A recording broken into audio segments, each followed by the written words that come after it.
Hello and welcome to this chapter ratio analysis. So first we will understand all the formula, some theory part also will cover, and then we'll take some of the important questions of this chapter. So are you ready? Yes, sir. Okay, so come to the summary of ratios. First we will revise your ratios. All ratios will revise current ratio, current asset upon current liabilities. And this ratio is the ratio for checking the liquidity of the company. Standard ratio is 2:1, but according to the nature of the business, it can be high or it can be low. Next, liquidity ratio is quick ratio. Quick ratio is quick asset upon current liabilities. And what is the meaning of quick asset? Quick asset is current asset minus inventories. This is a more stricter test of liquidity than current ratio. It does not consider inventory because it will take more time to realize inventory. The standard ratio is 1:1. Then the next ratio is cash ratio. This is even stricter than quick ratio. It only takes into account cash and bank and marketable securities divided by current liabilities. It is absolute liquidity of the business. That is, if all creditors come suddenly, then how much creditors you can pay, what portion of current liabilities you can pay from your cash, bank and marketable securities. Fourth ratio is defense, basic defense interval ratio. This ratio basically measures that for how many days you can meet your regular cash expenditure. And how do you compute it? Cash and bank balance plus net receivable plus marketable security divided by operating expense per day, daily operating expense, average daily operating expense. Net receivable means your debtors, bills receivable, even they can be realized and you can use the money for operating expense. In some books they don't consider receivable, they only consider cash and bank and marketable securities. But in the study material of the institute, they have also considered net receivable. Then what is net working capital? Current asset minus current liabilities. What is equity ratio? Equity ratio means shareholders equity divided by net asset. Shareholders equity means equity share capital plus reserve and surplus. And net asset means fixed asset plus current asset minus current liabilities. So basically what portion of your net asset is financed by shareholder. And then debt ratio. Debt ratio means total debt upon net asset. That is what portion of your net asset is financed by the outside parties other than shareholder. So if this ratio is high, it means risk is high. If equity ratio is high, it means risk is low. Now next is debt to equity ratio, very popularly called debt equity ratio. So total debt upon shareholders equity. Usually we take long term debt, but if the problem is specified, you can take long term plus short term also. Is it right? So this ratio, if it is high, risk is high. These ratios are also called capital structure ratios. Next is debt to total asset ratio. So total debt upon total asset. So total asset means fixed asset plus current asset. And net asset means fixed asset plus current asset minus current liabilities. Again, this ratio measures what portion of your total asset is financed by debt. If this ratio is high, risk is high. Then there is capital gearing ratio. Again, tick mark important. Capital gearing ratio means fixed charges bearing security. Fixed charges bearing securities, that is those securities on which you pay fixed charges like interest or preference dividend, fixed charges bearing securities, preference share capital, debenture plus other borrowed fund divided by, in the denominator it will be equity shareholder fund. Equity shareholder fund. How do you calculate equity shareholders fund? Equity shareholder fund is equity share capital plus reserve and surplus minus losses. So it measures the ratio of fixed charges bearing security to equity shareholder fund. Higher the ratio, higher the risk. Higher the ratio, higher the risk. If they ask you to comment, you can comment. And then we'll have proprietary ratio. Proprietary ratio means proprietary fund upon total asset. And proprietary fund means equity share capital plus reserve and surplus plus preference share capital minus losses and fictitious assets. That will give you proprietary fund. If this ratio is high, then risk is low. If this ratio is high, risk is low. It means more of your total assets are financed by the owners, and total asset will be fixed asset plus current asset. Fixed asset plus current asset is total asset. Now next is coverage ratio. Under coverage ratio we have debt service coverage ratio, that is how many times your earning is sufficient to pay interest and installment. That is earning available for debt service divided by interest plus installment. The standard ratio is 2. Higher the better. Higher the better. If this ratio is high, risk is low. If this ratio is high, risk is low. In case of coverage ratio, the risk is high. If the ratio is high, risk is low. And then interest coverage ratio, EBIT upon interest. How many times your EBIT is sufficient to pay the interest? The ideal ratio is greater than 1. If this ratio is high, risk is low. Higher the better. If this ratio is high, interest coverage ratio is high, the company will be able to pay its interest easily. Next is, if they ask you to write a note on interest coverage ratio, you have to write all these points.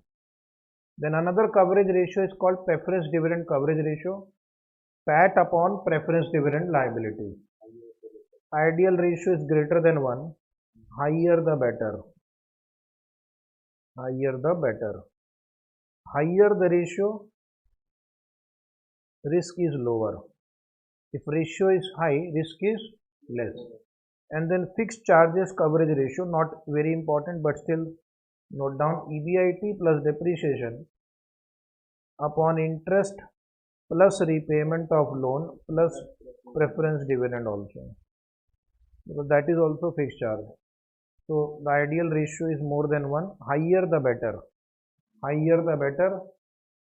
If the ratio is high, risk is low. In case of coverage ratio, if more profit is available, it is better. Okay.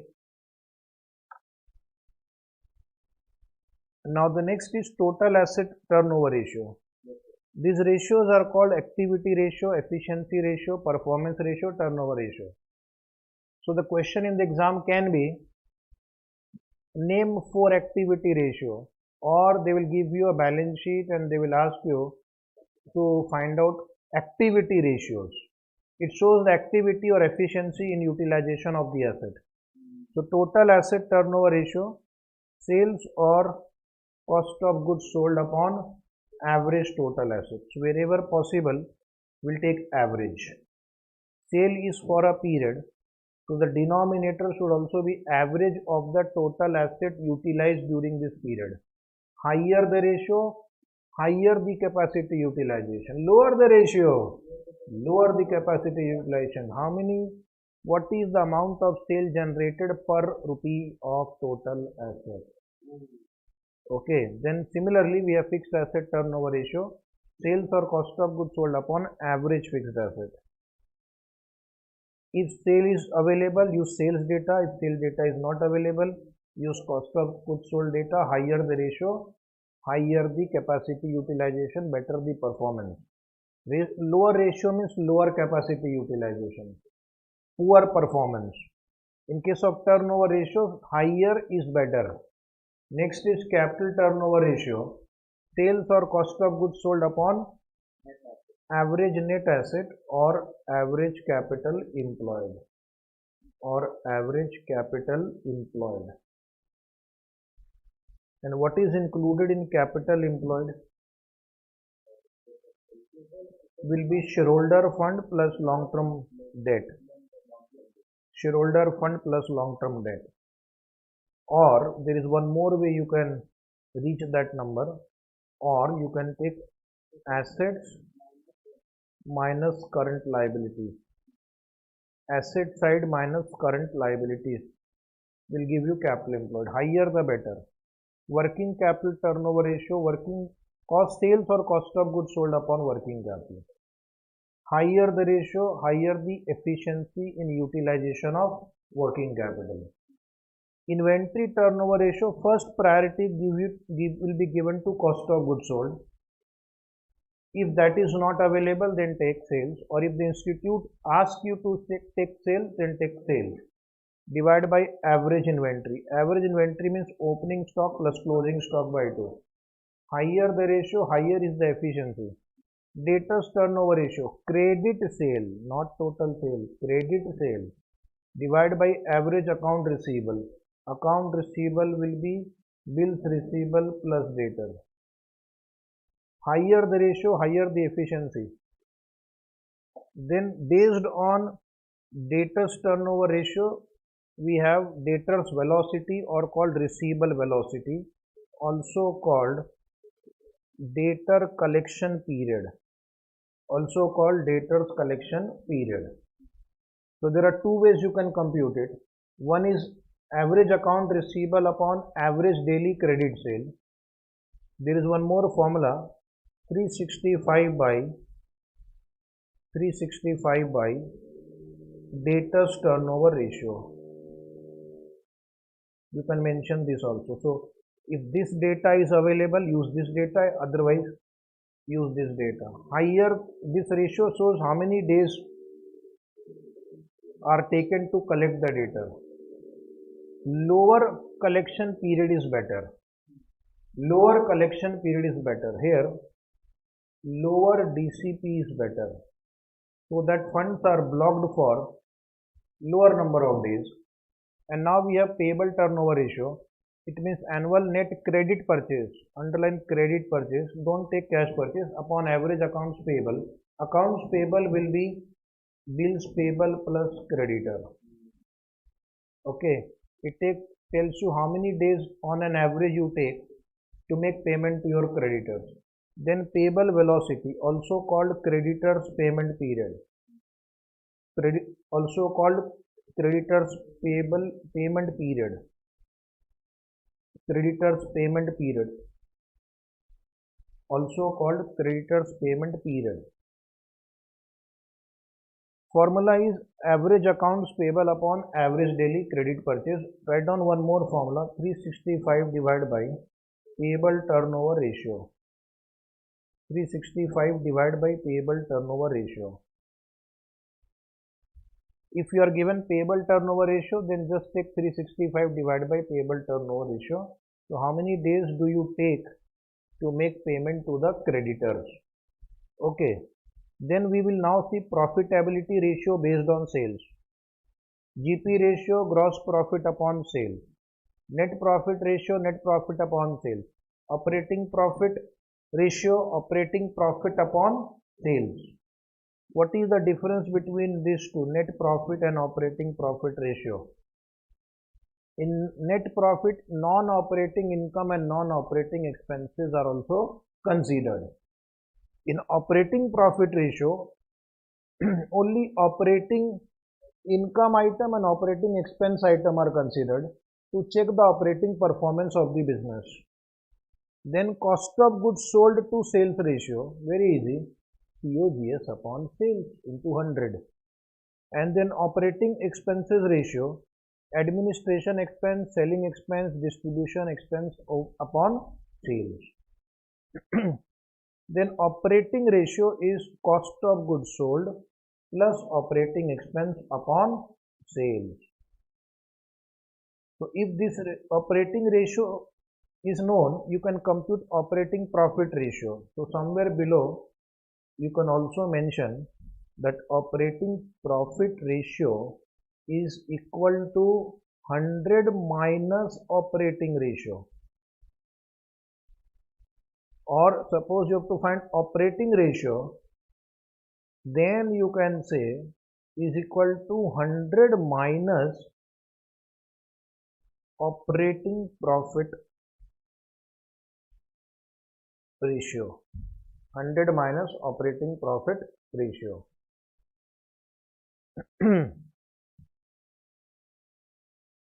Financial expense ratio. Financial expense, like for example interest, preference dividend, they are called financial expenses. Divide by sales into 100. Next is profitability ratio, which are related to overall return on asset or overall return on investment. So very important, this return on investment.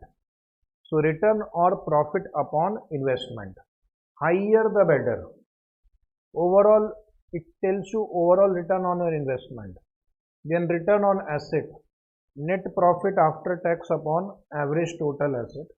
Now there are two versions of this. One is before tax version, EBIT upon average total asset. This is before tax version.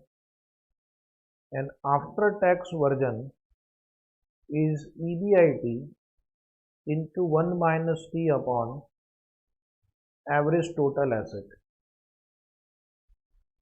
So it tells you how much is your rate of return on your total asset that you have invested. Total asset will be tangible and intangible asset and current asset also.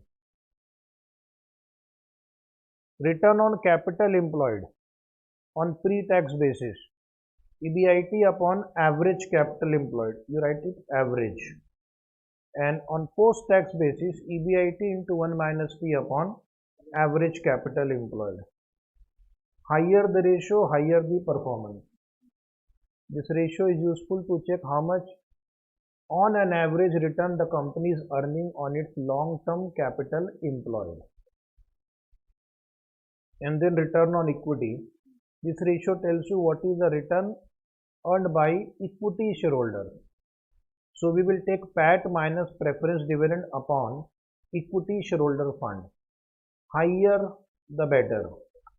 Now next ratio is profitability ratio required for analysis from owner's point of view. EPS. EPS formula is PAT minus preference dividend upon number of equity share outstanding, that is earning available to equity shareholder. This ratio is useful for comparison with other company, with the same company, for valuation purpose also, for checking the growth rate also. Next ratio is dividend per share. Dividend paid to equity shareholder divided by number of equity share. One more formula write down. You can calculate dividend per share by multiplying face value or paid up value into rate of dividend. Then the next ratio is dividend payout ratio, DPS upon EPS. What portion of earning is distributed to shareholder in the form of dividend? Who are interested in this ratio? Shareholders, investors are interested in these ratios. Next is profitability ratio related to market or valuation or investor. So here one of the very popular ratios is price earning ratio. Market price per share upon earning per share. That is how many times is market price compared to earning per share. This ratio is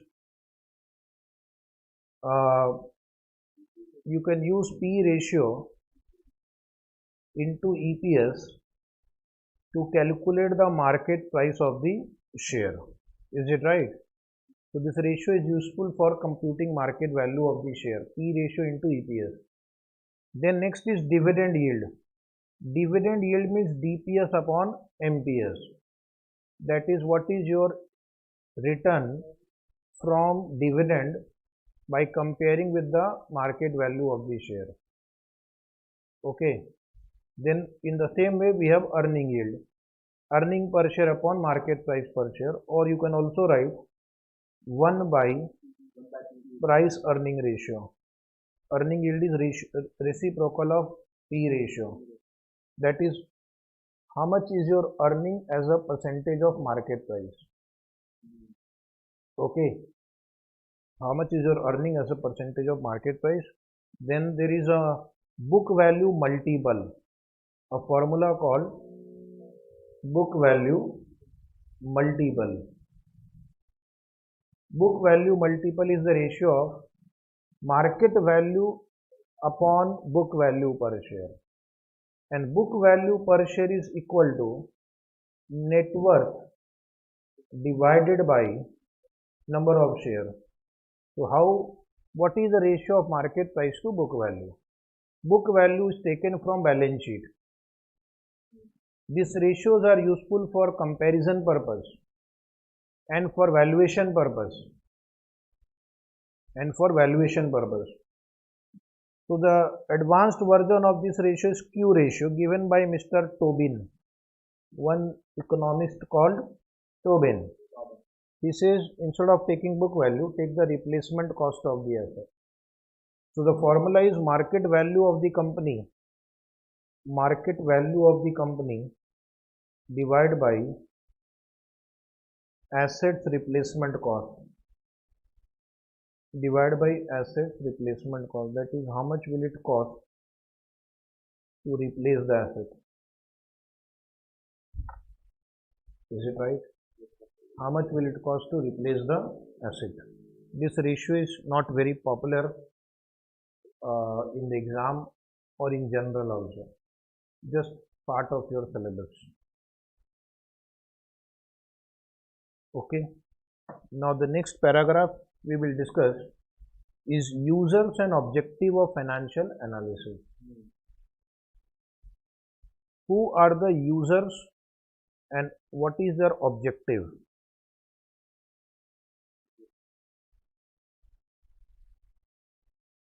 Who are the people who are interested in the financial statement analysis of a company? So first general question is who are the parties who are interested in the financial statement analysis? Then second question they will ask you why they are interested. And third question is which ratios they will use for analysis purpose. Now different parties may use different ratios for their requirement. Like for example, a shareholder will use a different set of ratio, a creditor may use a different set of ratio, or a bank may use a different set of ratios. So who is the first party who is interested in ratio analysis? Shareholder. Why shareholder is interested? He is the owner of the company. His funds are invested. He wants to know whether this company will remain profitable or not. He wants to know whether this company will grow in future or not, whether his funds are safe or not, whether he should remain invested or not, or whether he should sell his share in that company or not. Is it right? He wants to know how much risk he is taking. So therefore, question would be for 2 marks. Name 4 ratios in which shareholder of a company would be interested. So shareholder of the company would be interested mostly in the profitability ratios. Why? Because his money is invested. Why do we invest in a company? To earn return, to earn profit. So therefore he would be interested in ratios like earning per share, dividend per share, price earning ratio, dividend payout ratio, and you add one more, return on equity. He will be interested in return on equity also. Return on capital employed. Is it right? Debt equity ratio. Who is the next user? The next user is investor. That is current investor and potential investor. Those who want to invest in the company. So those who want to invest in the company or who have already invested in the company, they are interested in knowing the overall financial health of the company. They will see what is the return of the company, what is the liquidity of the company, what is the risk in the company. So for that, they will be calculating many ratios, like they will be calculating profitability ratios. We have already seen profitability ratios: net profit ratio, operating profit ratio, return on investment ratio.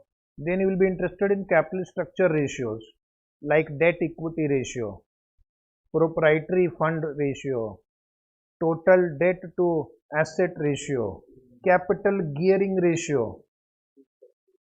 Then he will be interested in solvency ratio like current ratio, liquid ratio, cash to current liability ratio, and he also wants to know the efficiency of the company.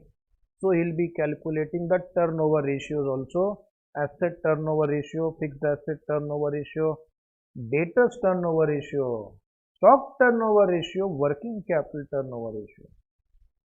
Third party who is interested in a company's performance and liquidity position or financial position is lender.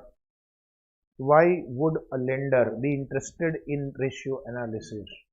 Because the lender wants to check whether his funds are safe or not, whether he will get repayment or not, whether the company will be able to pay the interest and the principal in time or not.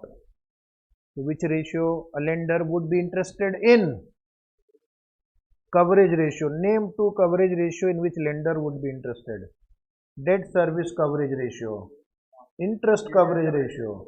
Then he will be interested in solvency ratio also, like current ratio, liquid ratio, because he wants to know company should have sufficient liquidity to pay his dues on time.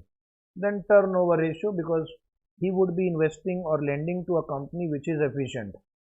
So company should have high asset turnover ratio, debtors turnover ratio, inventory turnover ratio, and he is also interested in profitability ratio. Because if the profitability ratios are good, the company can pay the interest and installment on time. So there is a bright chance that they will get their interest on time, installment of loan on time, principal on time. Just like lender, we have creditor. Why would creditor be interested? So same reason, creditor would be interested in knowing the financial position of the company, whether the company can pay their dues on time or not. Which ratio creditor would be interested in? Liquidity ratio. Example of liquidity ratio: current ratio, quick ratio. Okay, cash to current liability ratio. Then short term solvency ratios, liquidity ratio, same thing. Next party interested is employees. Why would employees be interested? Because the employee will also like to work in a company which has a high profit, growth potential, regular payments. Okay, they are in a position to pay the salary on time or not. So therefore employees are also indirectly interested. What are the ratios they would be looking at? One is liquidity ratio, because the company should be able to pay their salary, bonus and other staff welfare expenses on time. Second, they would be interested in long-term solvency ratio, because they want to work in a company where company will also survive for a longer period. So they would be checking which ratio? Debt equity ratio, total debt to total asset ratio. Then they also want to know the profitability of the company. So profitability ratio and return on investment. So in the exam they will ask you, name 4 ratios in which employee would be interested in. So this way you have to write the answer. Another party who is very interested in your performance is the government and the regulator. because accordingly the government will decide their fiscal policy, monetary policy, subsidy policy, tax policy, incentive to the entity, etc. Okay, tax policies are determined based on that.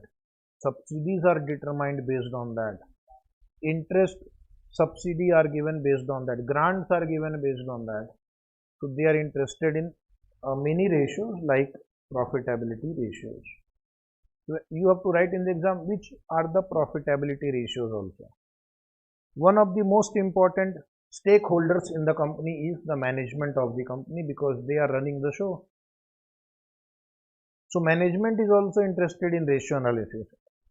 Under management also we have different divisions, different departments like production manager. So production manager, they are interested in knowing data about output, production, okay. Which ratio they may be interested, input output ratio, raw material consumption ratio. Then there are sales manager who are interested in ensuring that company has high sales are growing. So they would be interested in ratios like turnover ratio, like receivable turnover ratio. Then they are interested in several expenses ratio, like advertisement to sales ratio, selling and distribution expense to sales ratio, how much amount the company is spending on sales promotion. Then financial managers like you are interested in several ratios to check the financial health of the company.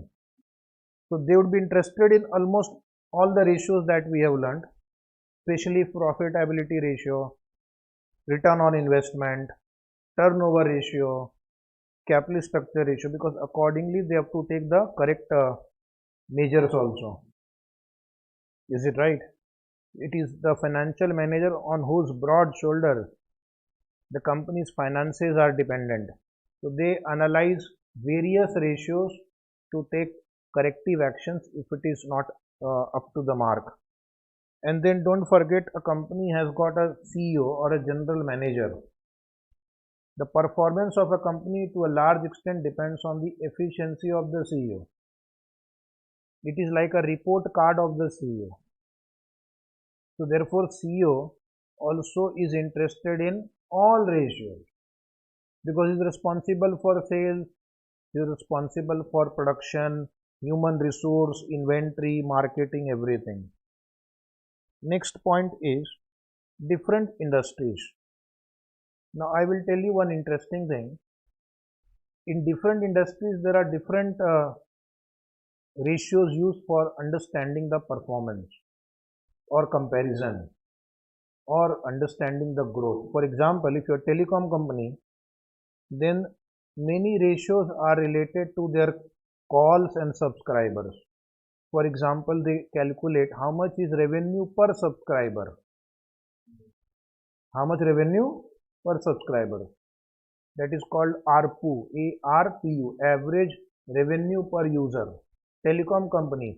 So Bharti Airtel says we have 200 rupees ARPU. Jio says we have 220. Oh, Idea Vodafone says we have 30 rupees only because now customers are running away. So that shows which company is doing good. Okay. Then in case of banks, they would be calculating ratios like loan to deposit ratio, operating expenses and income ratio. If you are a hotel, then you calculate room occupancy ratio. So if you have 100 rooms, but only 60% are occupied, that is called room occupancy ratio. Airline companies, they see how many seats are used. Is it right? Bed occupancy ratio. If you are a transport company, you calculate ratios like passenger kilometer, operating cost per passenger kilometer. So the list is not exhaustive. Different industry may have some more ratios for evaluating their performance. Like as I have told you, in case of telecom company, ARPU. Which ratio telecom company uses? ARPU, average revenue per user, average revenue per user, like that. This was just an example, they are not going to ask you. Next is application of ratio analysis in decision making. Tick mark important. The question they ask is here, why ratio analysis is important? Why ratio analysis is important? A theory question. So ratio analysis is very important in business, very useful for several stakeholders like, as we have seen, shareholder, investor, management. Balance sheet, P&L account, cash flow statement may not tell you the performance clearly or liquidity position clearly. So we use the balance sheet, P&L account, and we do ratio analysis so that we can understand the profitability, the financial position, the liquidity, the risk, the growth of a company, right?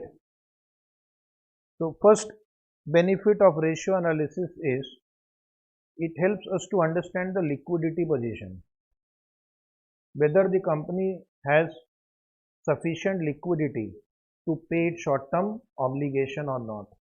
Is it right? And for that they measure ratios like current ratio, quick ratio, cash to total current liability ratio. Second advantage of ratio analysis, they will help us to understand the long-term solvency of a company, whether a company will be able to sustain in the long run or not. Because as an investor, as a lender, as an employee, we want to be sure that this company would be able to sustain in the long run. So therefore we compute ratios like debt equity ratio, proprietary ratio, total debt to total asset ratio, capital gearing ratio, profitability ratios. Okay, and that helps us to evaluate the long-term solvency position. Which is the next benefit of, what is the next benefit of ratio analysis? Very, very important, operating efficiency. If you look at the P&L account, you will only get figures of sale, expense, which will be in lakhs and crores. You don't really understand the efficiency. But if you do ratio analysis, you'll be able to see whether company is efficient or not. You can compute their net profit ratio, gross profit ratio, operating profit ratio, sales expenses to sales ratio, turnover ratios, and you will be able to check the operating efficiency. Then we have operating profitability, overall profitability. Why are you investing in a company as a shareholder or as an investor? You are investing because you are interested in earning profit. So does ratio analysis help you to understand the profitability? Yes. Name at least 2-3 ratios which help you to understand the overall profitability. Return on investment, return on equity, return on capital employed, return on total asset, ROTA, return on net asset, RONA, ROTA, RONA, ROE, ROE, okay, ROCE. And these are useful for not only management but also for other stakeholders like shareholder, investor, creditor, lenders. One of the major benefits of ratio analysis is inter-firm comparison.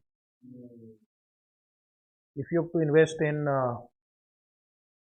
say Infosys, the other comparable company is TCS or Wipro, okay, then what you will do, you will take the ratios of all the 3 companies, because ultimately you will think that my risk is going to be the same. Then why not to invest in a company which gives me a higher return, which has got better potential, etc. So one can compare 2 or more companies and understand which company has been performing better. So this is very useful for investors. Another advantage of ratio analysis is you can use ratio analysis for budgeting purpose also. Based on your trend, you can prepare next year budget. You can prepare next year sales budget. You can prepare purchase budget. Okay. One of the chapters that you learn in cost accounting subject is budgeting. But the base of that budgeting is ratios also. If your cost of goods sold is 60% of sale, so if you know the sales, you know cost of goods sold. From cost of goods sold, you can also estimate how much purchases do you need. So if the sales department gives you sales estimate, using the GP ratio or cost of goods sold to sales ratio, we can estimate the purchases. This was just an example. So companies prepare their next year budget based on the ratios observed in the current year. That is the benefit of ratio analysis. Now the question is, what are the limitations of financial ratios? Limitation means certain drawbacks. There are some drawbacks or some challenges in using ratio as it is. Okay. So first challenge of using ratio is, if the company is into diversified product line means a company is into multiple businesses. Diversified means multiple businesses. Let's say for example ITC company.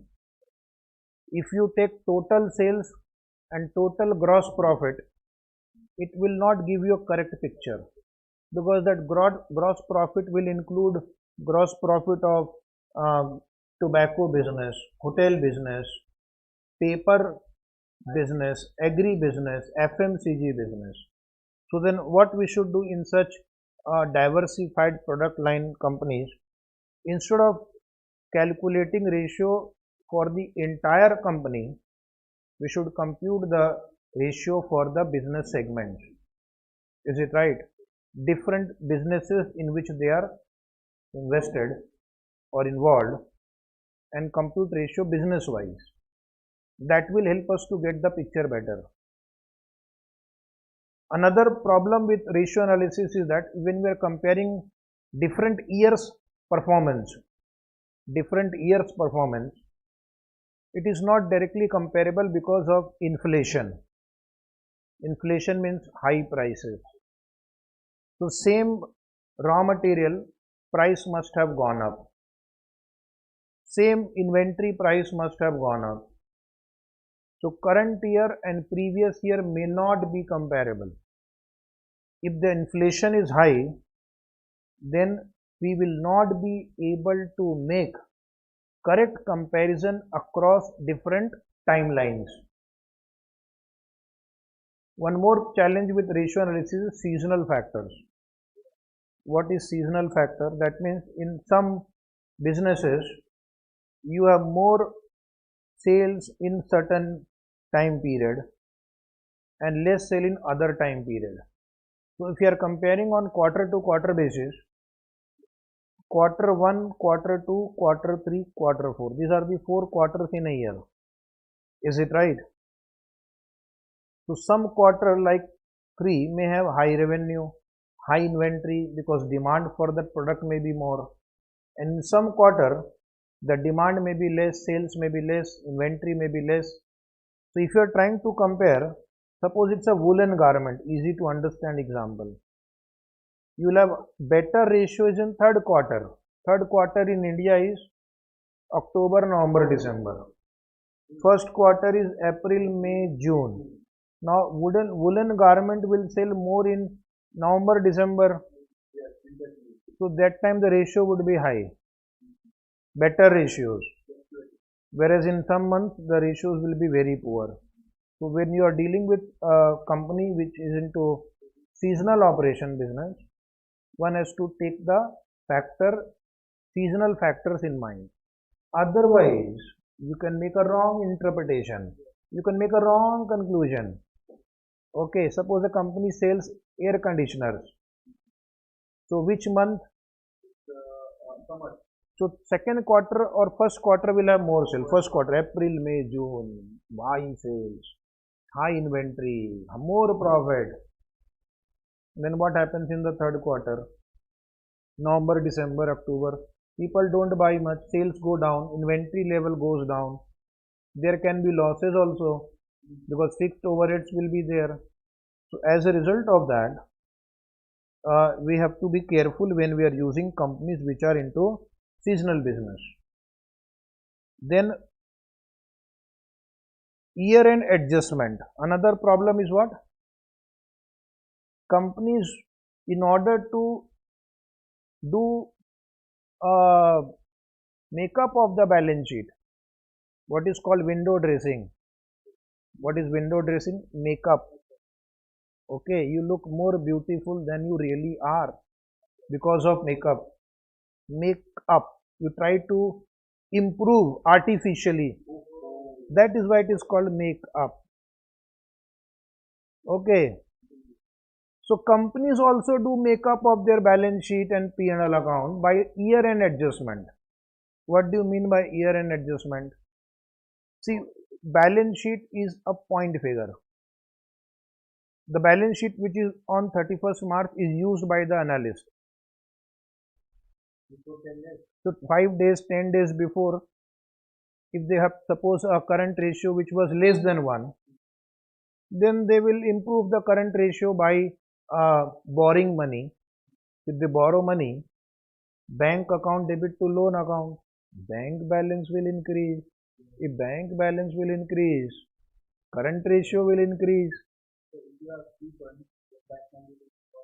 Yes, if I have got surplus money, my bank manager also calls on 31st March or 1 or 2 days before and he says, sir, please put some money in the account so that we'll have better ratios. Happens. Is it right? In order to increase sales, what they do, in the month of March, they will book lot of sales invoices. And sometimes they pass entry for sales return in the month of April. So first you book sale. So ratios which are related to sales, those turnover ratios will go up. And next year you do the sales return entry. If you want to reduce debt equity ratio, then towards the end you repay the debt. Again next year beginning you borrow.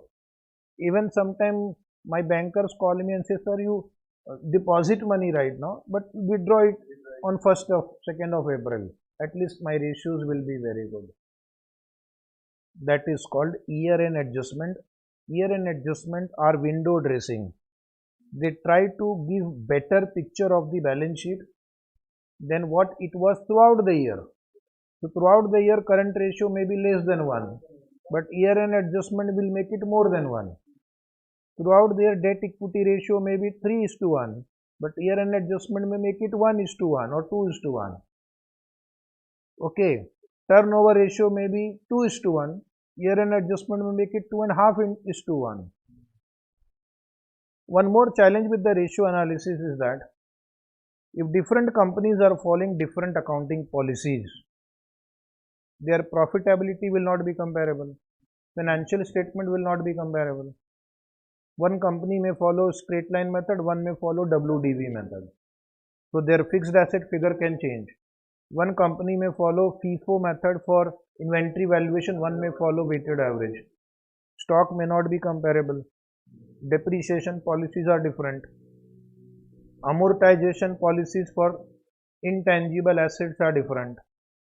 So because of that, making comparison of two entities with different accounting policies will be different. Even the same firm, if it is using different accounting policies in different year, for same firm also, the comparison is difficult. So that is why we have an accounting standard in India, AS1, disclosure of accounting policies. Why that standard is there? Because of this point number 5. If companies are using different accounting policies, the investor will take care of the fact that they are using different accounting policies and then he will make the comparison.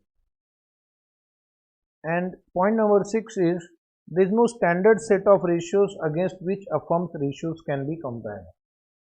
Ratio analysis is not a rocket science where everything has to be perfect.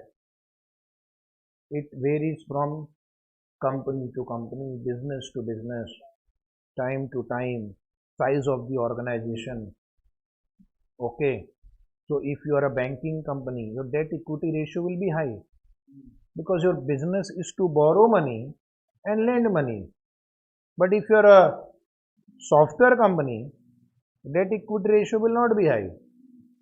Today in the morning, I was looking at debt equity ratio of Reliance. It was something like 0.3, 0.4. But when I looked at the debt equity ratio of TCS, it was 0.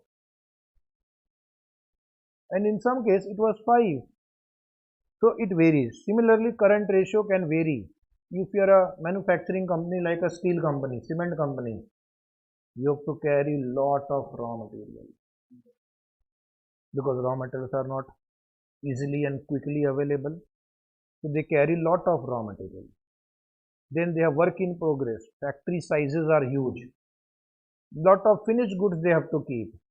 Debtors are also there because they are in a competitive business. So they have to give credit to all their customers, to most of the customers.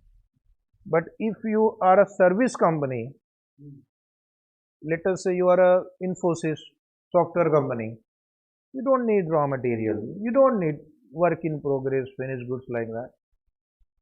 And because of the business, they usually take advance from the customer.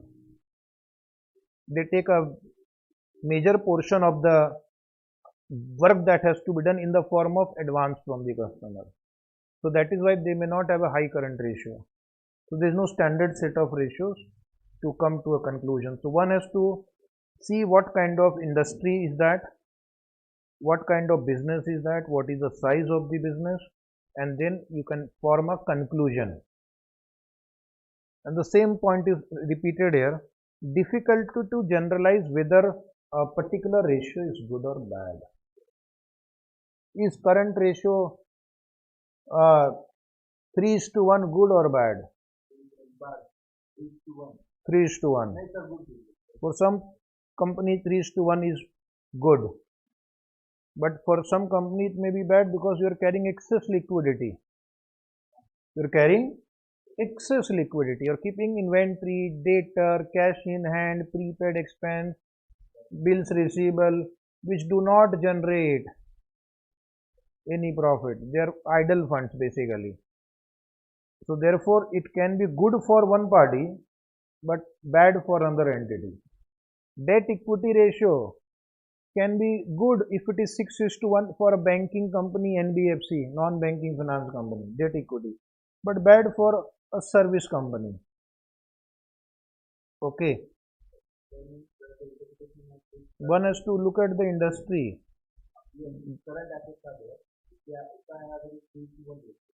Current asset 3:1 ratio. Okay, one student is asking a question. Yes. It's a good ratio. Yeah. We need to go inside the current asset. What are the composition of current asset? Then what is the business you are doing? Then you have to conclude. So without understanding the business model and the industry and the composition of those current assets and current liabilities, it may not be so quickly easy to say that this is good or bad. But as a student, we have to just understand the basics part. And the next point is financial ratios are not interrelated, not independent. Very interesting point. If you just look at one or two ratios, you may come to a wrong conclusion. One is to read multiple ratios. Look at profitability ratio, look at liquidity ratio, look at the capital structure ratios, and then you should form an opinion about a company. So when you go to a bank for taking a loan, the bank does multivariate analysis before they give you the loan. What do you mean by multivariate analysis? It means they will calculate several ratios. They will calculate several ratios. Then they will come to a conclusion whether this customer is to be given loan or not.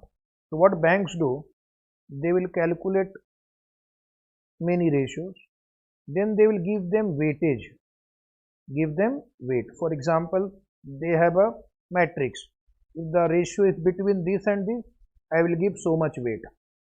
Then they calculate the total. It's like mark sheet. Like in current ratio, they will say if it is between 0 to 1, I'll give a mark of 0.5. If it is between 1 and 2, 0.7. More than 2, 0.9, something like that. So for every ratio, they have a marking system. Take the total of those marks. It's like in every subject you have a marking system. And after that, if the total exceeds a certain mark, then they take decision to give loan or not. So one ratio may be bad, but some ratios may be good also. So debt equity ratio may be bad, but your return on investment can be very high. Is it right? So therefore ratios are not independent. Ratios are interdependent. They depend on each other. So one should not come to a conclusion by looking at few ratios only. One has to read many ratios before we come to a conclusion. Now we'll take one more paragraph for discussion. Financial analysis is done in two ways.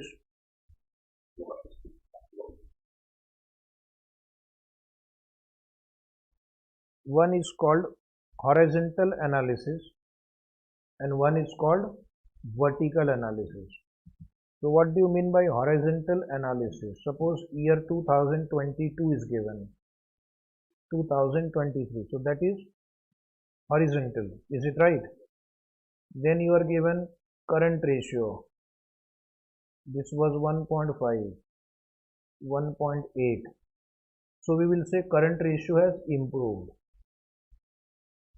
So when we are comparing one year with another year, this is called horizontal analysis. Okay. Comparing different years ratios. Comparing different years ratios is called horizontal analysis. Then vertical analysis means, suppose we are in year 2023, gross profit is 100, sales is 500, GP ratio 100 by 500, 20%. So when we take the same year and take the data from the same year column, so can you see it is vertical and this was horizontal, year 1, 2, 3, 4. Whereas when you take the figures of same year and do the ratio analysis, then it is called vertical analysis. So vertical analysis means you can compare two firms in the 2023. So horizontal analysis will be useful for year-wise analysis.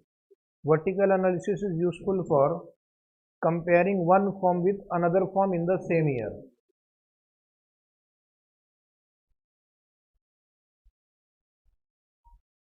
Okay, now we'll solve some important questions on ratio analysis. Is it right?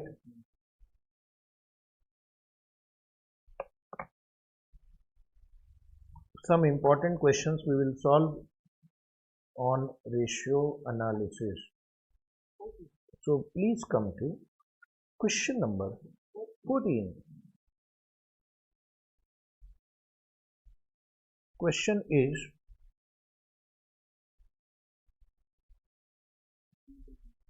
GIG Limited has the following information relating to year ended 31st March 2020 and 31st March 2021.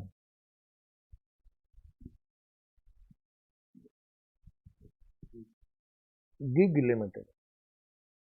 Share capital, reserve and surplus, long term loan, net profit ratio 8%, GP ratio 20%. Long term loan has been used to finance 40% of the fixed asset. This is the long term loan. So long-term loan is used to finance 40% of the fixed asset, which means fixed asset is equal to, or fixed asset into 40% equal to long-term loan. Can I say that? 40% of the fixed asset is long-term loan. So long-term loan is 30 lakh. Divide by 40% if I do, so that will give me the amount of fixed asset. Can anybody guide me? So fixed asset is 75 lakh. There is no name to this ratio. It is a ratio between long-term loan to fixed asset. Is it right? So basically they have used the formula loan upon fixed asset is 40%. Loan upon fixed asset is 40%. There is no standard name for this ratio. Stock turnover with respect to cost of goods sold is 4. Debtors represents 90 days sale. Company holds cash equivalent to 1.5. This is 1.5 months. Not 11 by 2. It is 1.5 months. 1.5 months of cost of goods sold. Then ignore tax. Very good. When they say ignore tax, enjoy and assume 360 days in a year. Then they have given you the balance sheet. You have to fill in the blanks in the notebook.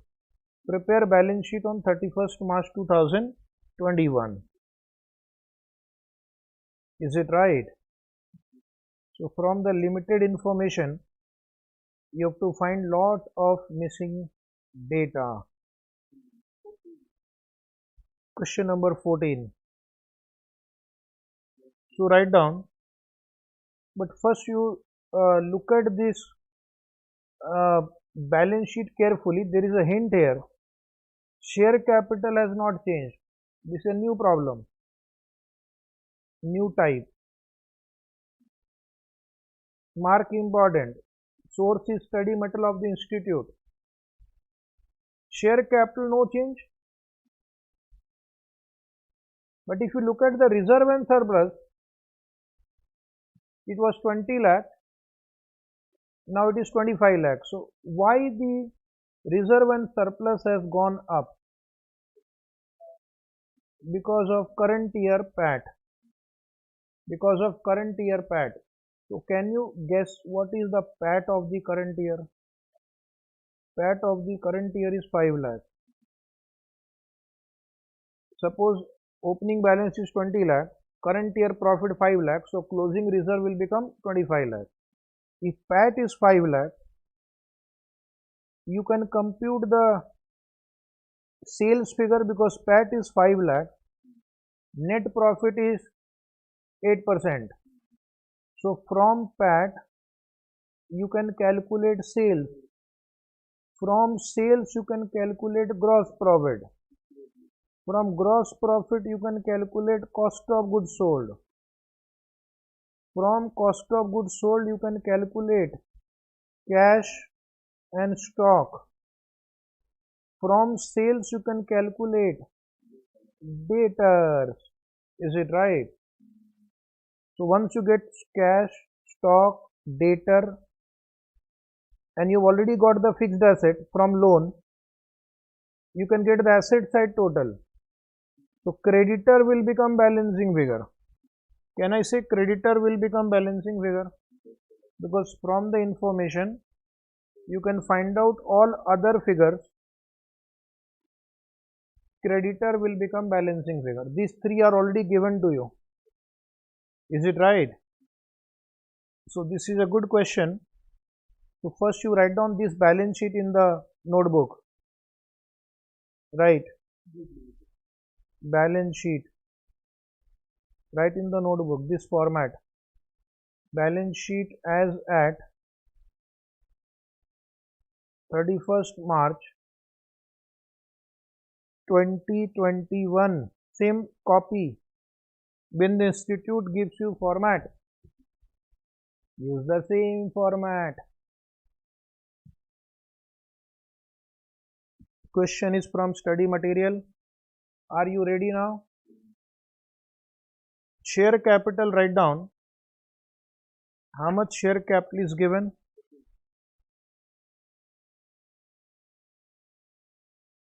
Reserve and surplus closing, write down 25 lakh. Long term loan, write down 30 lakh. Other figures we have to find. This is a question of finding missing number from the given ratios. Ready? Now you write down below working notes. Working note 1, write down calculation of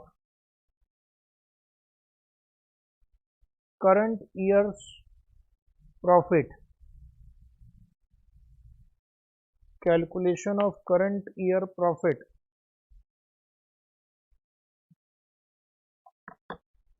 So write down current year profit is equal to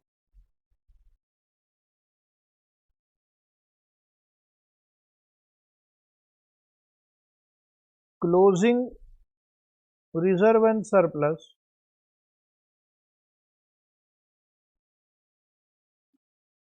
minus opening reserve and surplus minus opening reserve and surplus. So that is 25 lakh minus 20 lakh, because there is no other information given. So we will assume the entire 5 lakh is current year profit. They have not mentioned about any dividend paid, otherwise that will affect our answer. Okay. Assumption: no dividend has been paid.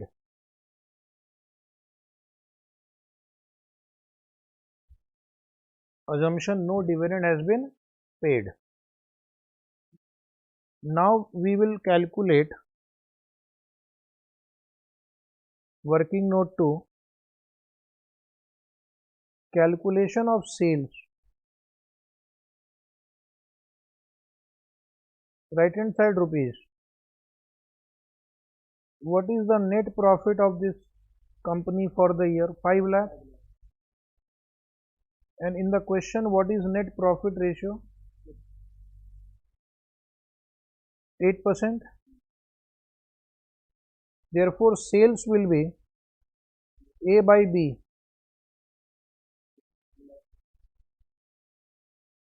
62 lakh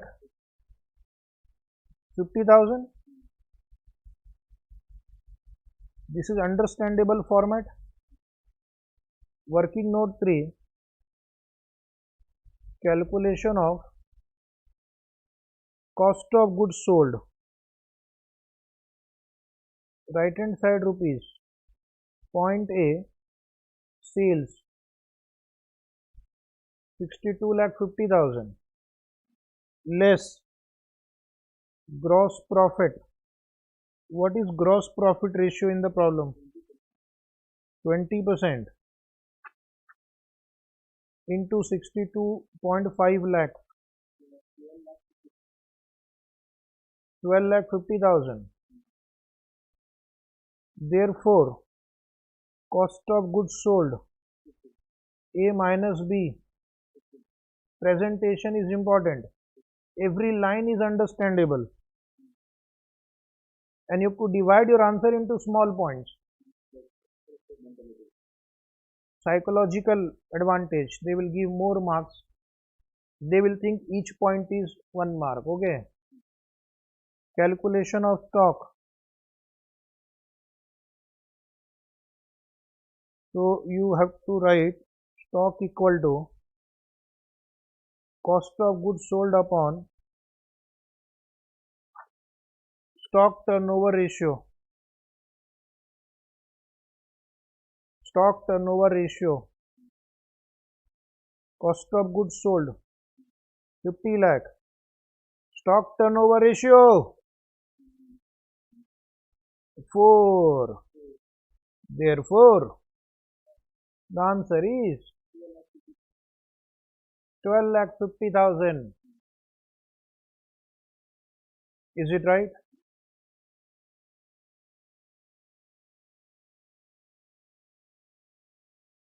Working note 5, write down calculation of debtors. What is the debtors collection period in the problem? Debtor collection period is 90 days of sale. Okay. And how much is sales figure? 62,50,000. Which means debtor will be equal to 90 divided by 360, because the problem says 360 days. For easy calculation only, proportionate will take 1560 to 500. Working note 6, write down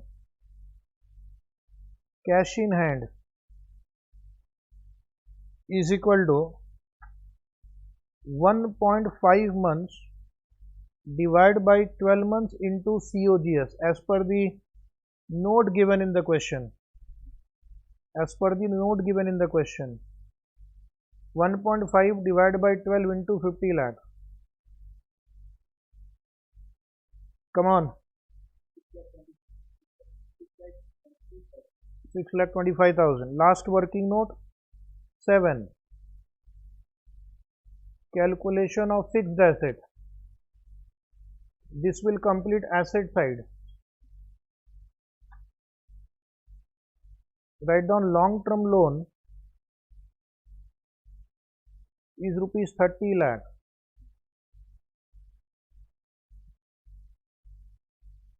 %40 of fixed asset is 30 lakh.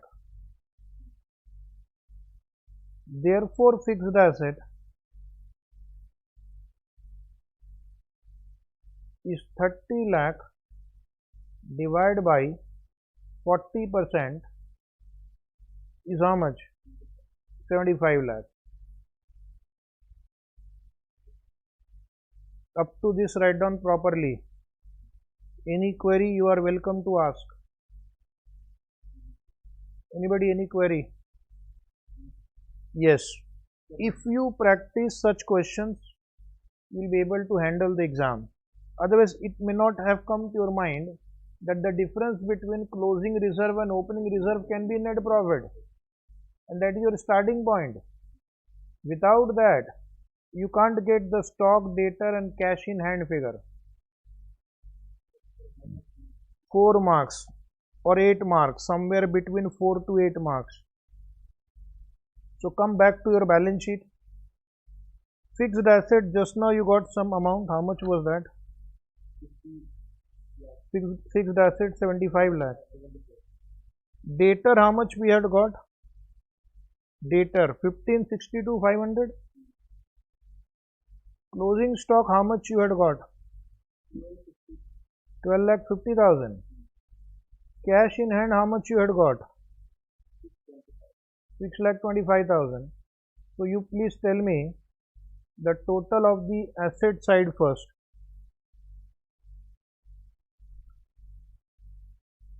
Asset side minus other items of liability side will give you sundry creditor. Sundry creditor will be balancing figure 1437. And what is the total of the balance sheet? 1 crore 9,37,500. 1 crore 9,37,500. This way you will write the total and then close the answer.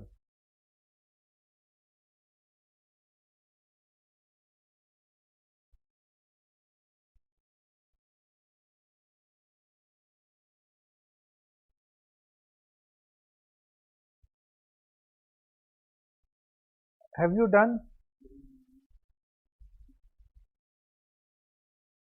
Please complete it. Once you complete, let me know.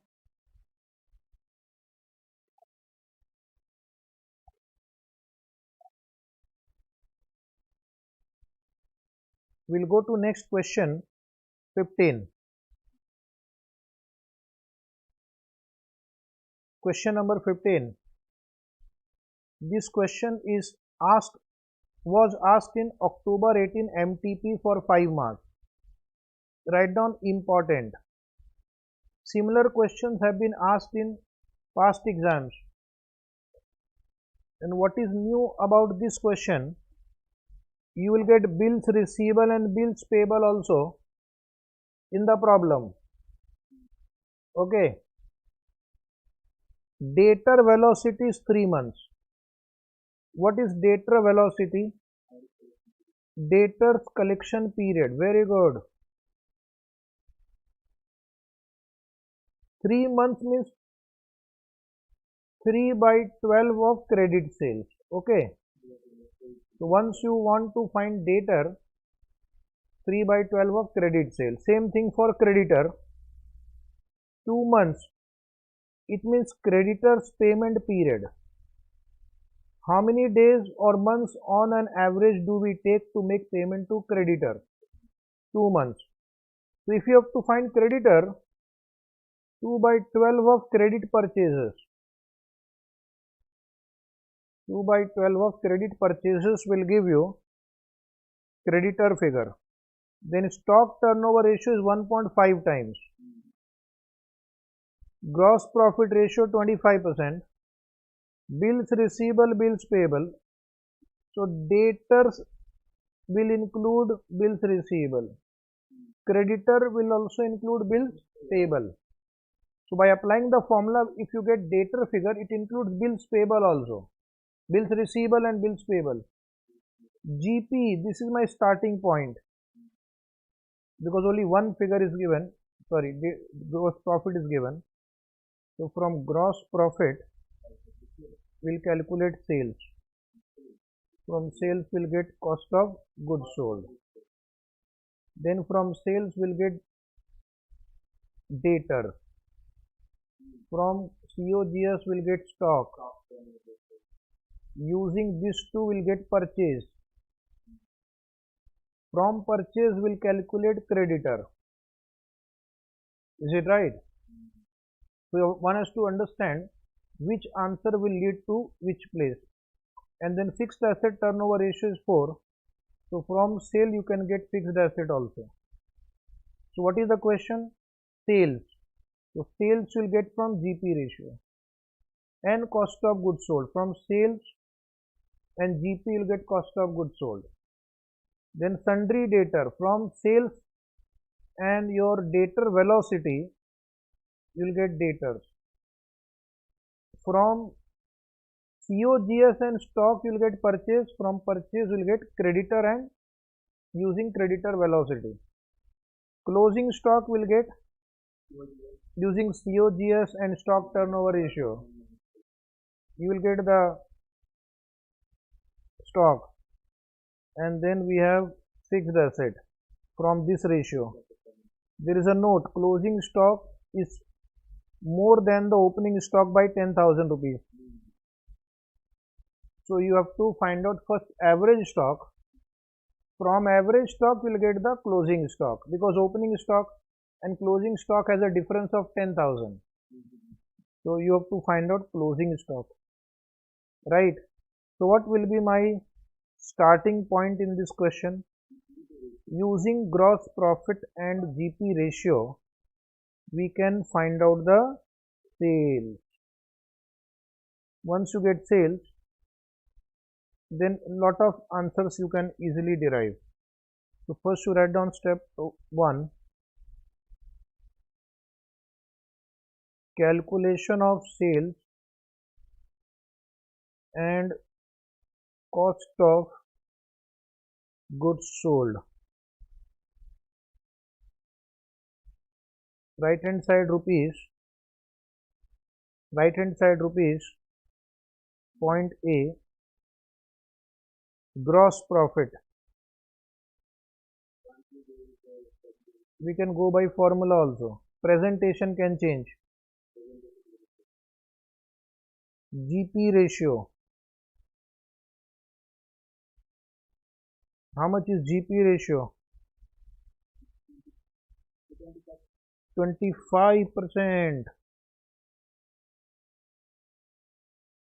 So therefore sales A by B, 4 lakh divided by 25%, 16 lakh. And point D, cost of goods sold C minus A, 12 lakh.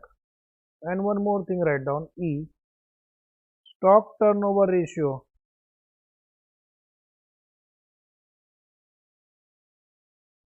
is 1.5 times.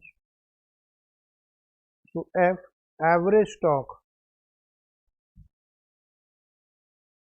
D by E. How much is average stock?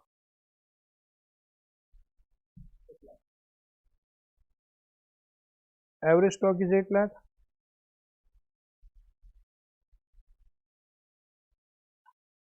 So in the heading, write down calculation of sales, cost of goods sold and stock and average stock.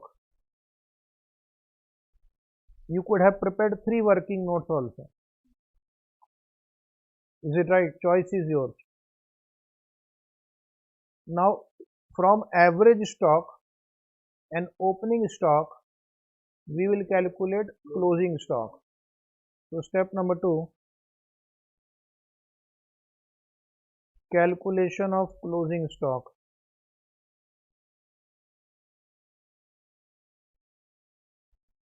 Average stock is opening stock plus closing stock divided by 2. Average stock is how much? 8 lakh. Opening stock, assume X. Closing stock will be X plus 10,000. Closing stock is 10,000 more. Divide by 2. Therefore, X equal to opening stock equal to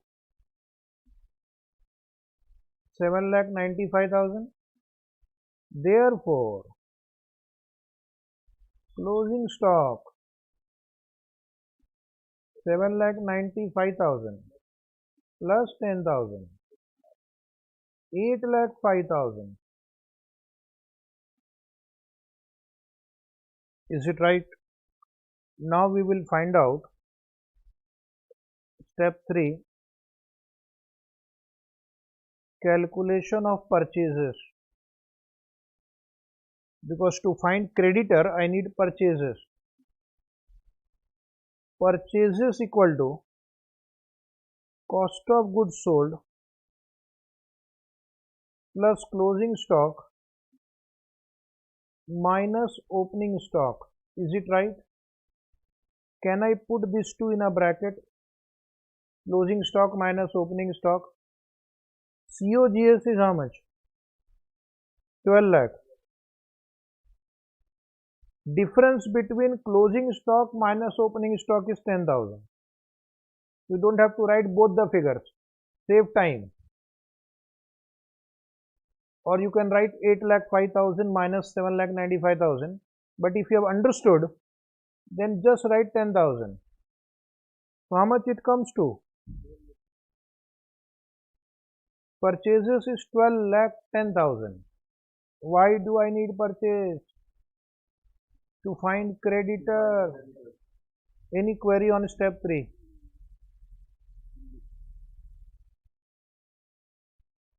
No query?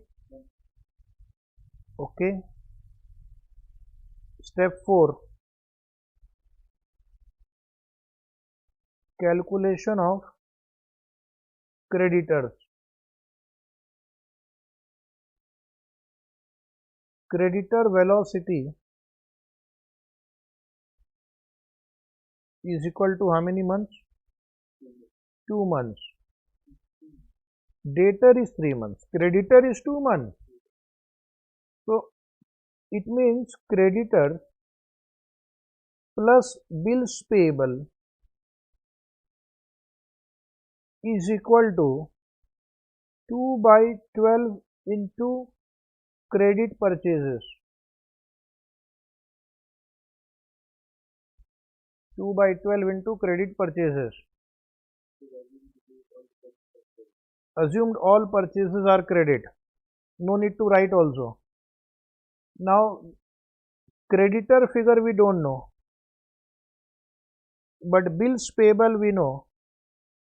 How much is bills payable? 10,000 is equal to 2 by 12 into credit purchases 12,10,000.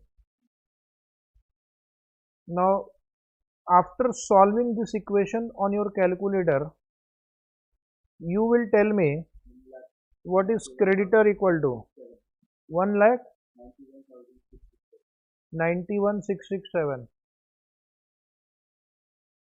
191,667 is right. Any query on this? In the same way, we'll calculate debtors also. Step 5. Presentation is important. Everything you have to write. So what is given to you? Debtors velocity.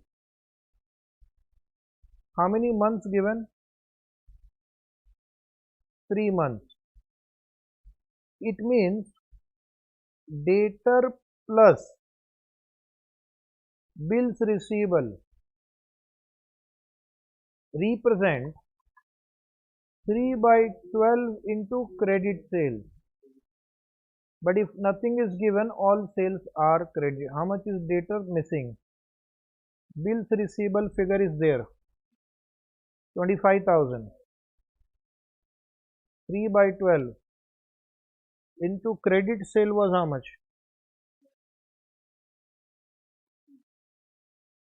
16 lakh. Solve. Therefore debtors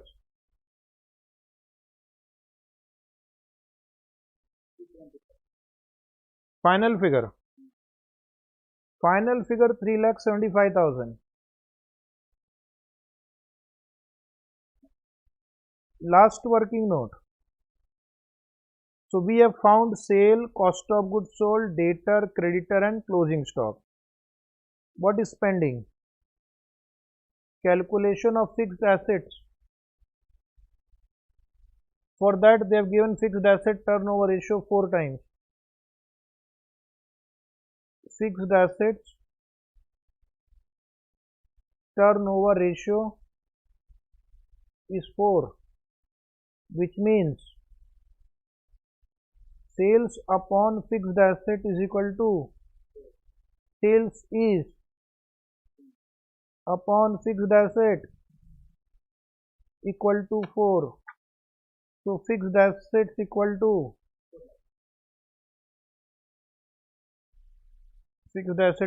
4 lakh.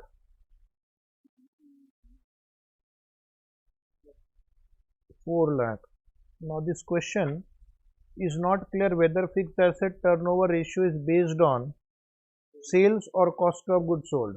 So I will write one more answer. Up to this we have written. If you look at the institute answer, they have taken cost of goods sold for this ratio. But we will solve by both, because your institute in the exam they can deduct marks. So when you are in doubt, both. Alternatively, COGS divided by fixed asset is 4. 12 lakh divided by fixed asset is equal to 4. Fixed asset equal to rupees 3 lakhs. Okay. This way you will solve this question. Good question for exam purpose.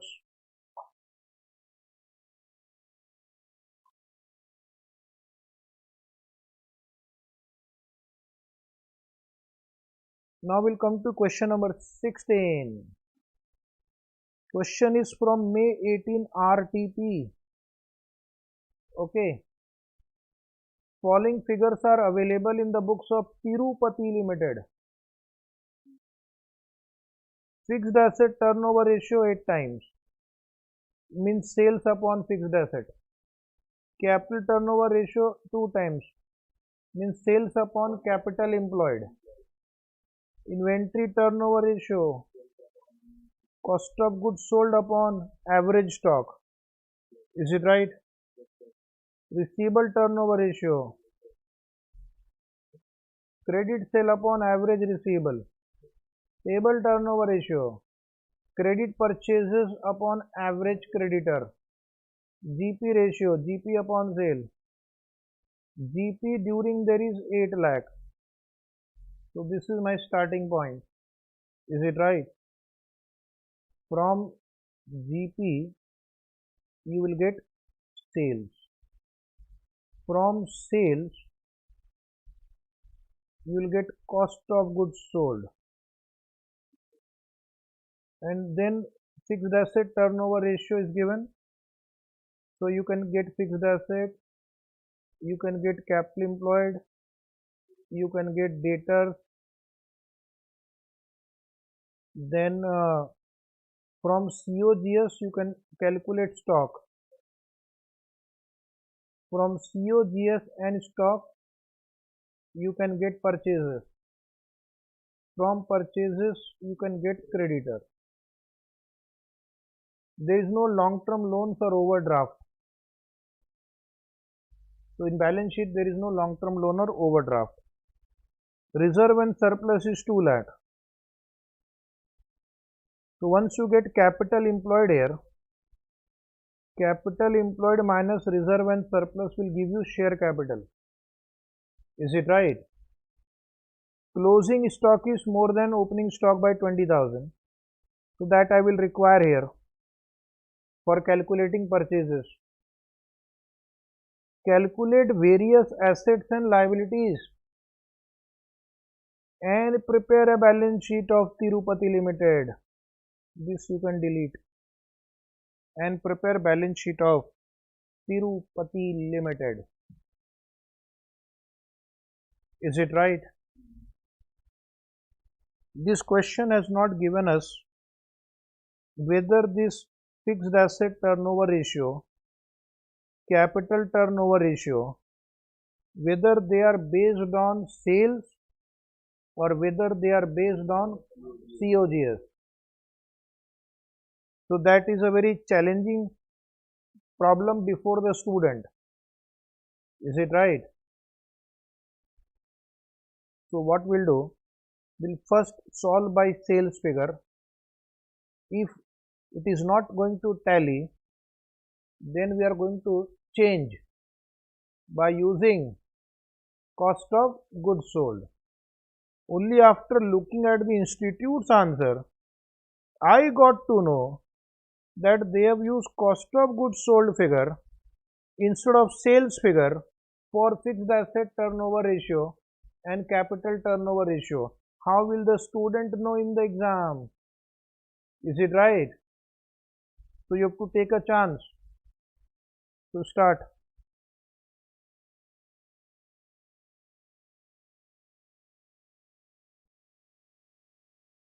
Little torture for the student. First working note 1, step 1 write down. You can first calculate the answer, then prepare balance sheet. Or first you can write balance sheet and then write working notes one by one. Both way you can present. Is it right?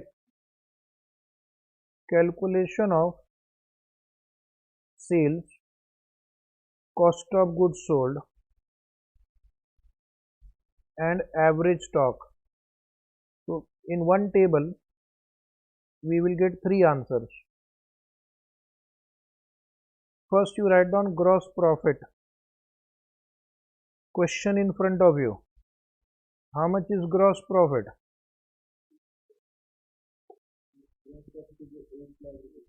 Gross profit is 8 lakh. Very good. Amazing.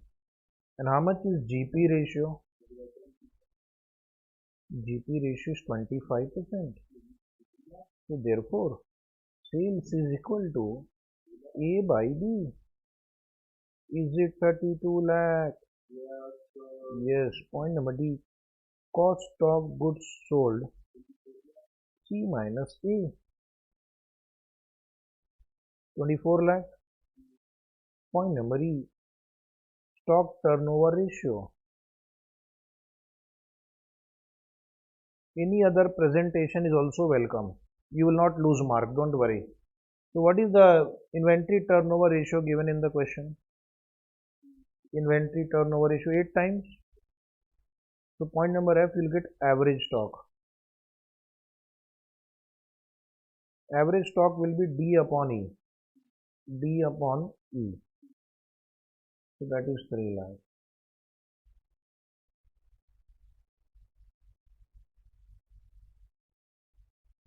Now from average stock and the difference between opening and closing stock is 20,000.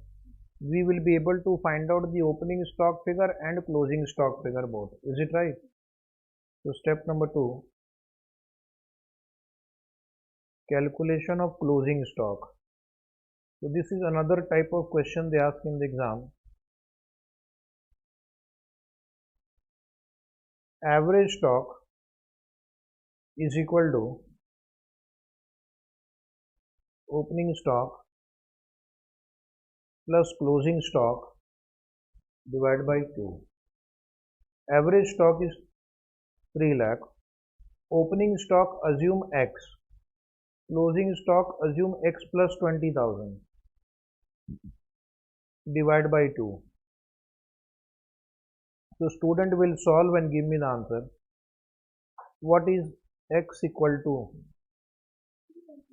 X equal to 2,90,000. And what is closing stock equal to? You will add 2,90,000 and 20,000 more. So that gives you 3,10,000. Then step 3 will find purchases. Calculation of purchases. Purchases equal to cost of goods sold plus closing stock minus opening stock. Can I write closing stock minus opening stock in one bracket? So that you can just write 20,000 directly. Cost of goods sold previous table 24 lakh. Difference between closing stock and opening stock is 20,000. So this comes to 24 lakh 20,000. Is it right?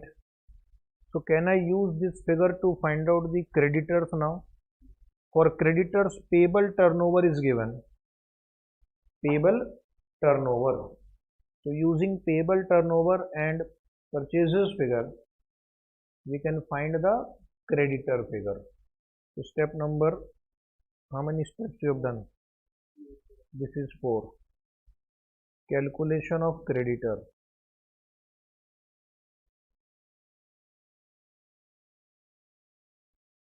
Payable turnover ratio. Payable turnover ratio is equal to purchases upon creditor. So can I say creditor is equal to purchase divided by payable turnover ratio? How much is purchase we have computed just now? 24 lakh 20,000. And how much is payable turnover ratio in the problem? Payable turnover ratio is 6. So student will give me the answer. Round off the last digit. 4 lakh 3,000. 3. Is it right? Step 5. calculation of debtors. Debtors equal to sales upon receivable. I am not writing average receivable because average is not possible in this problem. Is it right? So what you are getting is average receivable, but that will be my final answer also. How much was sales you have computed? And how much is your receivable turnover? Receivable turnover ratio? Receivable turnover ratio is 4 times. 32 lakh divided by 4 times. So debtor would be 8 lakh. So up to step number 5 there was no problem. The problem is in step number 6 and 7. Step 6.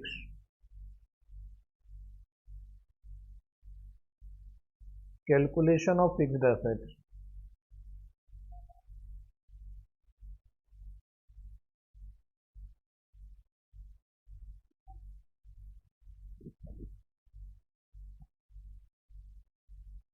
Fixed asset equal to sales upon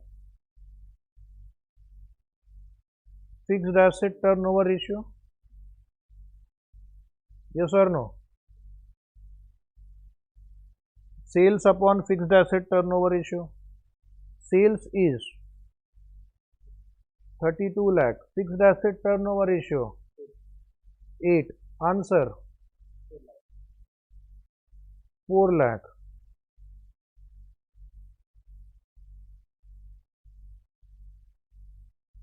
Step 7. Calculation of will calculate by COGS also. Okay.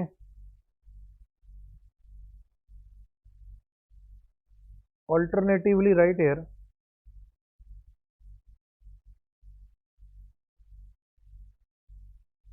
Fixed asset equal to COGS upon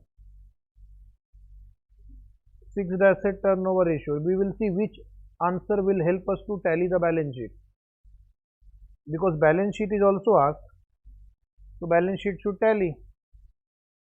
Is it right? If only fixed asset was asked, then first is enough, because we use sales figure. How much is COGS? Divide by 8. Answer.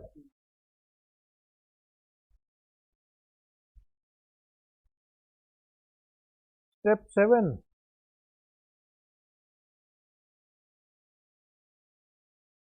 Calculation of capital employed. Capital employed equal to sales upon, come on, capital turnover ratio.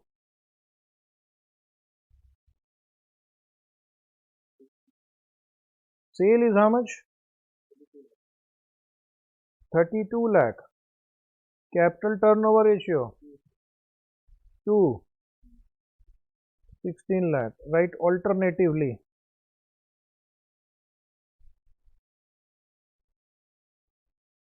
Capital employed equal to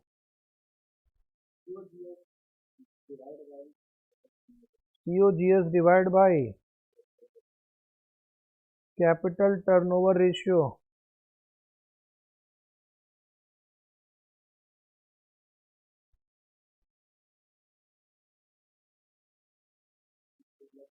How much is COGS? Divided by 2. Answer. One more working note. Step 8.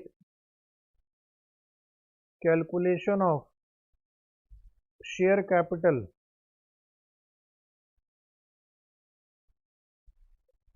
Share capital equal to capital employed minus reserve and surplus. Is it right? So here we'll have two answers. Alternative one answer will be share capital equal to, if I take 16 lakh and reserve and surplus is given in the problem, how much? 2 lakh. So then my answer will be 14 lakh. And if I use second alternative, that is if I use COGS, then my capital employed is 12 lakh minus 2 lakh is equal to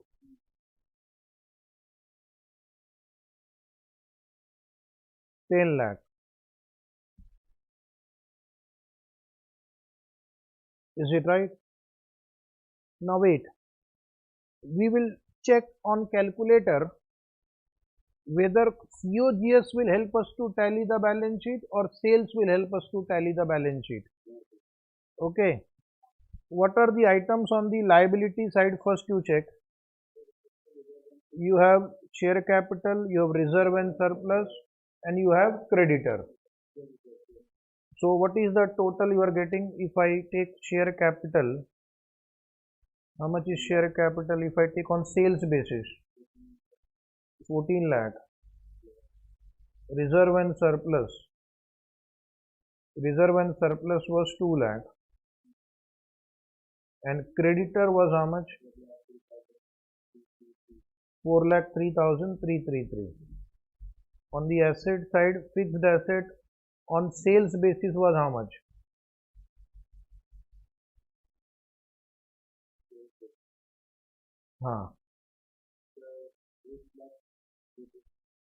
Fixed asset was how much? When I use 1 minute, I'll check. 4 lakh. And if I use COGS as a basis, then it is 3 lakh. First you have to wait. I will check which answer is right. Okay, suppose you are stuck in the exam. You have to check which is right. And then what is my stock?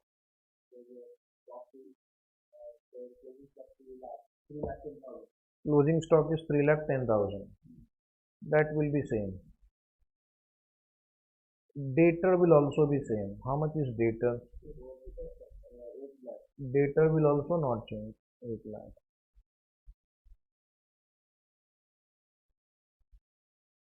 Okay, debtor.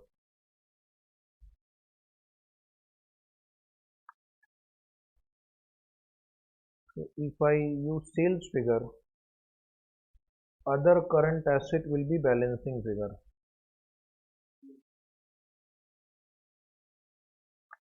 Other current asset will be balancing figure. So tell me how much is other current asset in sales column.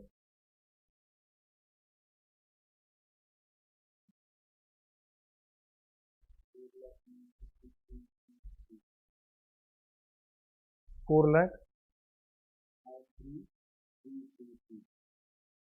And suppose I take cost of goods sold as a base, share capital was how much? 10 lakh. Then my other current asset will be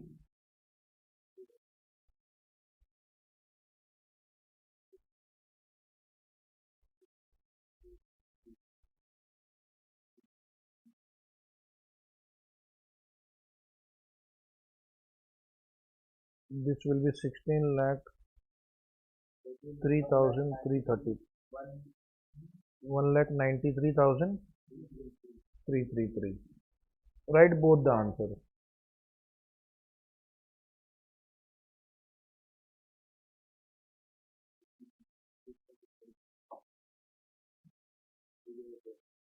Here there is a difference of 4 lakh.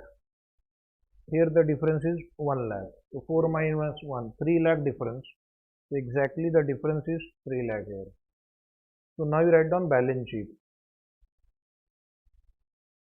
balance sheet, write down heading balance sheet. Heading, write down balance sheet.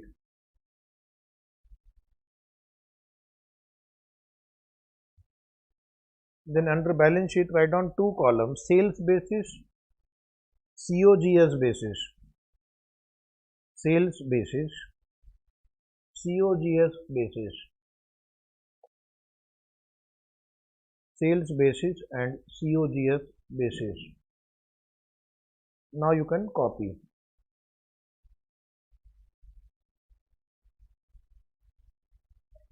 Sales basis column, you will write share capital 14 lakh. COGS basis, COGS basis, you will write 10 lakh. Now the institute can't deduct marks, okay, because you've written everything. So even if they try to deduct marks, they will fail in their duty.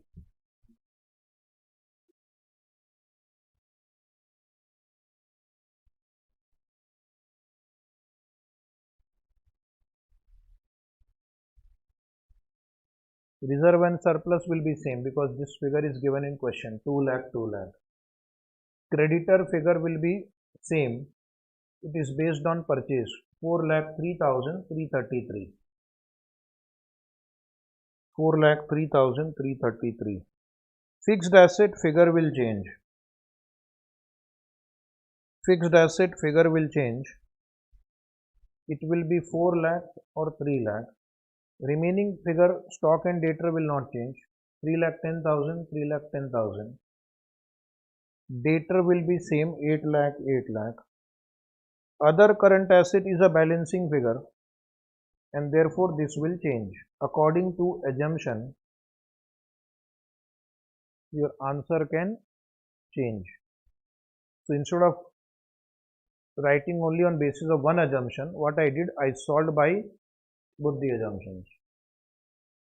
If suppose other current asset figure was also given to you, and then if the balance sheet does not tally, then you have to take only that column in which balance sheet will tally. In one exam that given that figure and the balance sheet was not tallying, then the student was worried why it was not tallying, which means probably the fixed asset turnover ratio and capital turnover ratio was based on cost of goods. Little dangerous question. It is also not appropriate on the part of the institute to give a question like this without specifying whether the turnover ratios are based on sales or cost of goods sold. Usually these two ratios are based on sales. Now any query on this question number 16? 17 on your own.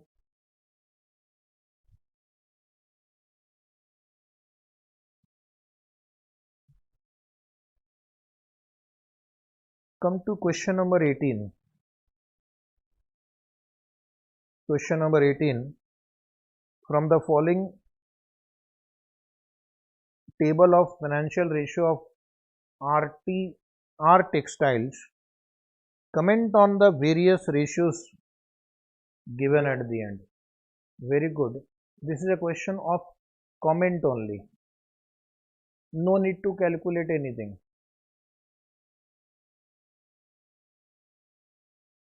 The source of this question is May 2019 RTB.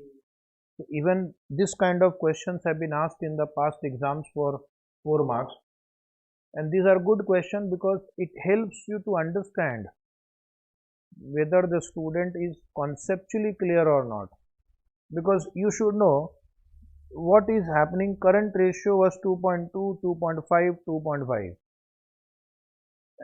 Current ratio of last 2 years is given and industry average is given. So first you have to check whether as a company are my ratios improving or not, and then you have to see whether compared to the textile industry what is my status, how have I performed compared to last year, how I have performed compared to the industry. So you will quickly participate, only will discuss as a homework you will write in the notebook on your own. So current ratio has improved. Current ratio has improved in the current year, and it is also matching with the industry average. In the first year it was below industry average, but in the current year they are able to match the industry average. So liquidity position is good. Then quick ratio in the first year was as per industry average. Current year it is slightly better than the industry average, which means the liquidity position is good because it is more than the industry average. But one can also see that there should not be idle funds. Too much of liquidity means idle funds are involved. So because we don't have enough data, we don't know the kind of business they are doing, we really can't comment, but it is also possible they have idle funds. What about receivable turnover ratio? It is constant and it is as per the industry standard. So there is no problem with receivable turnover ratio. What about inventory turnover ratio? It was 9, it was 10, and industry is 6. So this company has got a higher inventory turnover ratio. Inventory turnover ratio is increasing and it is higher than the industry, indicating efficiency in the inventory management. Receivable turnover ratio has decreased by just 1 day and it is slightly above the industry average. So again, not a major source of concern. Industry is 85, we are 86. 1 day is not a very significant difference. Is it right? Now let us look at the profitability ratio. Return on investment is decreasing. For the entity, return on investment is decreasing, but still it is very high than the industry. So they should try to keep the return on investment high only, not let it fall. What about operating profit margin? It has been maintained and it is very higher than the industry. Compared to 10%, they have got 19%, which is very good. Their operating efficiency is very good compared to other players in the same industry. What about debt equity ratio or debt ratio, debt to total asset? It has decreased slightly, which is nice, and it is even lower than the industry average. So the risk of this entity is lower than the other players in the industry. So risk wise also it is lower. And what about return on equity?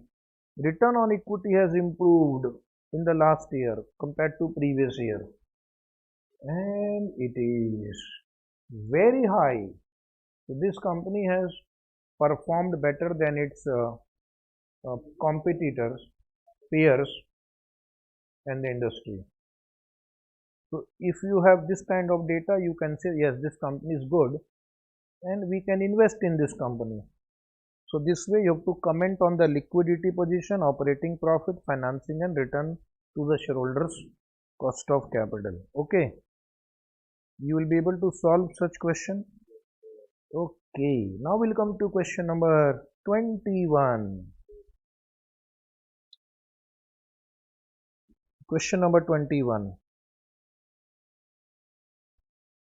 We'll take a small break and then we'll take question number 21 and more questions.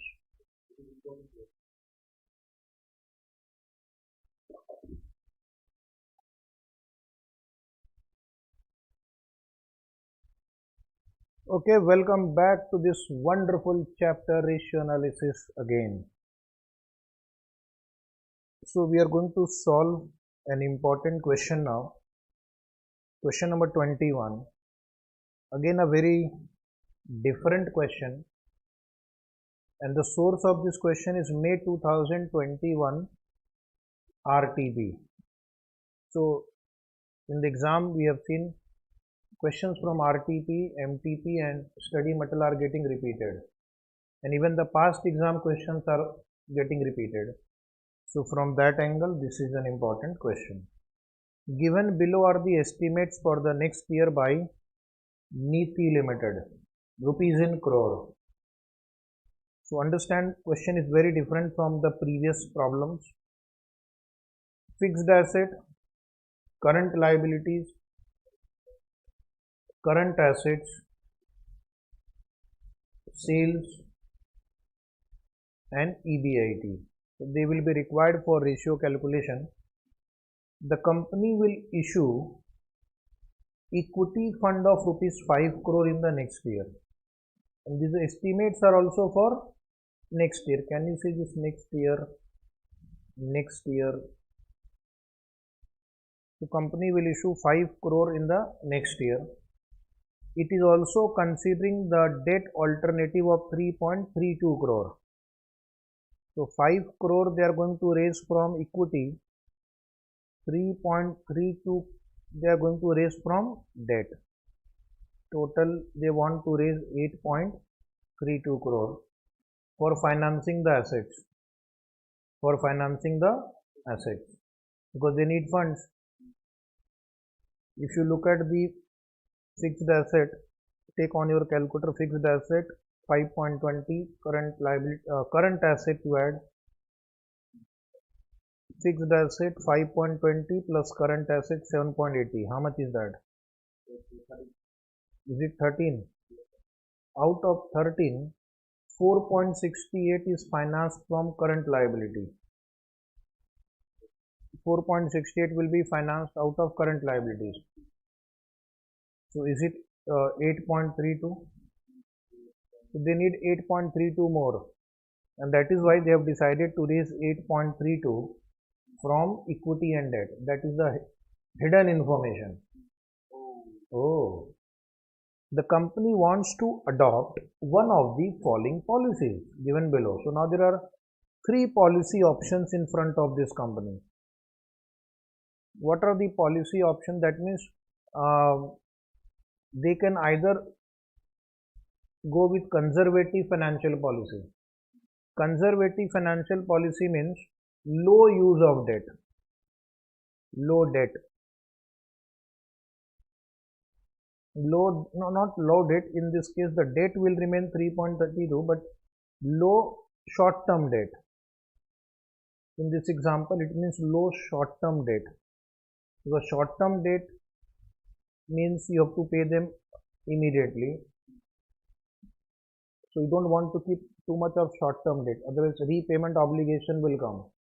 So 1.08 they will take from short term debt, 2.24 they will take from long term debt, and the interest rates are different. So moderate policy 2 is short term, 1.32 long term. Aggressive policy 3 short term, 0.32 long term. So this is aggressive policy. Too much reliance on short term debt. Assuming tax rate is 30%. So that will be required for tax calculation. Compute the following for each of the following financial policies. That means every calculation you have to do 3 times. One for conservative policy, one for moderate policy, one for aggressive policy. And what are the calculations you have to do? One is you have to do calculation on return on total asset. Return on total asset formula is EBIT into 1 minus T upon total asset. This will not be affected by how you have financed your debt. Am I right? Because it is EBIT. Up to EBIT calculation we don't have to deduct the interest. Since we are not going to deduct the interest, our answer will not be different under conservative, aggressive or moderate policy. Okay. The question is not clear whether I have to compute before tax or after tax, but because tax rate is given, we will take it after tax only. Or if you want, you can solve it 2 times. One is pre-tax and one is post-tax. Second, you have to compute return on owner's equity. This answer will change because owner will get earning after paying interest. Owners will earn only after paying interest, and the interest amount is changing under the three policies. Interest amount will be changing under the three policies. So therefore, we'll have to open three columns for these three, and net working capital will also change. Why? Because your short-term debt amount is changing. If short-term debt will change, current liability will change. Oh, if current liability will change, then current ratio will also change. Net working capital will change. Is it right? So for first answer, I will only do the calculation once, but for the other three answers, I have to do the calculation separately under conservative, moderate and aggressive policies. Is it understandable? So write down one by one.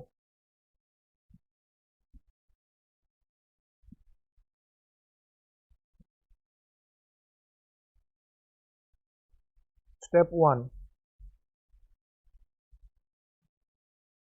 Step 1. Return on total assets. We'll do it two times to avoid any risk before tax and after tax. So before tax will be EBIT upon total assets. Total asset in bracket, that is fixed assets plus current asset. So how much is EBIT in the question? 2.30 crores. Divide by how much is fixed asset? 5.20 crore. How much is current asset? 7.8. Multiply by 100. Give me the final answer. Give me the final answer.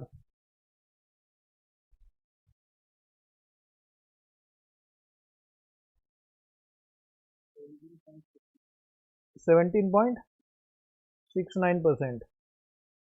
Then write down below that return on total asset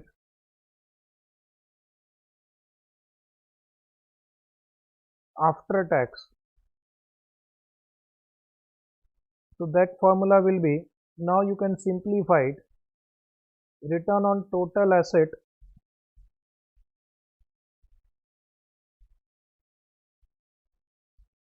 pre-tax into 1 minus tax rate. So that will save time. Once you have computed pre-tax, we can compute post-tax by just multiplying by 1 minus t. Tax rate is 30%. Tax rate is 30%. Final answer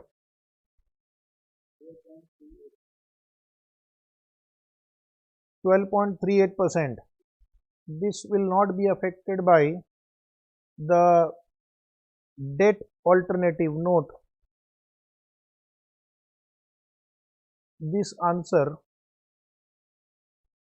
will not be affected by financial policy. This answer will not be affected by financial policy. Then we have to compute return on owner's equity. Will that answer get affected? Yes. Will that answer get affected? Yes. Write down answer 2. Yes, step 2 write down. Answer 2 or step 2. Calculation of return on owner's equity. So it will be PAT divided by shareholder fund. Is it right? PAT divided by shareholder fund. So to reach PAT, from EBIT, first deduct interest, then deduct tax, then you will get PAT. Right hand side rupees in crores.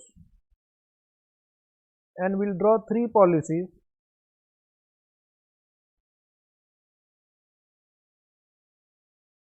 Which are the three policies we will write? Conservative policy, moderate policy, aggressive policy. Okay, then write down point number A, expected EBIT. They have given expected EBIT 2.30. Point B, less interest. Now interest will change because they are using two types of debt. One is short term debt.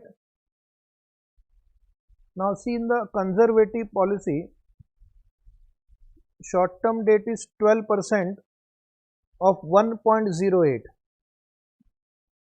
12% into 1.08. How much is that?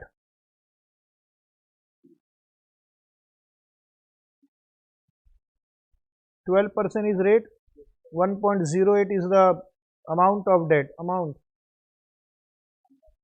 So you're getting 0.1296. Is it 0.1296? Next column, 12% into 2 crore. 12% into 2 crore. 0.24 lakhs. Next column, 12% into 3 crore. 0.36. Then small b, long term debt.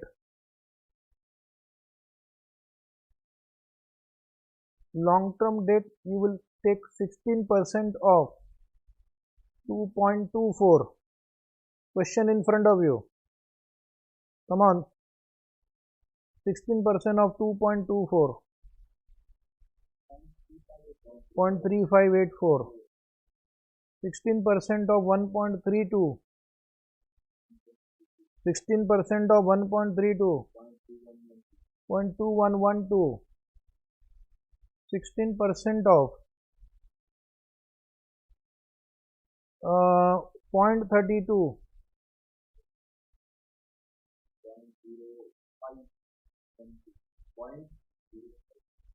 0.0512.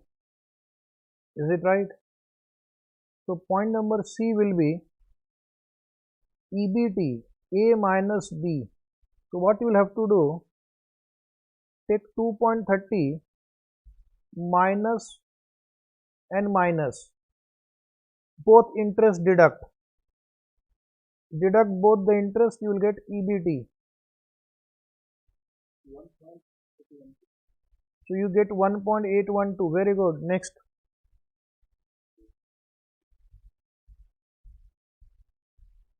Come on. 1.8488. Very good. Come on, next.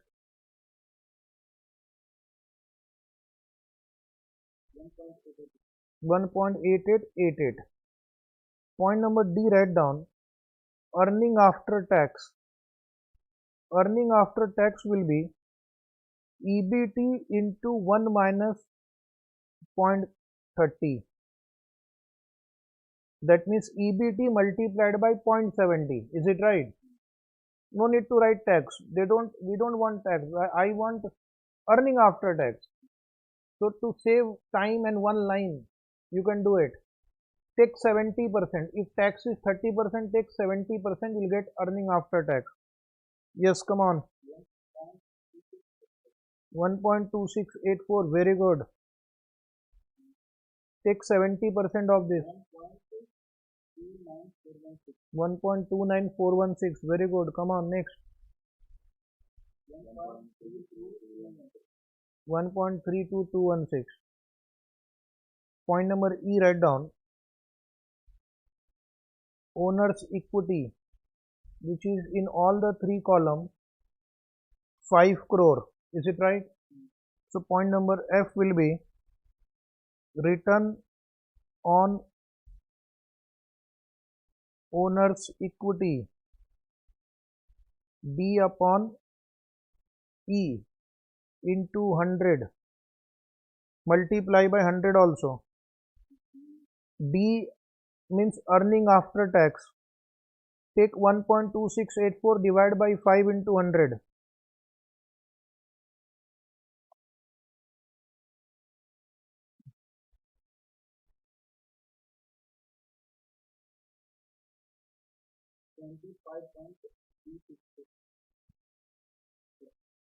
%25.37% we can do it. Write in 2 digits here. Okay, try the next one. Try the next one. Try the next one carefully. Take 1.29416 divided by 5 into 100. D by E. Come on. I am going to highlight it for you. You have to take these two numbers. 25.88% is right. 26.44% is right. Up to 2 digits enough. Any query on this? What is the next question? Net working capital. Is it right? So write down step number 3. Net working capital and current ratio. Next two question, net working capital and current ratio. Will the answer change? Yes, because current liability will change. So write down the heading, 3 columns, conservative, moderate, aggressive means use of more short-term debt. Okay. So first you will write down point A, current assets. Current asset is given in the problem. Can you see 7.80 right here, rupees in crores at the top right corner? So that is 7.8, 7.8, 7.8. Point number B, current liabilities. First write down here small a, current liabilities other than short-term debt. Other than short-term debt, which is given in the problem 4.68. Second line of the table. Question should be in front of you. And B, write down short-term debt. Go to the question. Check the short-term debt in conservative policy. How much is that? 1.08, 2.0, 3, 2.0, 3.0. So first you write here total B. Total B means total of current liabilities. Come on student. 5.76, very good. 6.68, come on. 7.68, point C. Net working capital. Net working capital A minus B. I am going to highlight, you are going to solve. This is current asset, this is current liability. Take calculator. 7.8 minus 5.76, 2.04, very good. Next one, 1.12, very good. Point, very good. So you can see the current ratio is going to fall now. And last answer, current ratio. Current ratio will be A upon B. A upon B. Once again the highlighted ones. 7.8 divided by 5.76. 1.35.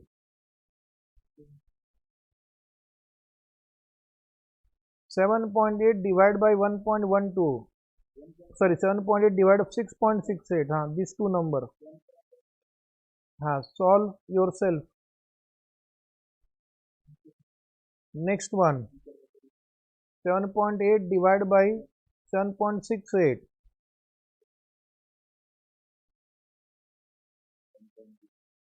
1.02.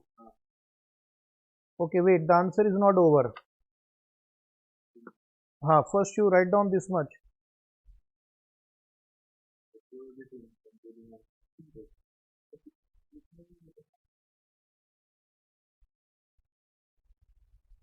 In the institute answer they have made two table, but we can do in one table only by using proper strategy.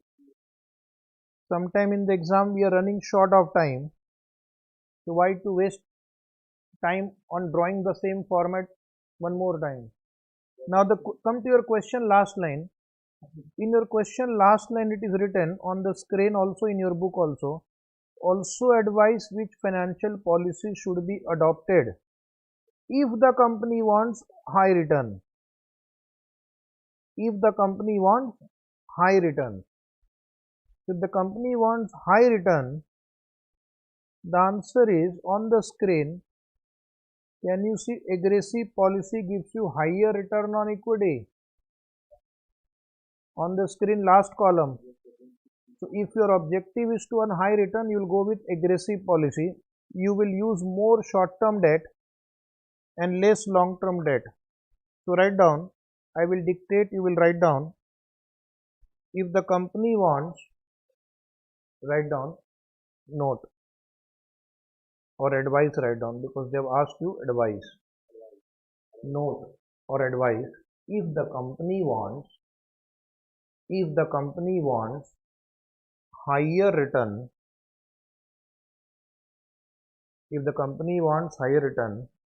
then it should adopt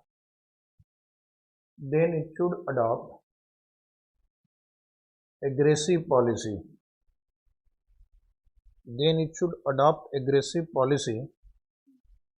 Because in aggressive policy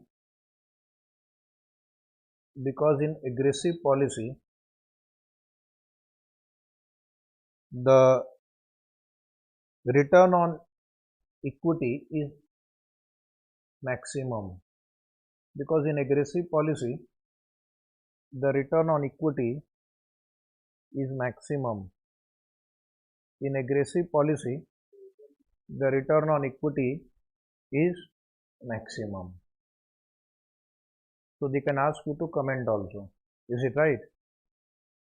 If they ask you to comment on current ratio, can you see what is happening in your current ratio? Is it increasing or decreasing? Current ratio is continuously decreasing because you are using more and more of short-term debt to finance your assets. Is it right?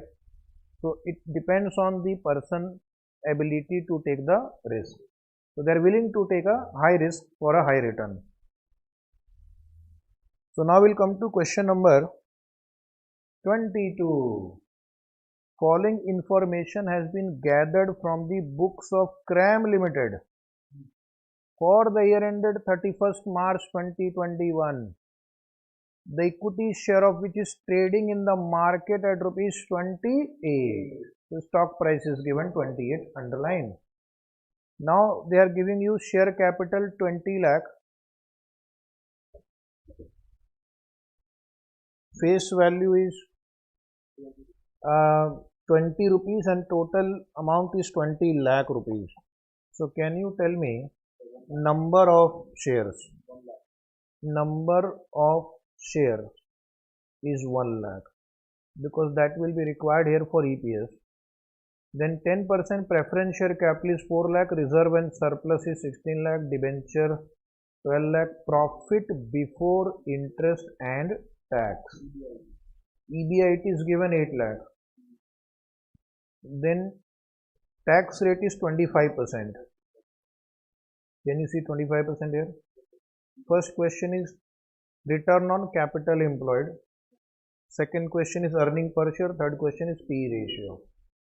And the source of this question is November 2021 RTP. Now, what is the meaning of capital employed here? Capital employed here means long-term funds employed. Long-term funds means capital employed means long-term capital employed. So we will add these four items: share capital, reserve, preference share, and long-term debt means debenture. And here return means EBIT. But they have not given us whether I need to compute pre-tax or post-tax. So I will solve by both. Is it right? Then earning per share is very easy. From PBIT I will deduct interest, tax and preference dividend. I will get earning after tax. Divide by number of shares. Yes, come on. Return on capital employed means the capital which is used for doing business, which means long-term capital employed. Borrowed capital is also considered. And once you get EPS, you can find P ratio. Formula for P ratio. Come on, P ratio. MPS upon EPS. Where is MPS? First line of the question. 28. And EPS will get from your calculation. Is it right? Why are you waiting? Why don't you solve? So write down first step 1. Return on capital employed, bracket pre-tax, okay. Then write down ROC is equal to EBIT upon long-term capital employed.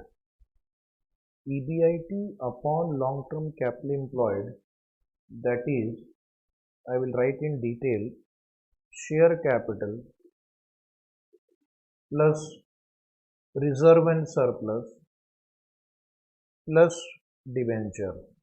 Share capital will include both equity and preference, okay? Or you want to write equity share capital separately, preference share capital separately, you can do that also. So now EBIT is given ready-made in the problem. How much? 8 lakh. And to earn that 8 lakh, what was the capital employed? So first four items you have to add. 20 lakh. But you have to present it. Plus 4 lakh. 52 lakh figure is not appearing in the question.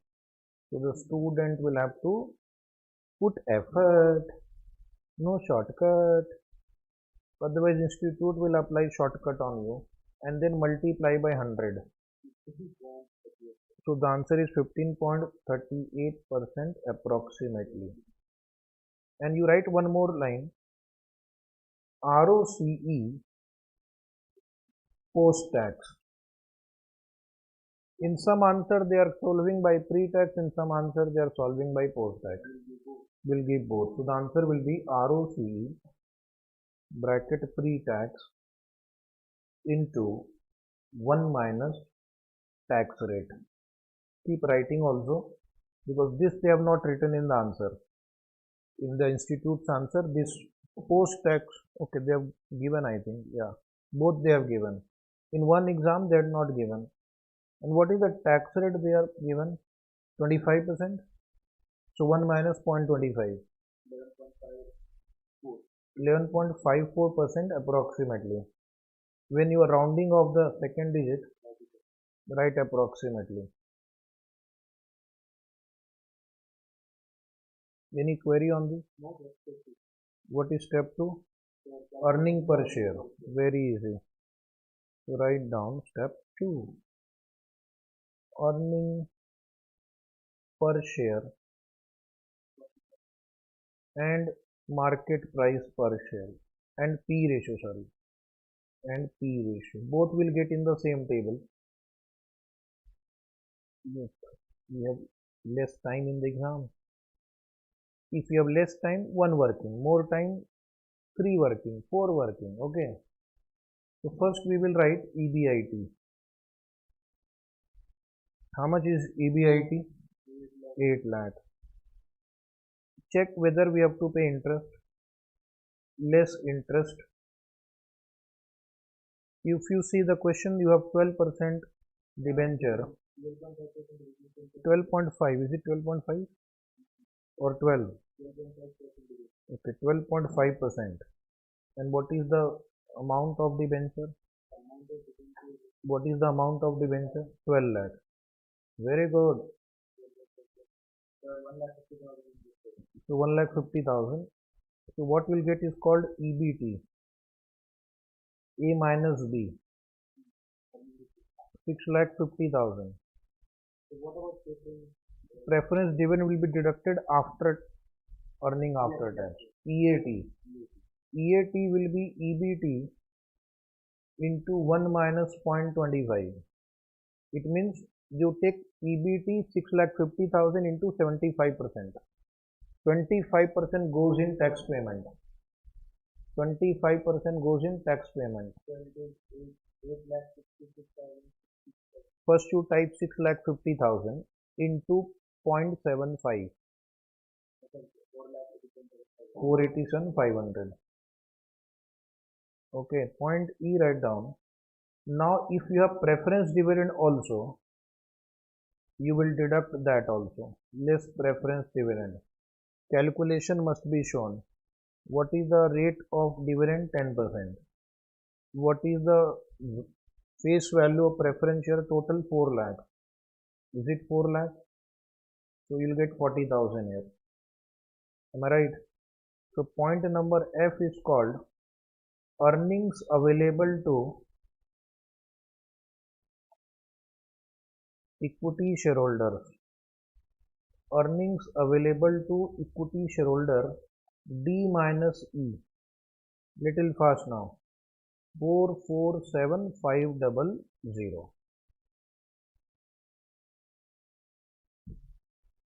Okay.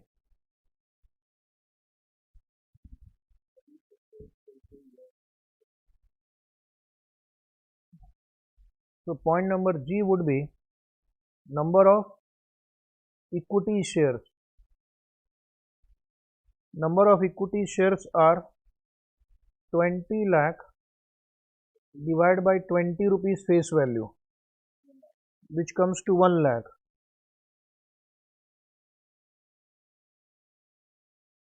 Then write down EPS. F divided by G. 4.475. Is it 4.475? Point number I write down MPS. Bracket given. Is it 28? Is it 28? Point number J, P ratio, price earning ratio, I upon H, 28 upon 4.475. So 6.2 times approximately.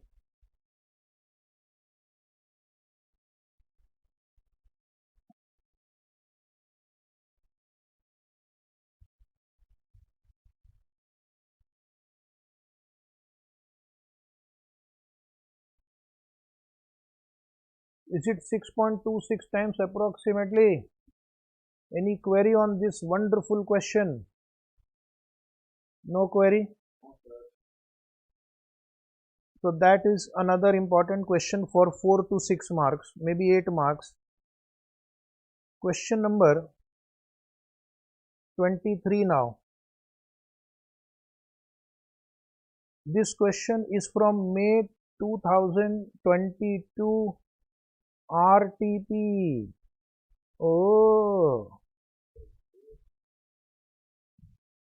FM Limited is in a competitive market where every company offers credit. Wow. To maintain the competition, FM Limited sold all its goods on credit and simultaneously received the goods on credit. The company provides the following information relating to the current financial year. Debtor velocity 3 months, creditor velocity 2 months, stock turnover ratio on cost of goods sold 1.5 times, fixed asset turnover ratio 4, gross profit ratio 25%, bills receivable, bills payable, then gross profit, and FM Limited has the tendency to maintain extra stock of 30,000 at the end of the period than that at the beginning. So closing stock is more than opening stock by 30,000. Determine sale and cost of goods sold, sundry, debtor, closing stock, sundry, creditor, fixed asset. So this is same as question number 15. Write down homework. Just go to question number 15. Same question, not similar, same. Only figures are different. What they have done in this question, they have multiplied all these figures by 3. This is the institute way of changing the question in the exam. So will you be able to solve 23? We have already done it. It was October 18 MTP 5 marks. Then they repeated this question in May 22 RTB.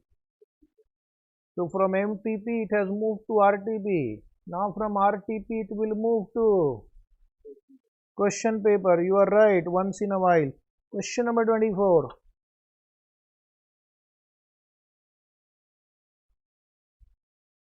This question is from March 21 MTP for 5 marks. Likely question for exam also. So the question is, SN Limited has furnished the following ratio and information relating to year ended 31st March 2021. Share capital, working capital. Working capital means current assets minus current liabilities.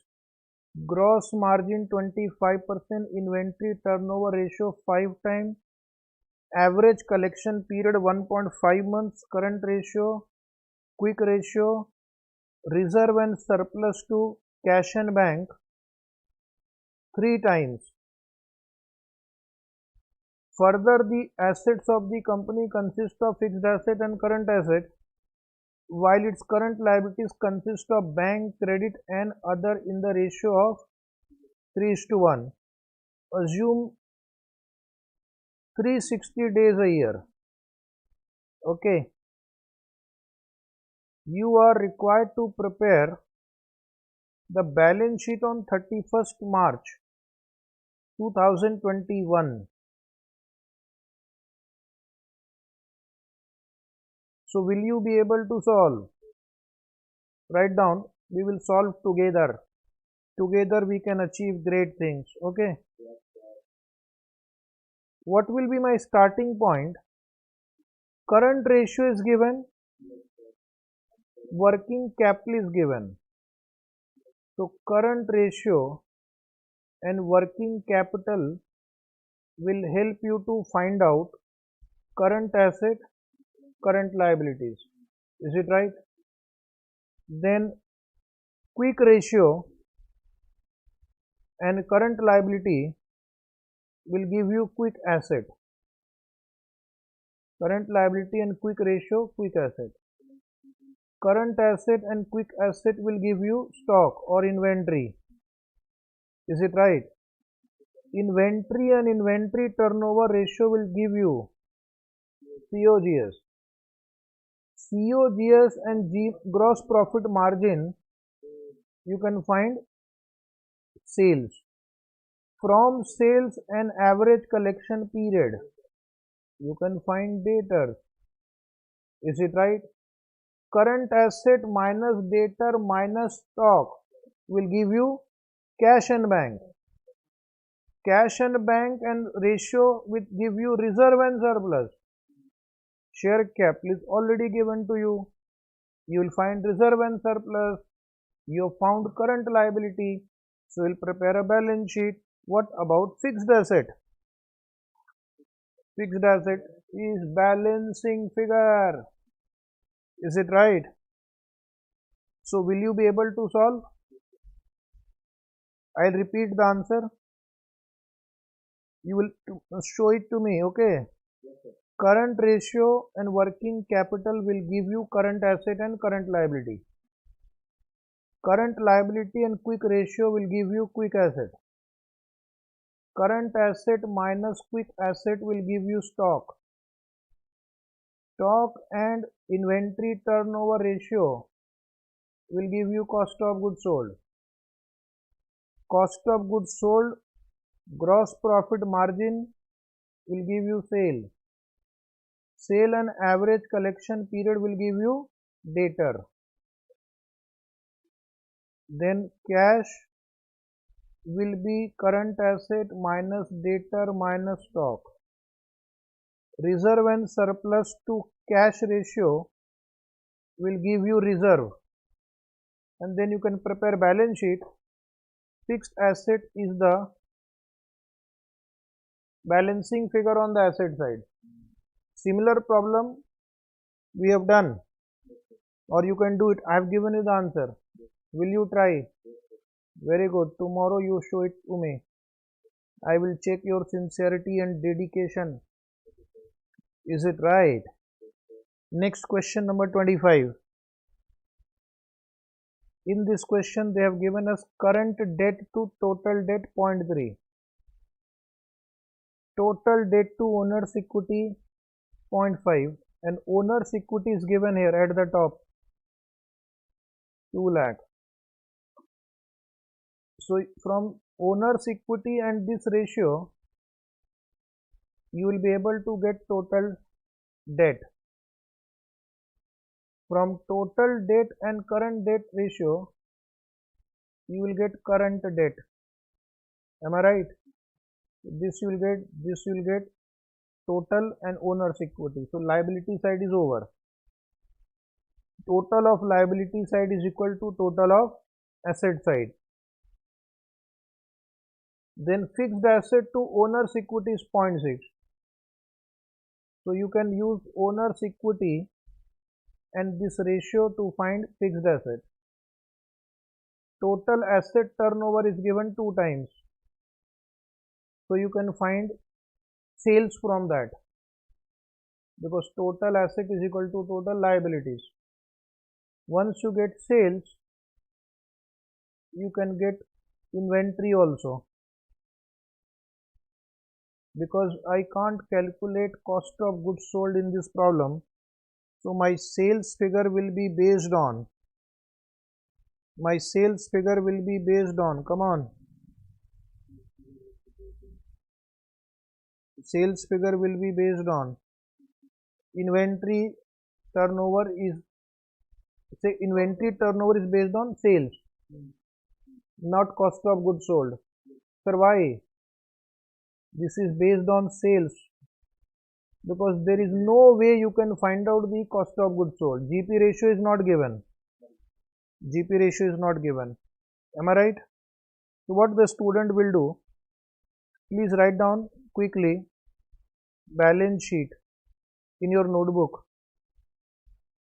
Balance sheet, and then write this balance sheet. Same balance sheet copy. Question is getting repeated in MTP April 21, March 22. Please copy this balance sheet in the notebook. We are going to solve it.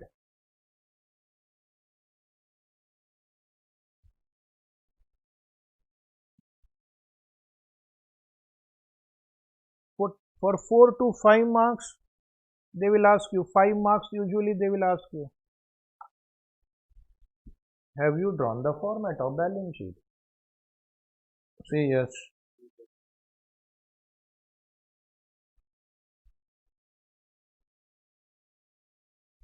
So once you draw the balance sheet, tell me. In the same format you should draw. If they give you balance sheet format in the question, you will draw the same format in your answer sheet. Is it right?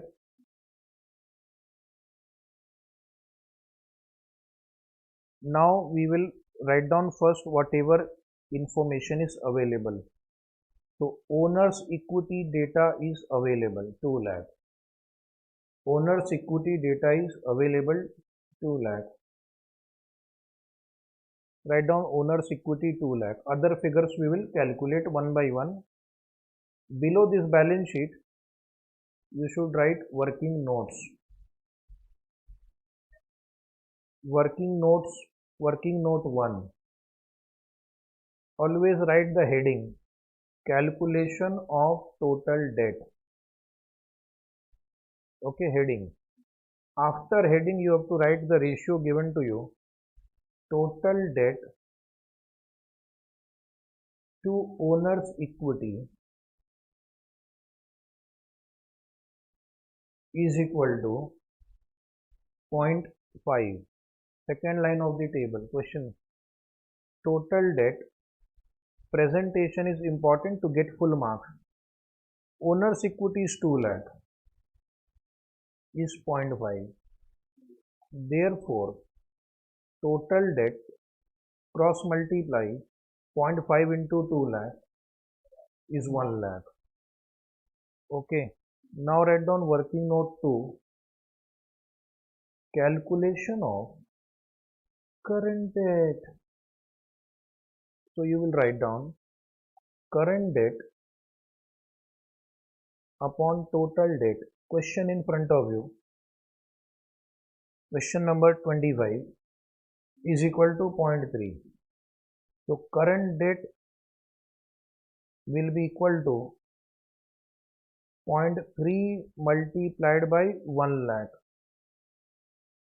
which is 30,000. Is the answer 30,000? If total debt is 1 lakh and current debt is 30,000, can I find out long-term debt now? So write down long-term debt. Long-term debt. Today as a homework you practice all the questions. All the questions you will practice now. Now you have understood how to solve the problems. Based on whatever learning we had today, you will be able to solve most of the questions. Total debt minus current debt. And you learned the presentation also. So total debt is 1 lakh. Current debt is 30,000. So long-term debt is 70,000. Is it right? So I will go to the balance sheet now. Current debt 30,000. Long-term debt 70,000. So the total of these two is 1 lakh. In your notebook write down current debt 30,000, long-term debt 70,000, total 1 lakh. 1 lakh plus 2 lakh means owner's equity plus total debt is 3 lakh. If this is 3 lakh, then the asset side will also be 3 lakh. Then the asset side will also be 3 lakh. Is it right? Now once you get the asset, you can find out the total asset to turnover ratio. Sales you can find out. Fixed asset to owner's equity is given. Fixed asset you can find out. Is it right? So are we ready? So write down working note 4. Calculation of fixed asset. Calculation of fixed assets. In the problem given, fixed asset upon owner's equity is how much is given to you? 0.6. Very good. So fixed assets will be equal to 0.6 multiplied by owner's equity 2 lakh. Is it 1,20,000? Point working note 5. total assets. So total assets will be equal to total of liabilities side of balance sheet. Yes or no? So total of the liability side of the balance sheet is 3 lakh.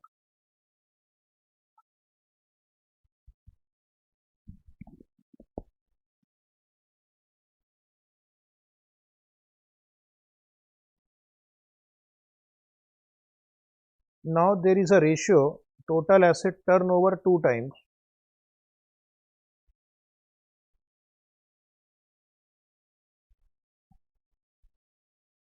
How many working notes we have prepared? 5. Working note 6. Yes, calculation of sales. Calculation of sales. So sales upon total assets. 2. Sales upon total asset is how much? 3 lakh is equal to 2. Therefore sales equal to 6 lakh. Is it right?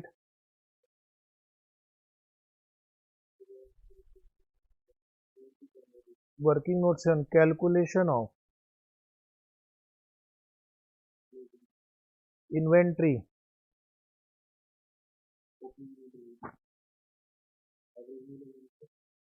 What is inventory turnover ratio? 10 times. So we will take inventory equal to, this time we are changing the formula, sales upon inventory turnover.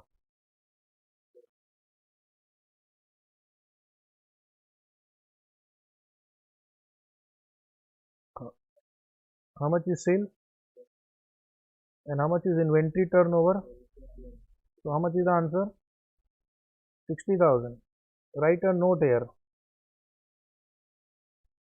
In the absence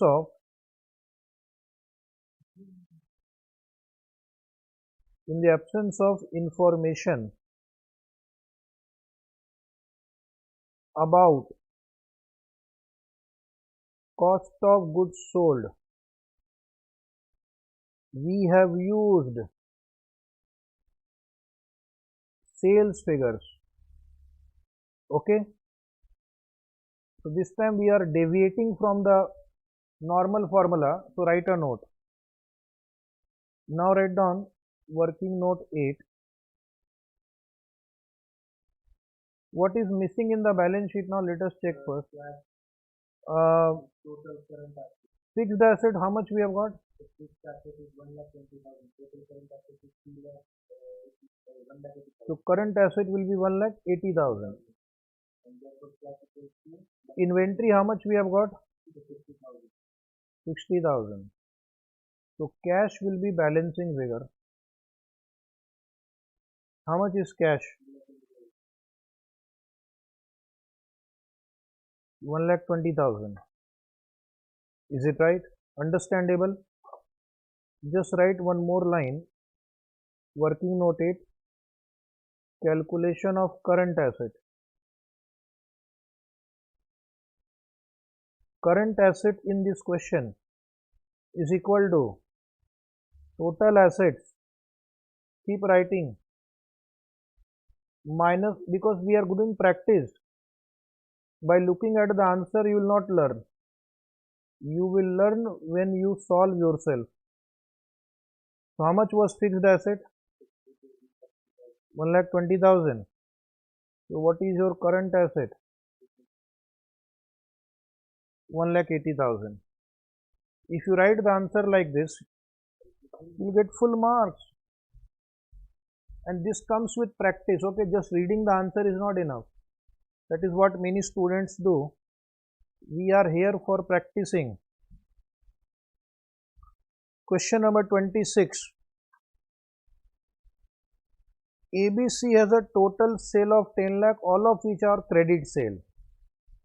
GP ratio is 25%. Current ratio is 2. Current liabilities are 2 lakh. Further, it has inventory of 80,000 and marketable security of 50,000 and cash of 30. So marketable security is also current asset, part of current asset. They are easily sellable. They can be converted into cash easily. Calculate average inventory if inventory turnover ratio is 3 times. Oh, so easy. From sales, you will get cost of goods sold, and from that you can get average inventory. Am I right? COGS upon inventory turnover is average inventory. Then compute the average collection period if the opening balance of debtor is expected to be 1,50,000. So sale is given.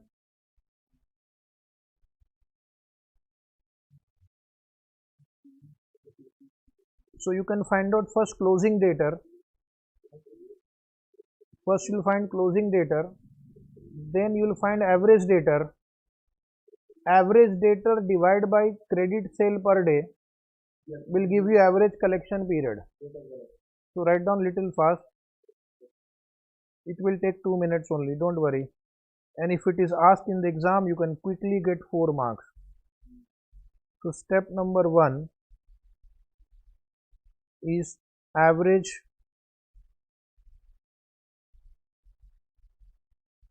inventory. Right hand side rupees. Point A sales. Sale is 10 lakh. Point B less gross profit. Keep writing. Gross profit is 25% of 10 lakh. When we are solving ourselves, it gives us practice. Is it right? And more practice will give you confidence that you can solve. So COGS will be 7,50,000. Then write inventory turnover, which is given in the problem. Inventory turnover is given 3 times. 3 times.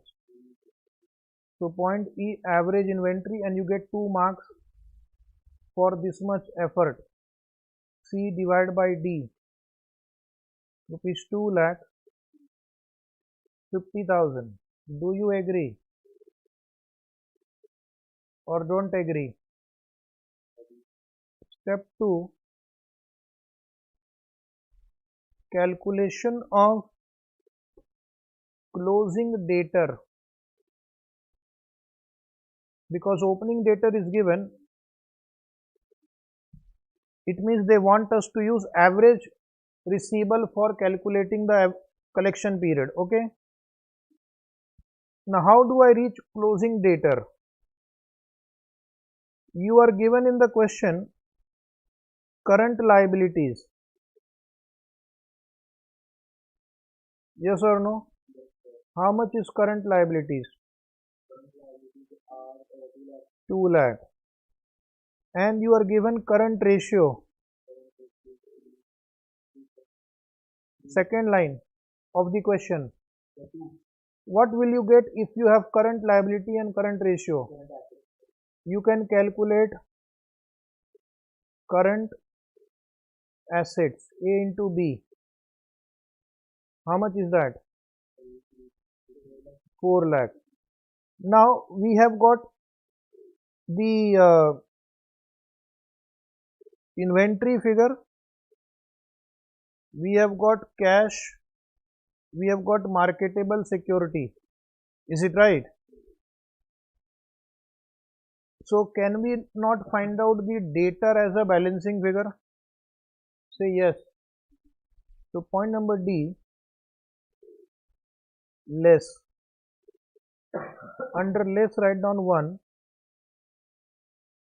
closing stock, inner column 80,000, cash, inner column 30,000, 3 marketable security. This is also current asset item. How much is that? 50,000. Read the problem first 3-4 lines. Are they there? So total of these 3 items in the outer column will be 1,60,000. Total current asset minus stock, cash, marketable security. What will you get? You will get closing debtor balance, which is equal to, very good question. With practice you can understand the step. Otherwise most students wonder how do I get the balancing figure. Opening debtor is given in the problem somewhere below. Check how much is opening debtor.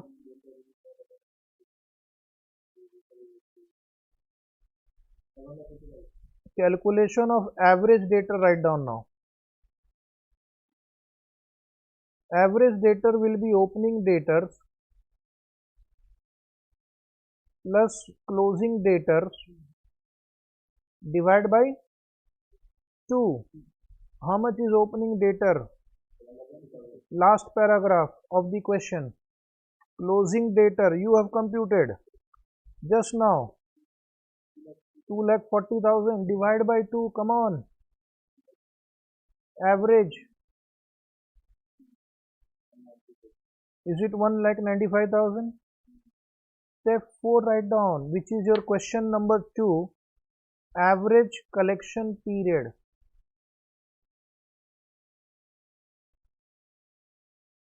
Is equal to average debtor divided by average credit sales per day. This is the logic. This is your debtor, this is your average credit sales. So how many days of credit sales are blocked in debtor? That is the logic. If you understand the logic, you can generate the formula yourself. So this is 1,95,000.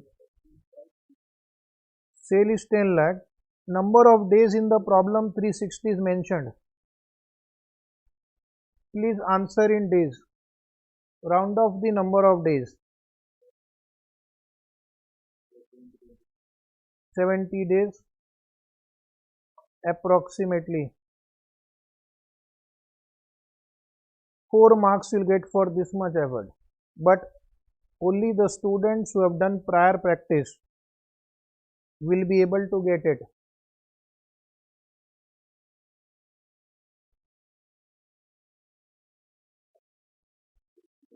Any query on this? Question 27, write down homework.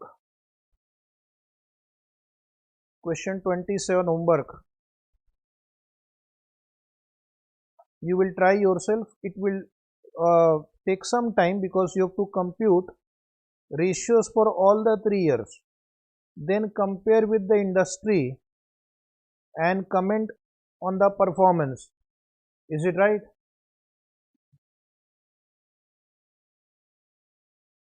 (27) number question homework. 10 mark question in November 2021 MTP, that was. Now we will solve question 28, and the source of this question is May 18 exam for 5 marks. Oh, so now we will take some exam question also. Study material completed, RTP, MTP completed. It is time for some exam questions. So you'll get a feeling of how the questions are asked in the exam. The accountant of Moon Limited has reported the following data. GP margin. So GP plus GP margin will give you what? It will give you sales. It will give you cost of goods sold. And then once you get sales, Using total asset turnover ratio, you will get total assets. Using total assets, you will get net worth. Then current ratio is 1.5:1. Liquid assets to current liability is 1:1. Means only cash and debtor, cash, bank, debtor, but not stock. Credit sale to total sale is in the ratio of 0.8:1. So you will be able to bifurcate this into cash sales and credit sales. Is it right? And then from credit sale, you will get the debtors. From credit sale, you will get the debtors. Now we'll come to assume 360 days in a year. You are required to prepare balance sheet which has following details. You have to find the net worth, current liabilities, then fixed asset, stock, debtor, cash, and this is the total of the balance sheet. Very good question for exam purpose. For 5 marks, it is a time consuming relatively. Is it right? So what you do, first you copy this balance sheet in your notebook. Please do it fast. I know you are intelligent, but examination is of a different level altogether.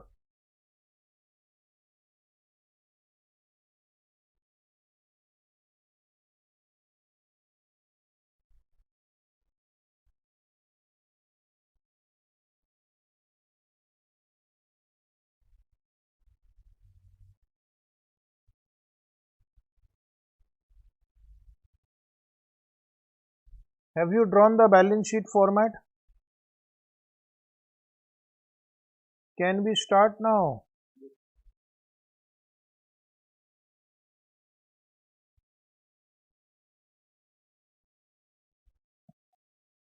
So start. To write down very important question. First we will calculate step 1 sales. Right hand side rupees. Point A, gross profit 60,000. Gross profit margin is 20%. So can we get the sales figure now? Is 3 lakh. A upon B, easy to understand. Or you can write the formula and solve. Step 2, या working note 2, calculation of total assets. You are given total asset turnover ratio. So sales upon total assets is 0.30. 3 lakh upon total assets is 0.3. Total assets equal to 3 lakh divided by 0.3. Is it 10 lakh? Say yes or no. Step 3, write down calculation of net worth. In the question it is given net worth to total assets. Net worth upon total assets. How much is given? 0.90. Net worth is missing. Divide by 10 lakh is 0.9. So can you tell me net worth? 9 lakh. Step 4, total of liability side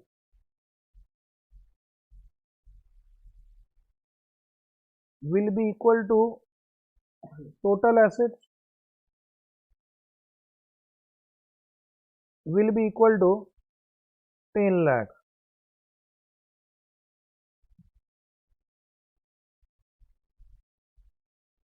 So step 5 will be current liabilities. So please tell me, how do I reach current liabilities? Total of the liability side is 10 lakh. Net worth is 9 lakh. Current liability. So current liability will be 10 lakh minus 9 lakh is 1 lakh. So first let us come to balance sheet. Is it right? So in balance sheet write down total liabilities 10 lakh, total assets 10 lakh, net worth 9 lakh, current liabilities 1 lakh. Now if you look at the question, current ratio is given. So can I find current assets now? Yes, so I can find step 6 or 7, calculation of current assets. So just write down directly, current assets equal to current liabilities into, come on, current liabilities into current ratio. Do you agree with this formula? Current asset is equal to current liabilities into current ratio. So current, this is formula only. We have just simplified it. How much is current liability? How much is current liability? And how much is current ratio? This is formula only. 1,50,000. Wait, now write down step 6. Calculation of quick assets. Quick assets. Liquid asset. You are given liquid assets, or write down liquid asset.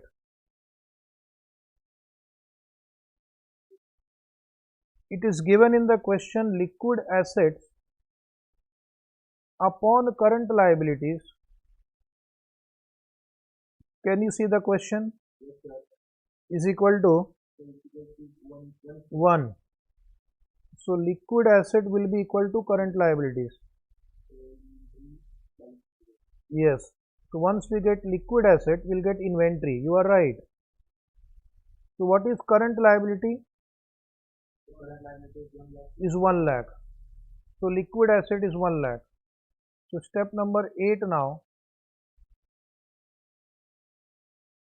Calculation of stock. All this will come through practice. Otherwise in the exam will get stuck.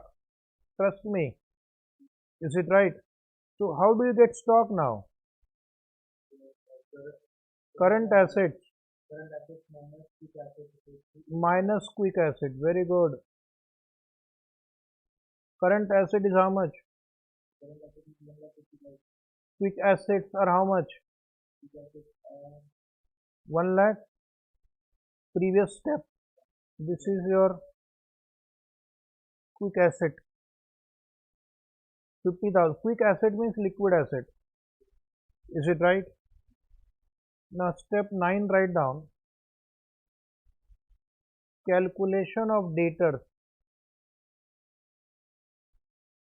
You are given average collection period 60 days.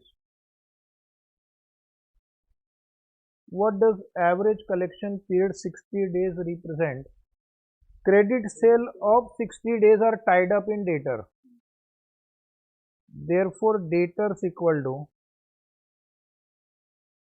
60 divided by 360 into credit sales proportionately. Annual credit sale is, we have computed annual credit sale 3 lakh. Is it right? So 3 lakh into 60 by 360.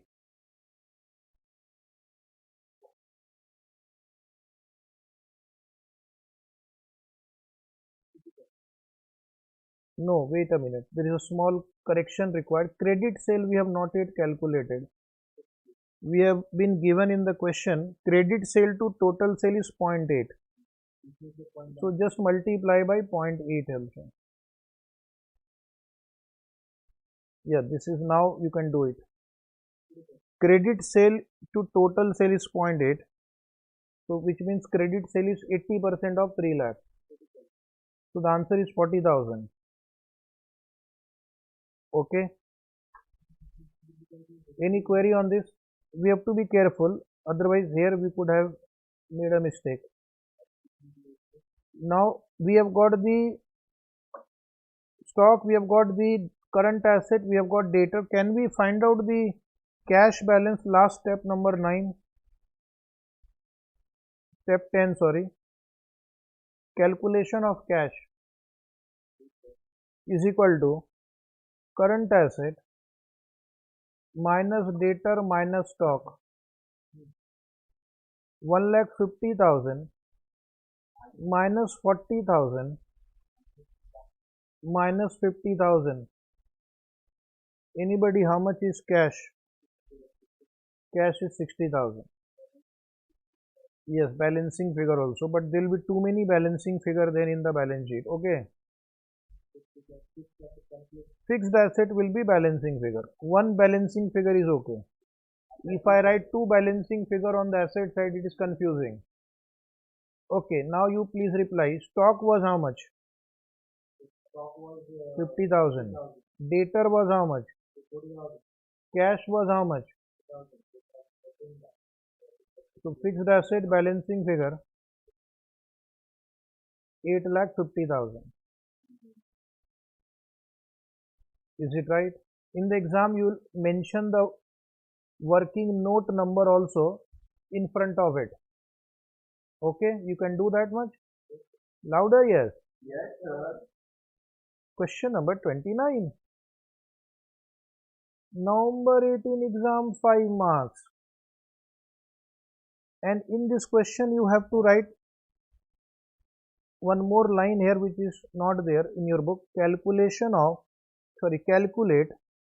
They have given the question and they have not mentioned what you have to calculate.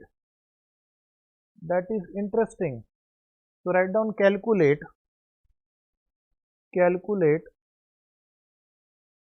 current assets. If your question does not have this line, please write it down. Calculate current asset, comma sales, comma cost of goods sold,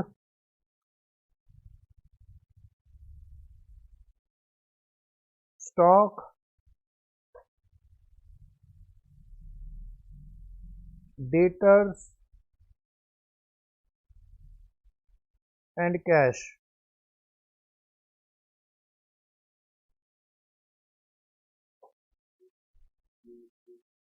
Current asset, sales, COGS, stock, debtor, cash.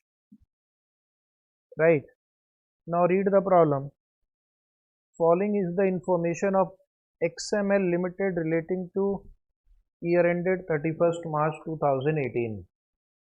Gross profit is given, net profit is given, inventory holding period is given 3 months, receivable collection period is 3 months, non-current asset to sales ratio is given 1:4, non-current asset to current asset is given 1:2, current ratio is given 2:1, non-current liabilities to current liability 1:1, share capital to reserve and surplus 4:1, and only one amount is given,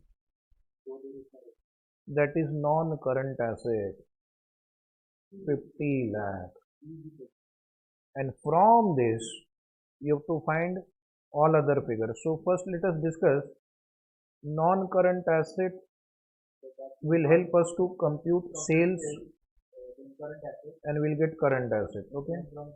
From current asset and current ratio, we'll get current liability. From current liability and this ratio, we'll get non-current liability. Is it right? And then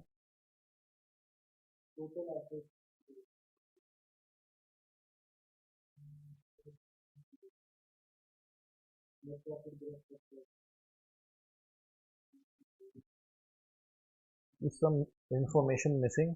We'll check. No change in the non-current asset during 17-18. No depreciation was charged on non-current asset during 17-18. Is it right? So we have to find current asset, which we can find sales, cost of goods sold, stock, debtor and cash. I think some information may be missing. We'll see. So first you start.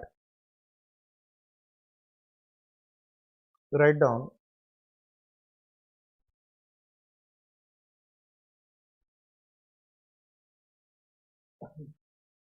here non-current asset to sales ratio is given. Can you see that?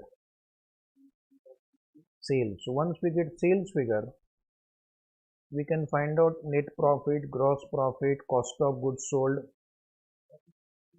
Then debtor collection period will help us to get the debtor, stock holding period will help me to get the stock. That is easy. Is it right? So sales figure will be required for first four ratios to be used.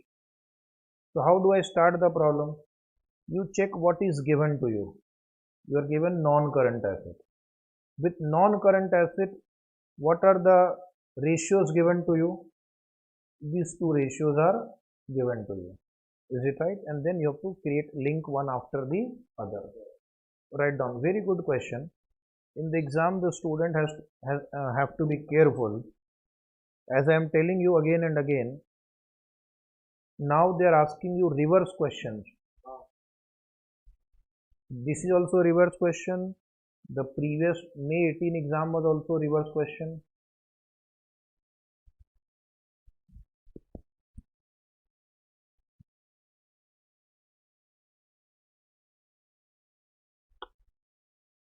Step 1.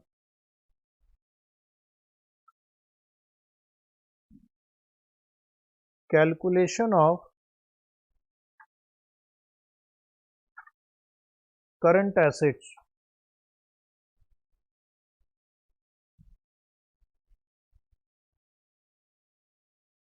non-current assets current asset upon current asset. This ratio is given.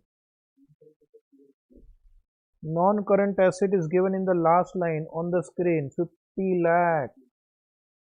This is my starting point. So first we are using this ratio and after that we'll use this ratio to get sales.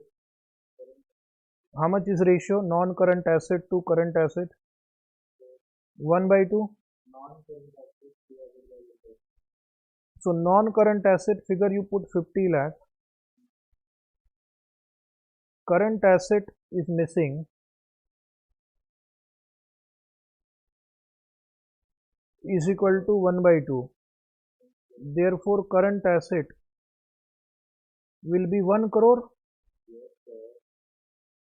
Current asset is 1 crore.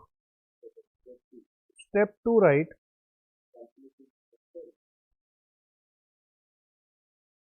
calculation of sales.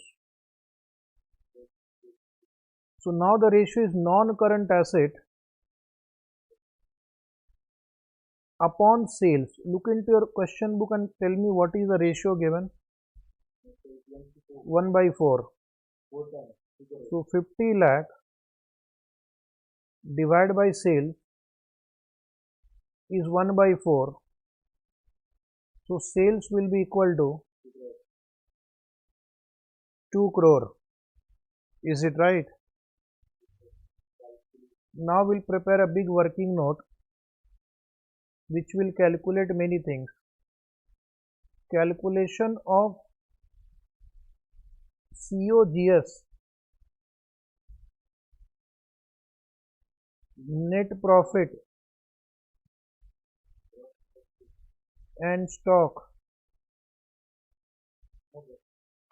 Gross profit also will calculate. Have they asked you gross profit in the question separately as a heading? No. So don't worry. They've just given it, but we'll require it. Yes, for the calculation of COGS. Right hand side rupees. Any other format is also welcome. Presentation will change. Answer should not change.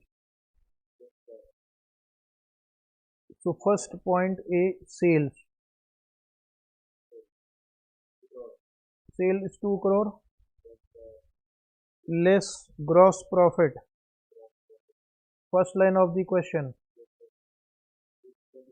20% into 2 crores. Come on student, 40 lakhs. So what is cost of goods sold? 1 crore 60 lakh.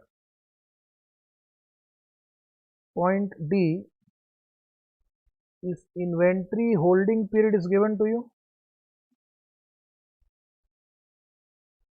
How many months inventory holding period? 3 months. Now I am asking you, you reply, if inventory holding period is 3 months, so what will be your average inventory?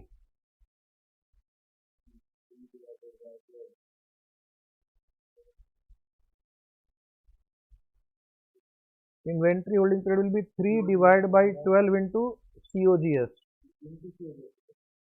Yes, proportionate. Inventory is equal to 3 months of COGS. So 3 divided by 12 into COGS is how much?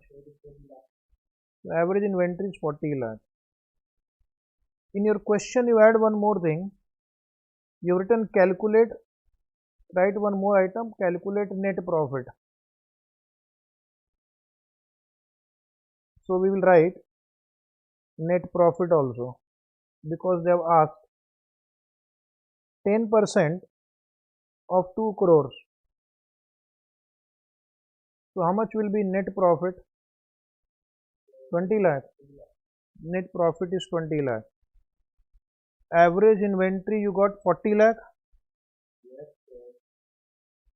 Average inventory 40 lakh. Just check you have written everything nicely. Any other presentation is welcome, as long as your answers are correct. Every calculation will be displayed in your answer. Here COGS is A minus B. Okay, can I go to next? What is the next calculation they want?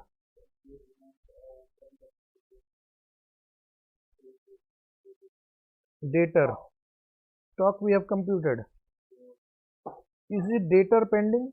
Yes sir, debtor cash. Debtor is pending. So don't worry. First you write down debtor. To calculate debtor, average collection period is given 3 months. 3 months is given receivable collection period. Debtor velocity is given. Therefore, debtors, what is the formula? Guide me. 3 by into credit sale. Just check whether cash sale, credit sale, total sale separately mentioned anywhere? No. If nothing is given, all sales are credit sale. How much was your credit sale? 2 crore. Very good. So the answer is it 50 lakh? 50 lakh. One more thing we will compute is your cash they have asked you to calculate. Calculation of cash.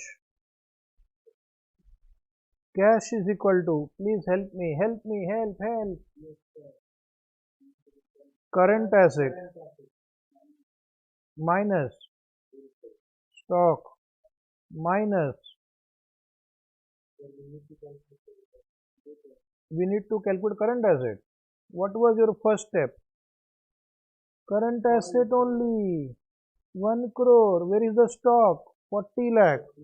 We'll assume average stock and closing stock are same because I don't have opening stock in the problem. So current asset we had computed, I think it was 1 crore.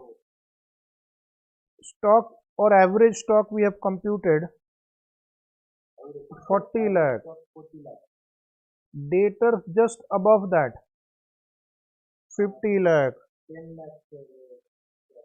So cash and bank 10 lakh. Write a note. It is assumed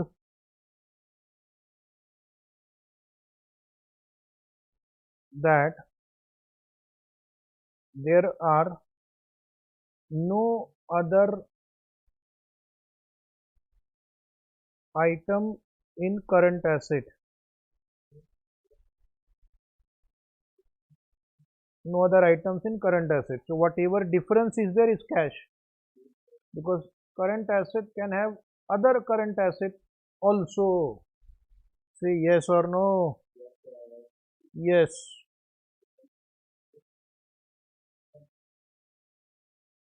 Any query on this? These are the exam question. Now we'll take one more exam question. May 19 exam, 5 marks. So you should have that confidence that I will be able to solve exam questions. Right. Again, if you see this question, they have done reverse, they have asked reverse calculation. From the ratios, you have to find this figure. When I am sitting in front of you, you are finding easy. When I will give you to do yourself, you will take 1 hour to solve such questions. So please practice. That is the only way you can get good marks. Following figures and ratios are related to company Q Limited. Sales all credit 30 lakh. Sales and GP ratio will give you cost of goods sold. Fixed asset turnover ratio based on cost of goods sold. These two ratio will give you fixed asset. Stock turnover ratio based on cost of goods sold. These two ratio will give you stock. Then liquid ratio 1:1. Current ratio 1.5:1. Debtor collection period 2 months. So debtor and sales together will give me debtor balance. Reserve and surplus to share capital 0.6:1. Okay. Then capital gearing ratio 0.5. Capital gearing ratio means debt plus preference share capital upon net worth. That is called capital gearing ratio. Then fixed asset to net worth is 1.20. So you have got fixed asset here. Now you can get net worth. Is it right? So net worth will get.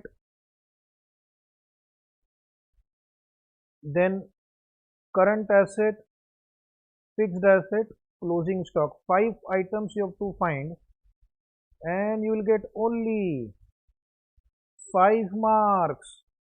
Is it right? So how do you solve? Begin. How will you find current asset? We will see.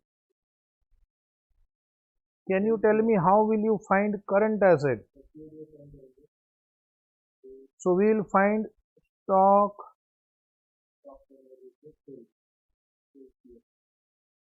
debtors we can find,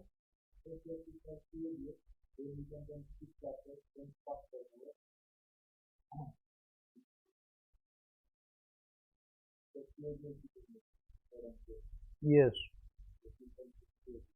So start with COGS first. Okay.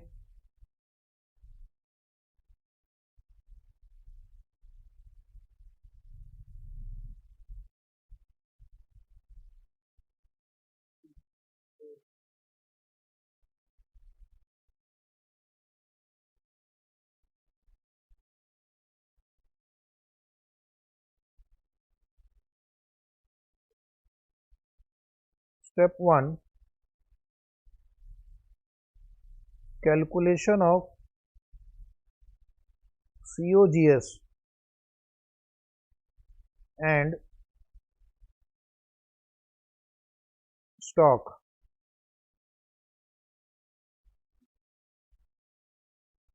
Calculation of COGS and stock.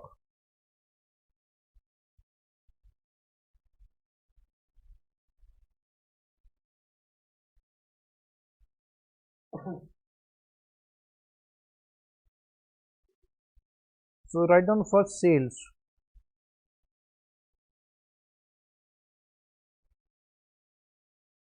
Sales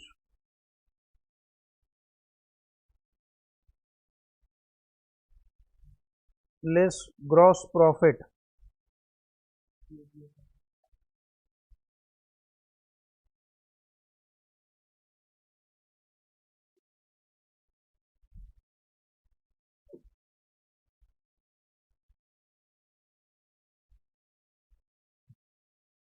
So how much is gross profit at the rate of 25%? 7,50,000. So COGS is how much? 22,50,000.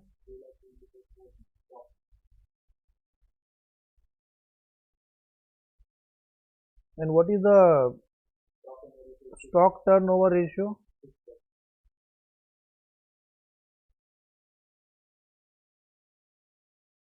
Is 6 times.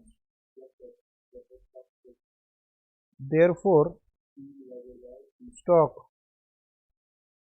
you will write point number A, B, C, D, E. So that is C by D. How much?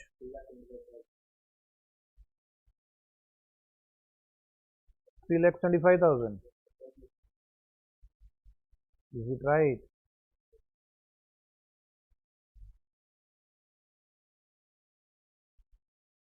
Step 2,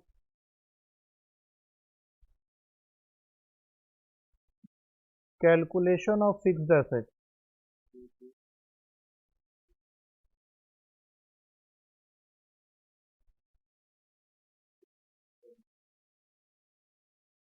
You are given fixed asset turnover ratio based on cost of goods sold. So fixed asset will be equal to COGS upon fixed asset turnover ratio.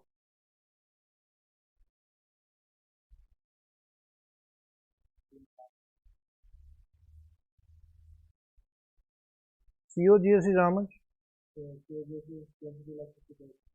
Okay, and turnover is how much? What is the answer? 15 lakh. Now write down step 3, calculation of debtors. Calculation of debtors.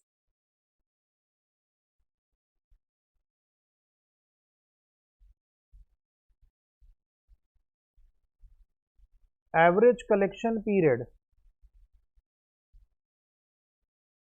Average collection period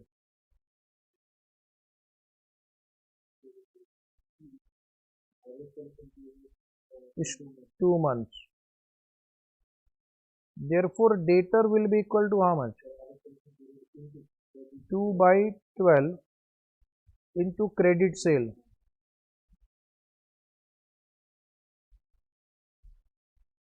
2 by 12 into how much is credit sale?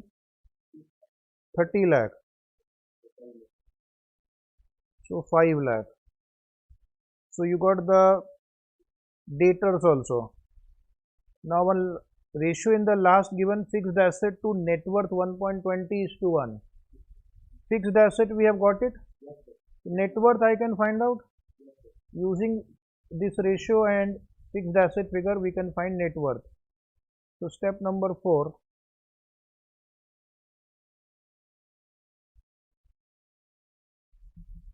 calculation of net worth.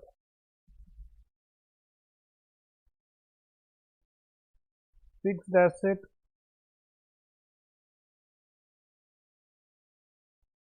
upon net worth 1.2. Fixed asset was how much? Fixed asset was 15 lakh upon net worth is 1.2. Yes student, what is net worth equal to? 15 lakh divided by 1.2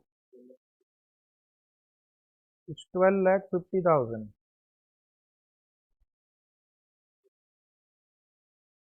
So now out of this 5 requirement, how much we have computed?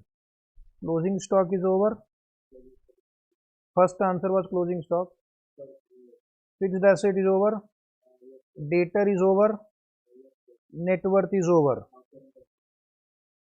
Now we have to find current asset. For that, I have to use current ratio. I have to use liquid ratio, and I have to use the stock figure, and I have to use the stock figure. So you will be able to find current asset. So last step 5, calculation of current assets given. Wait. Current ratio is how much?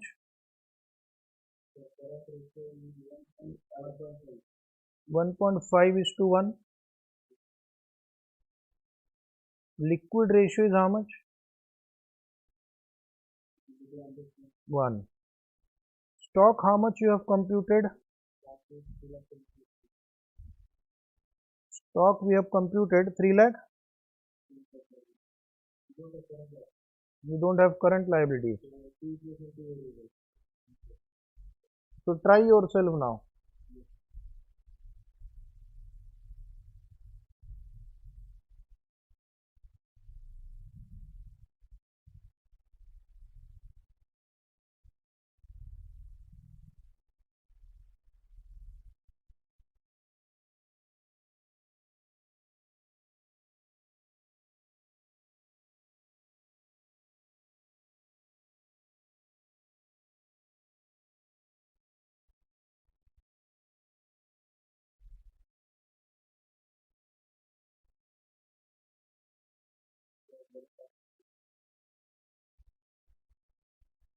Eleven lakh 25,000.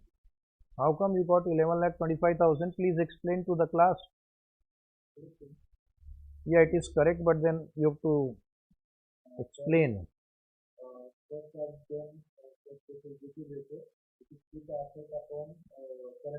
Quick asset upon current liability. X is equal to current asset. X minus stock upon current liability equal to 1. Second equation. Current ratio. X upon Y equal to 1.5. Y is equal to current liability.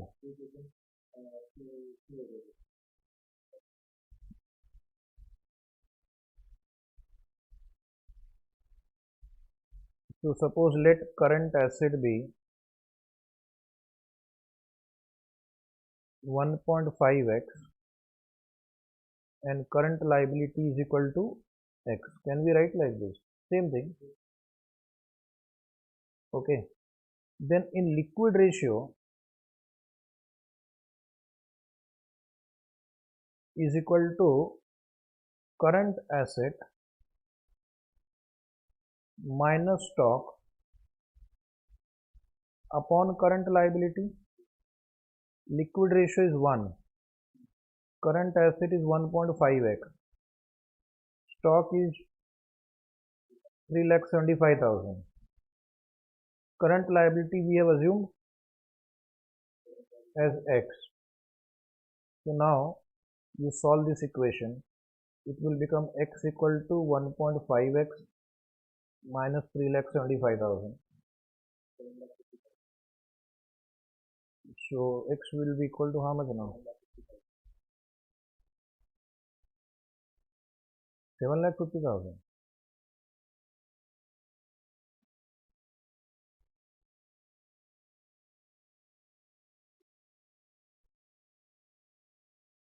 Liquid ratio is 1.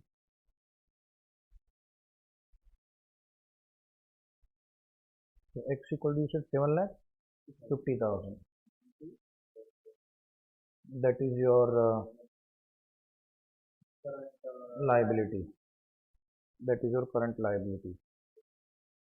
Okay.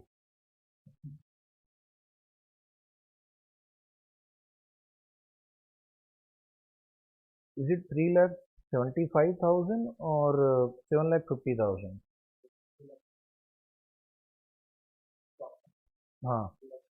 Is this ratio right? You have checked the calculation? If current liability is 7,50,000, current ratio will be 1.5 times of 7,50,000. So write down below. Therefore, current asset equal to 7,50,000 into 1.5 is how much? 11,25,000. This is right. So this was a new calculation for you. Is it right? Any query on this? No query. Okay, come to January 2021 exam for 5 marks. Question number 31. Equity share capital is 2 lakh. Total debt to owner's equity 0.75. Total debt to owner's equity 0.75. Total asset turnover is 2 times. Inventory turnover is 8 times. Fixed asset to owner's equity is 0.6. And current debt to total debt is 0.4. This question we have done earlier also. So write down homework. If you can't calculate COGS, we will take sales. As I said, we have done this question earlier. Just try to locate which was that question. A very similar question. Number 25 we have solved today. Same as 25. Write down. So 25 number was asked in MTP. And then as I said, they will shift it to the exam also. Is it right? Only what they have done, they have changed some figures. Not even figures. Most of the figures are also same. There also share capital is 2 lakh. Here also share capital is 2 lakh. Institute will repeat the question. That is my whole idea to give you the practice. Get confidence. So 31 and 25 are similar problem. So write down homework 31. Do it like 25. I have done it for you already. Now we'll take one question from July 21 exam. Sir, why not May? Because exam was postponed. Is it right? The world was suffering from Corona 2, Part 2. Corona 1 was 2020. Corona 2 was 2021. We have to be careful. Yes. Now we'll come to Masco Limited has furnished the following ratio and information relating to year ended 31st March 2021. Sales, return on net worth, then rate of income tax, share capital to reserve, current ratio, net profit to sales after tax, inventory turnover ratio based on cost of goods sold, and then cost of goods sold is directly given to you, so you can find the stock, average stock. Interest on debenture is given, receivable is given 2 lakh, and out of that debtor is 1,25,000, payable is given 2,50,000, and bank overdraft is given. So these two together are current liabilities.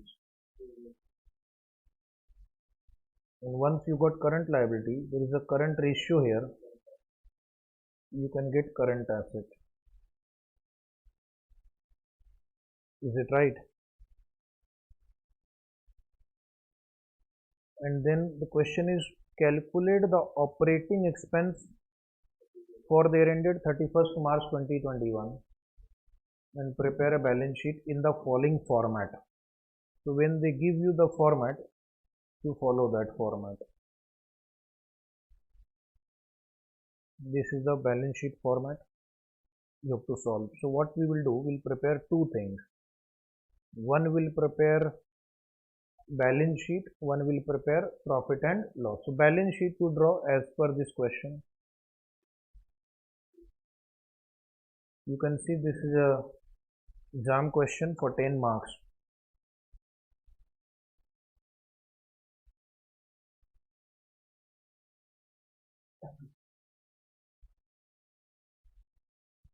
Draw the same balance sheet first.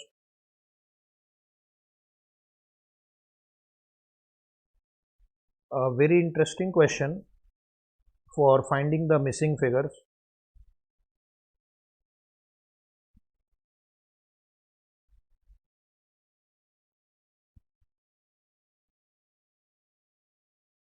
First you draw the balance sheet, then I will guide you further. Very important question for revision purpose also.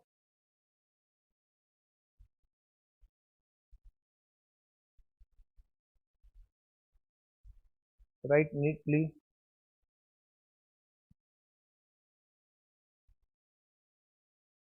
You can draw two columns if you want. One inner column, one outer column.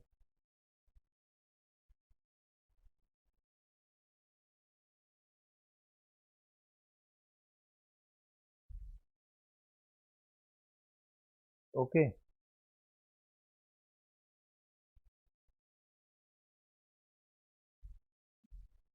Then we'll prepare one trading and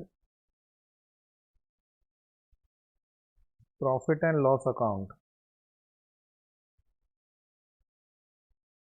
Or you can prepare in a vertical format also, both are okay.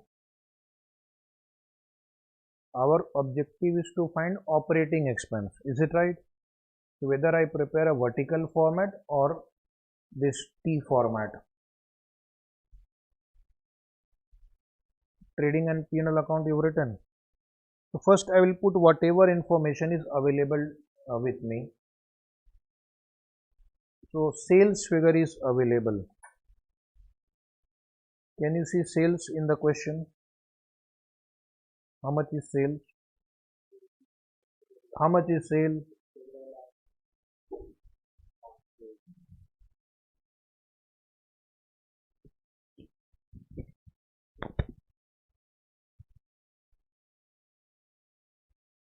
To cost of goods sold.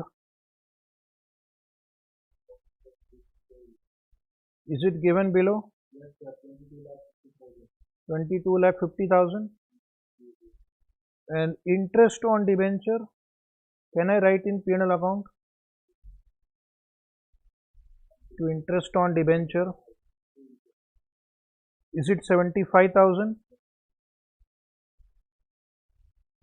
Then in balance sheet, can we write receivable 2 lakh? In the inner column, receivable 2 lakh.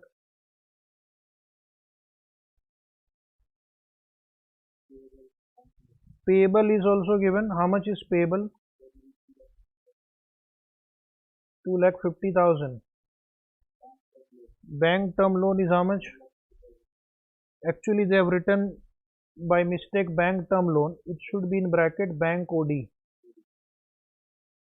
There is a typing error in the question. Means institute's mistake. What they want to say is bank overdraft. So that is 1,50,000. Bank overdraft is short term. You have to take it for a short period, return it back once you get cash in your account, return it back. Okay.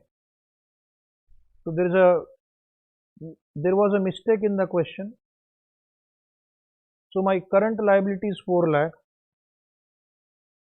Now we have to find out the missing figures.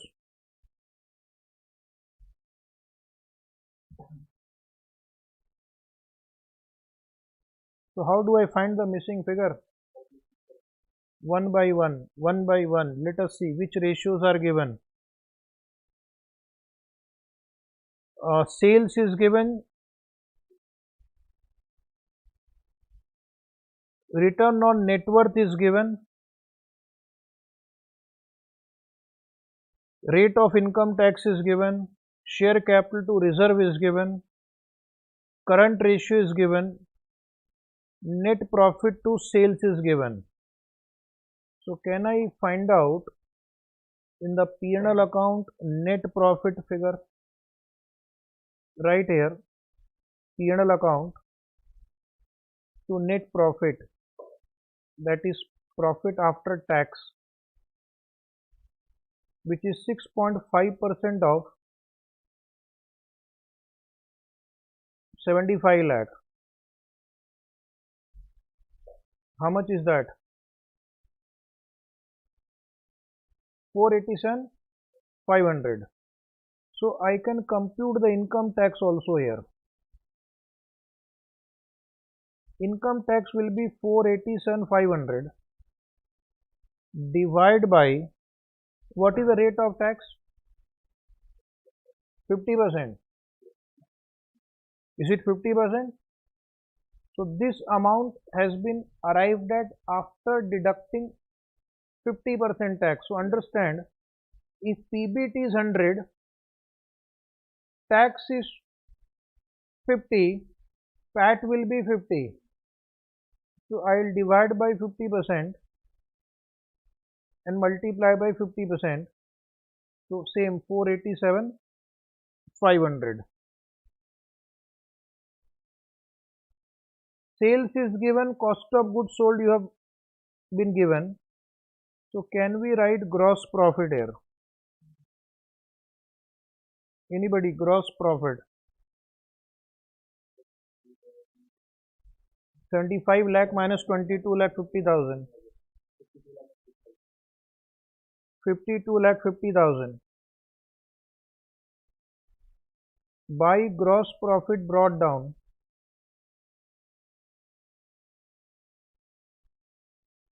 52,50,000.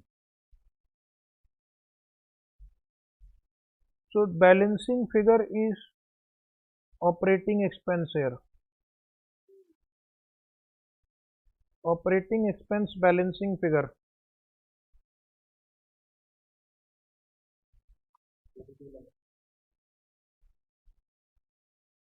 Is it 42 lakh? This was your first question. So write 42 lakh balancing figure is your operating expense. Any query on that? Now if you look at the question, we have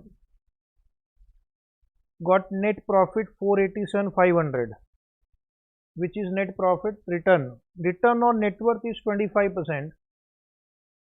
So can I find out the net worth now? Right. Working note 1, calculation of net worth.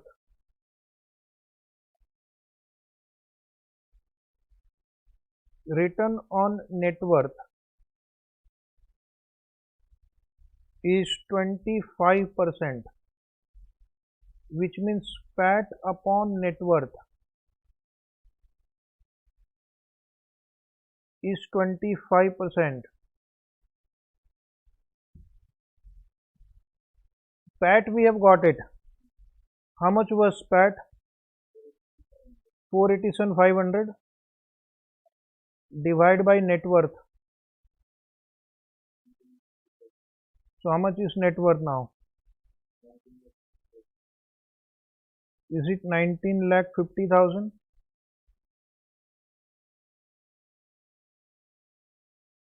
Then write down, given share capital to reserve.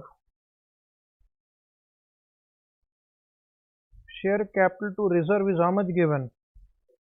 6:4.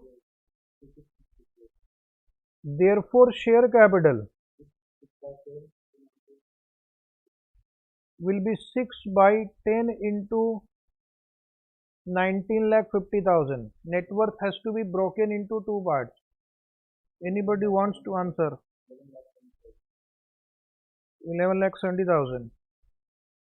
And reserves will be 4 by 10 into 19,50,000. 7,80,000. Then working note 2, write down calculation of debenture. So debenture amount will be equal to interest upon rate of interest. Am I right?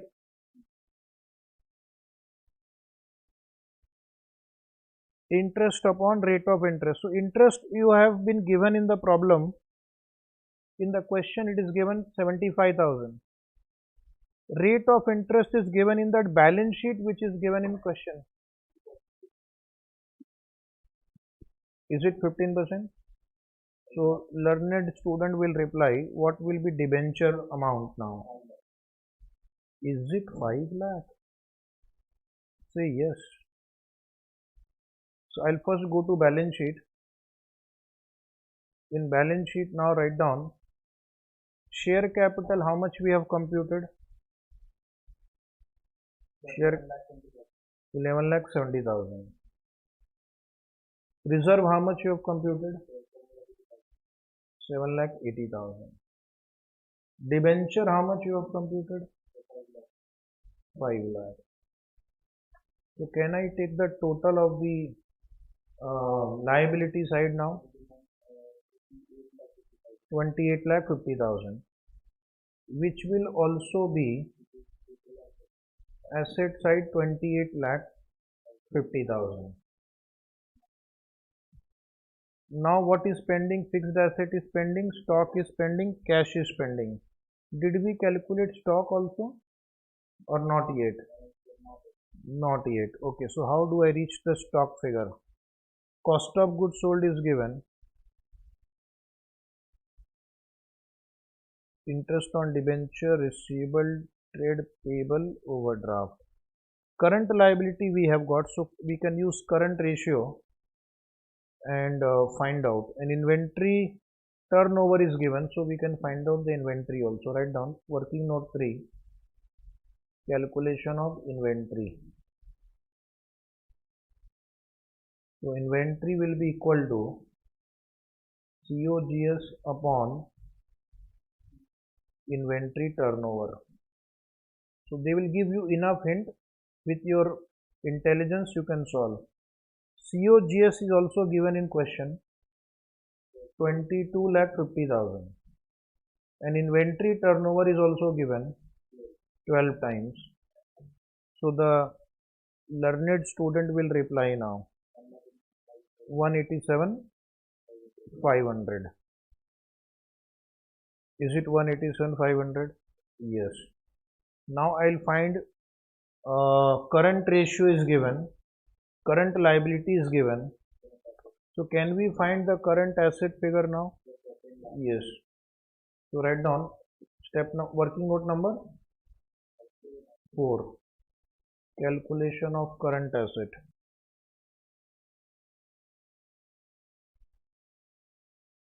First write down current ratio equal to current assets upon current liabilities. Current assets upon current liabilities. Current ratio was given how much? 2.5. Current asset is missing.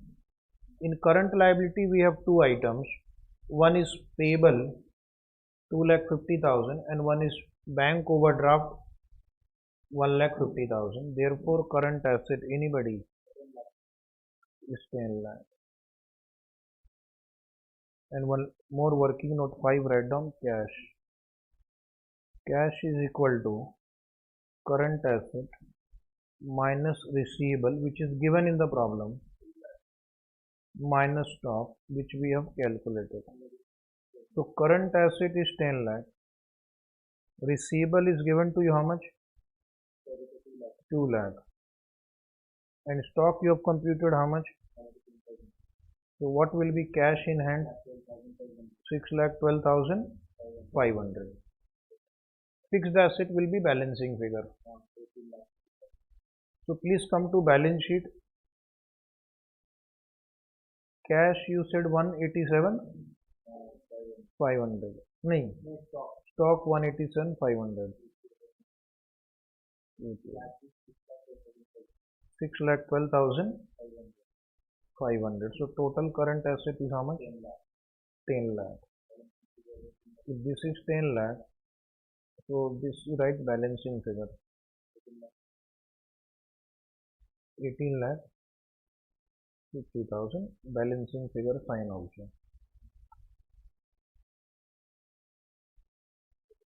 Enjoyed? So we have solved how many questions? 32 questions.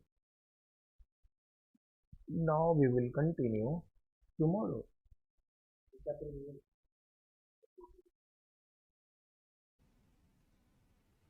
Okay, welcome back to this wonderful chapter, cost of capital. Cost of capital revision today. Very important chapter. So those who are interested can write down, or there is a formula book. You can refer the formula book. It is written there. All the formula we will revise. We will take few questions also. Okay, are you ready? Yes, sir. So first we will see the formula for cost of irredeemable debt. Cost of irredeemable debt. Cost of capital chapter, first step is to find out the cost of specific source of finance. Under that, cost of irredeemable debt. How will you know that it is an irredeemable debt in the problem? When the number of years are not given. When the number of years are not given. So formula is KD is equal to I into 1 minus T. T means tax rate, divided by net proceed or current market price, or current market price. If net proceed is not given, then current market price, and net proceed is equal to issue price minus flotation cost. Issue price minus flotation cost. Flotation cost means issue expenses like brokerage and commission. Okay. Then we will see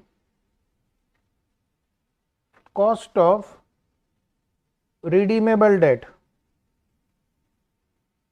Cost of redeemable debt.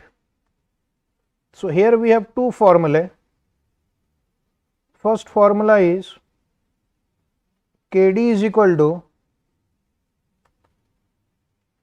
I into 1 minus T plus RV minus NP divided by N, and this whole thing divided by RV plus NP by 2. What is RV? Redemption value. If redemption value is not given, then it is assumed to be at par. And what is the second formula? KD is equal to I into 1 minus T plus RV minus NP upon N, this also into 1 minus T divided by RV plus NP by 2. If difference between RV and NP can be amortized for tax purpose, then you have to use second formula. Otherwise, whichever formula you will use, write the assumption. This formula gives you approximate answer, and for accurate answer, the third method is called yield to maturity,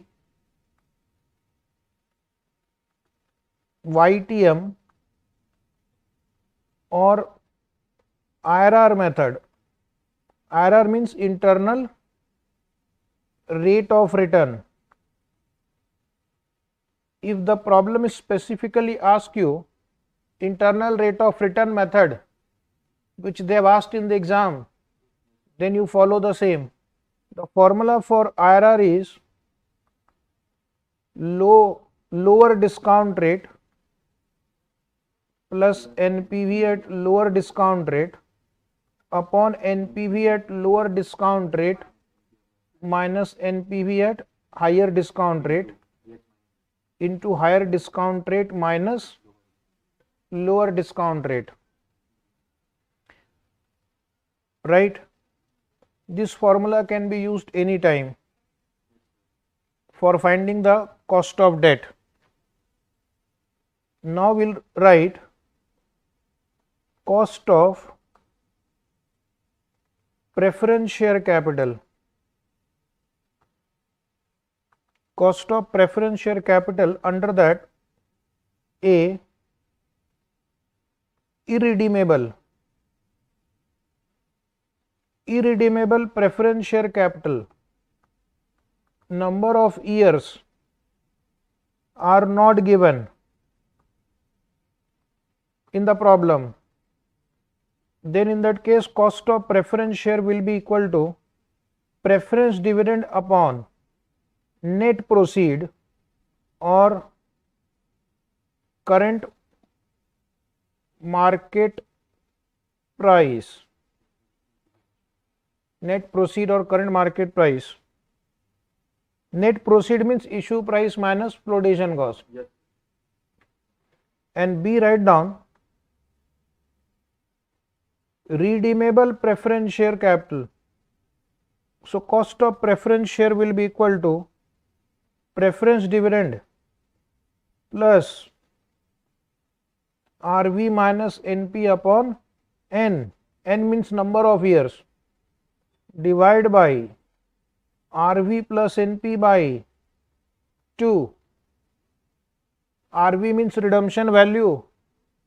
If redemption value is not given, assume redemption is at par. And third method is called YTM or IRR method. Same formula written above for YTM or IRR. If NP and current market price both are not given, then take face value. Okay, if NP and current market price both are not given, then take face value. Okay, so up to Preference share, any problem? Now we'll revise cost of equity shares. Write in good handwriting. Revise one day before the exam. Cost of equity share capital. So under this we have different approaches. One is called dividend price approach or dividend discount model.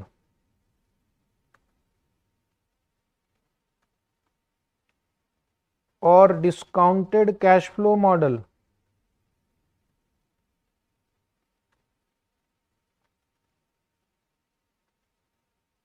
So if the institute uses dividend price approach, dividend discount model, discounted cash flow model, then use this. Under this also we have first situation, constant dividend. Dividend remains constant. Okay, no growth, bracket no growth, zero growth. So cost of equity will be equal to dividend upon price. Dividend upon price.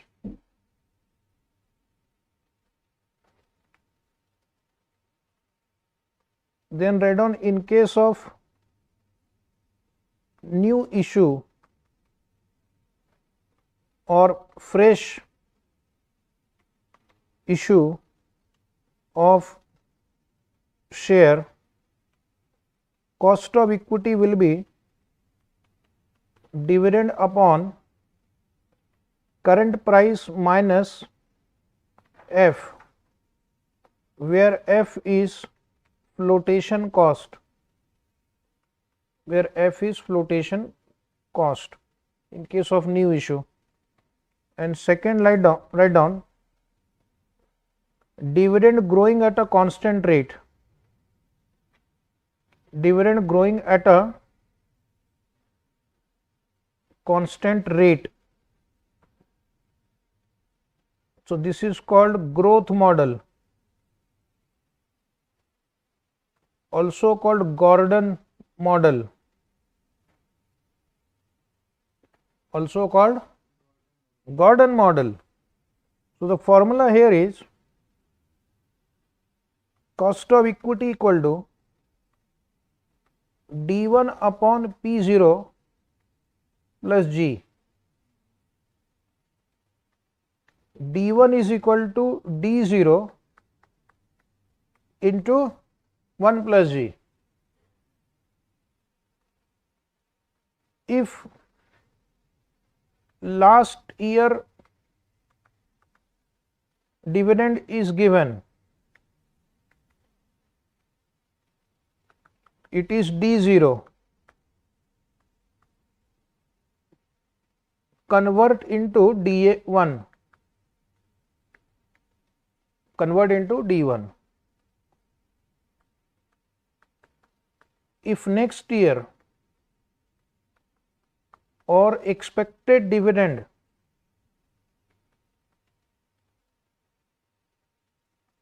is given, then it is D1.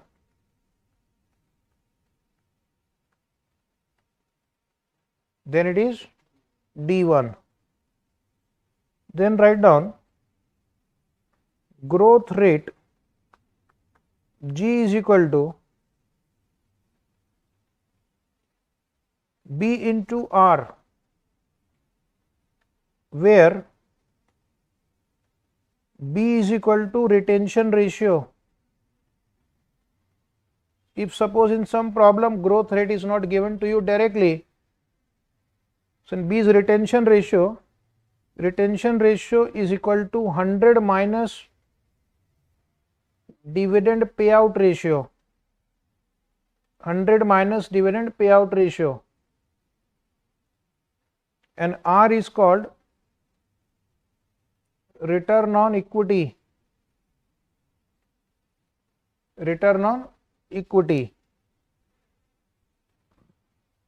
Dividend payout ratio is equal to DPS upon EPS. Dividend payout ratio equal to DPS upon EPS.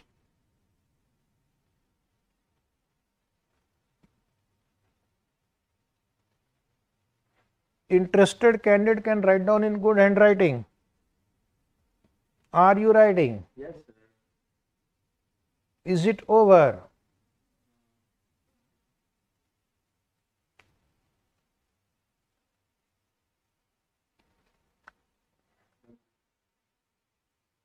Okay. Then write down alternative formula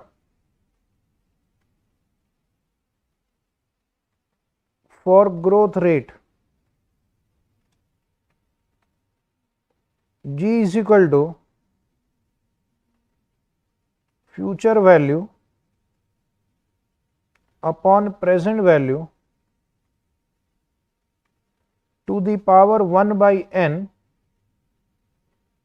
minus 1. Is it right? For example, they will say in 2021 EPS was, for example, 10. Don't write now. This you don't have to write. And in 2026 EPS is, for example, 15.5. So what you will do? You will take in such question 15.5 divide by 10 to the power. You have to see how many years are there. 5 years minus 1, and then solve this equation. You will get the growth rate. Okay. So depending upon the question, growth rate can be found out by applying this formula or the formula B into R.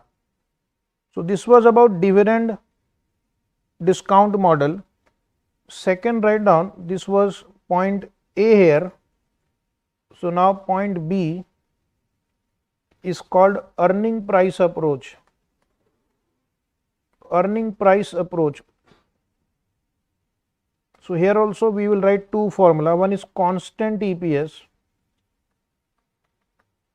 no growth.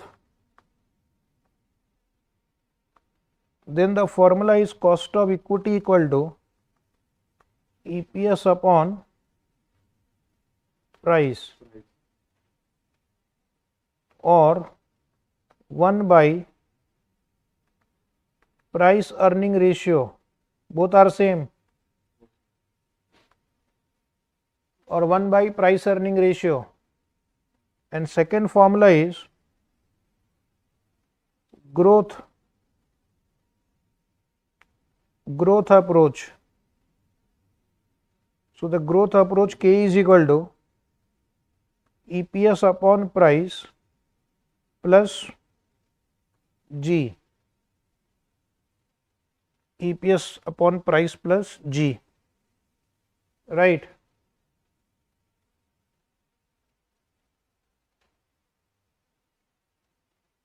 So this was earning price approach. Now the next approach is called realized yield approach. Realized yield approach, it is based on past return. It is based on past return. Okay.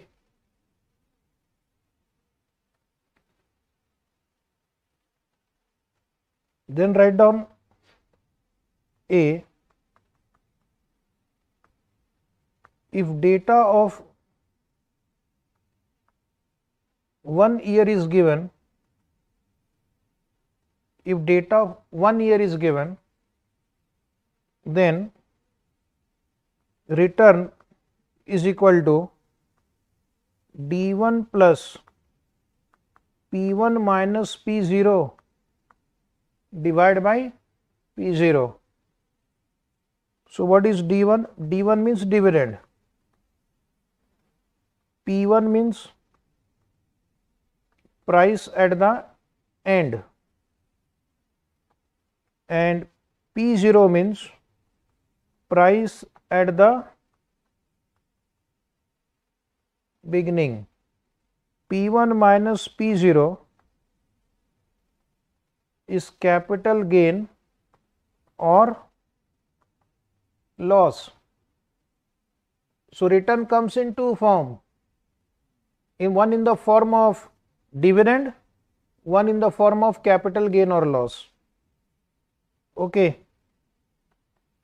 If more than 1 year data is given,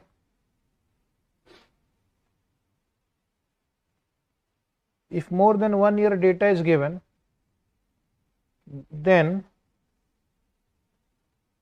one method is use IRR technique.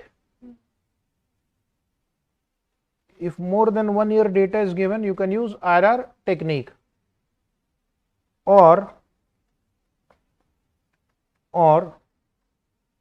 calculate return of each year,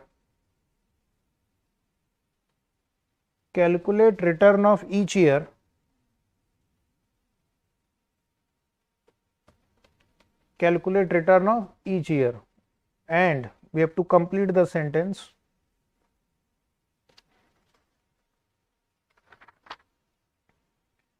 Calculate return of each year and calculate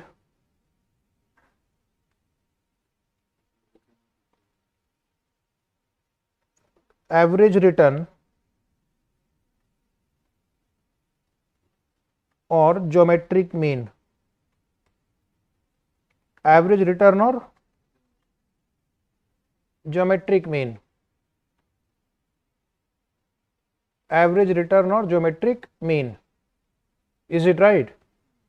So average return will be simple average return, return of year 1, return of year 2, up to return of year n. Suppose 5 year is given. So first to compute individual year return by this formula, and then take the simple average by dividing by number of years. Okay. Or you can compute geometric mean.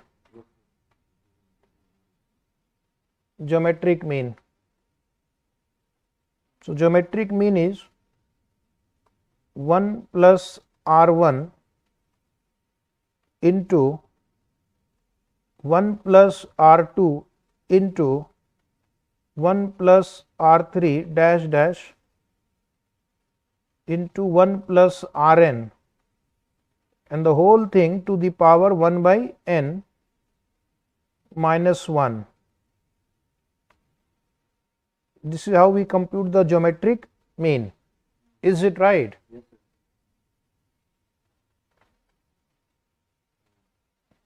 So these are the formulae for realized yield approach. Now next we will see fourth approach called capital asset pricing model. Capital asset pricing model called CAPM. So here the cost of equity is RF plus beta into RM minus RF. RF means risk-free return. Risk-free return means return on government security. For example, treasury bond. B is beta. Beta is equal to systematic risk, and RM is equal to return on market portfolio.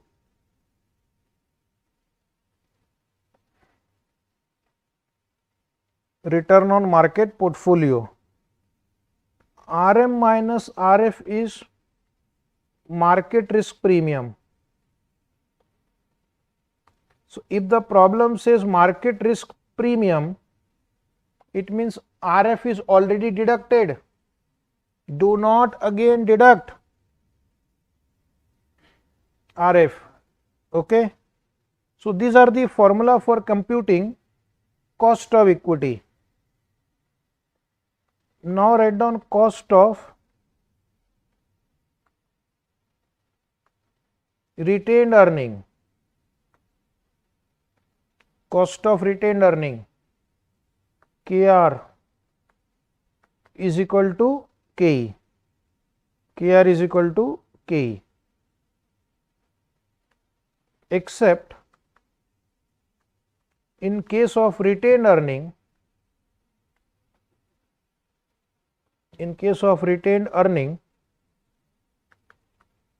flotation cost is not involved. Flotation cost is not involved. Flotation cost is not involved.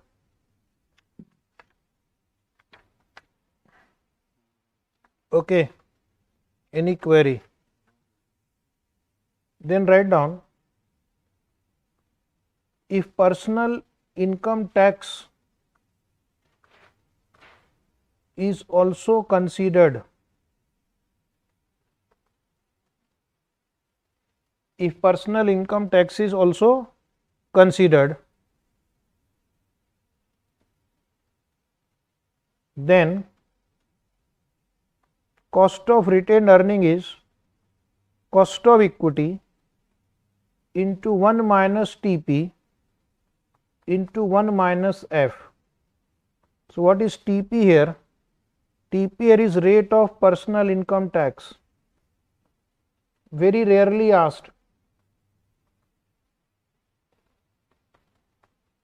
And what is F? F is the rate of flotation cost.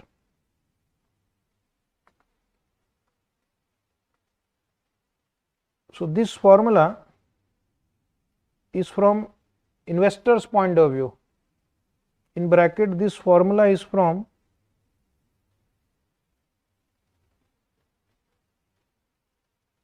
investor's point of view, because investor will receive dividend and he will have to pay tax on dividend.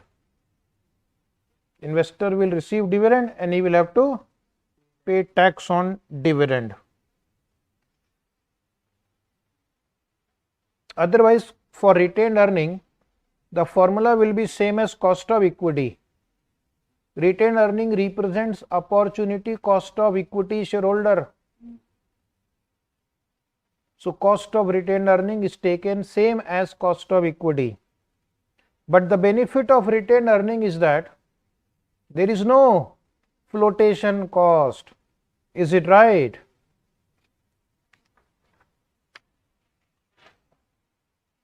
So after we will compute one more thing, write down cost of term loan.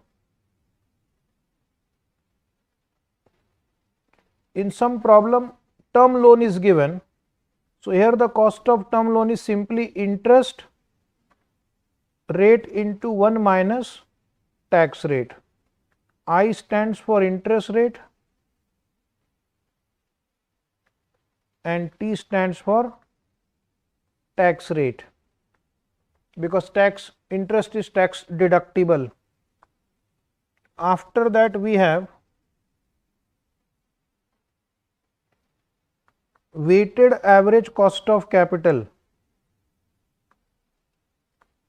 The next heading is weighted average cost of capital, which is called WACC. Is it right? So here what we do, we compute the weighted average cost of various sources of finance. So WACC will be equal to cost of debt into weight of debt plus cost of preference share into weight of preference share. plus cost of equity into weight of equity. Okay. And how do you usually solve? We solve by preparing a table. Either you can use the formula or you can prepare the table. How many columns we will draw? Source, amount, weight, cost, weight into cost. Highly tested in the exam. In source, whatever source they have given, equity, debenture, preference share. Write amount, take total. Amount of equity divided by total is weight of equity. Write cost, multiply. This total is called weighted average cost of capital. Is it right? There are two approaches.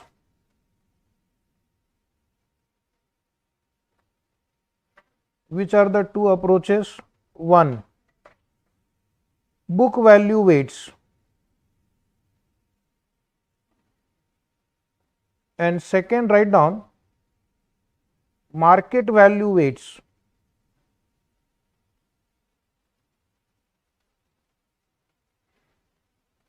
Book value weights and market value weights. So what is book value weights? It is taken from books of account. It is taken from balance sheet. And market value weights means we will calculate the market value of different sources of finance. Is it right? So write note here.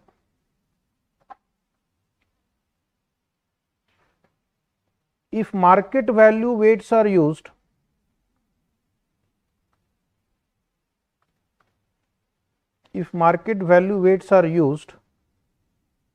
then market value is equal to number of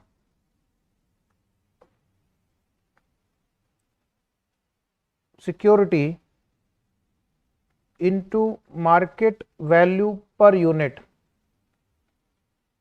Yes or no? Yes, sir. So suppose there are 60,000 share. 60,000 into market price is 250 into 250. Okay. Now write down next note. If market value weights are used,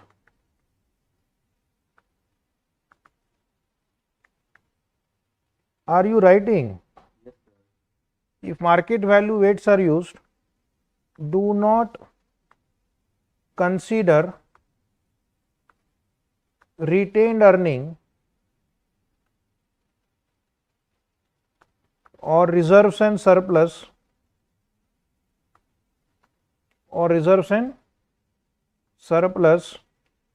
in source column.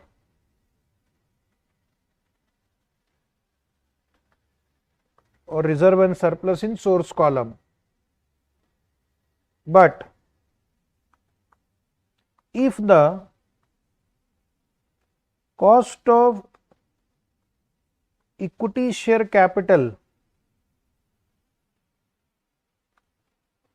and cost of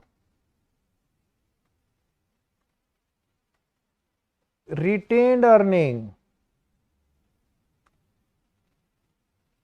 are different,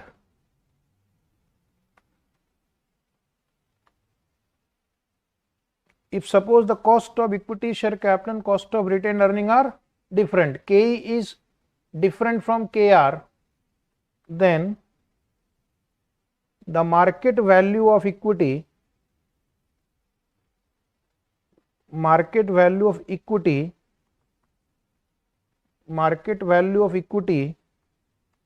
is apportioned between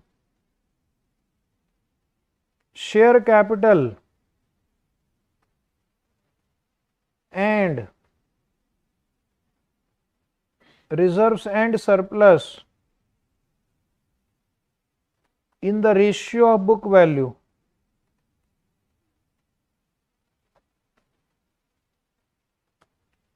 In the ratio of book value. Do you remember something like this? You might have studied. Yes. Otherwise, you can just write equity in place of equity, share capital and reserve. But if the cost of equity and cost of reserves are different, then the student will have to divide the total market value of equity share in the ratio of book value. Okay. And one more thing, write down.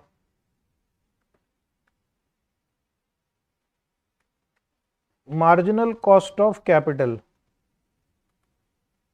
MCC. So right here, it is the cost of raising additional capital. Cost of raising additional capital. Here, weight will be actual funds raised. Weights will be actual fund raised. MCC will be equal to WACC when weight and cost of each source of finance are same. Is it right?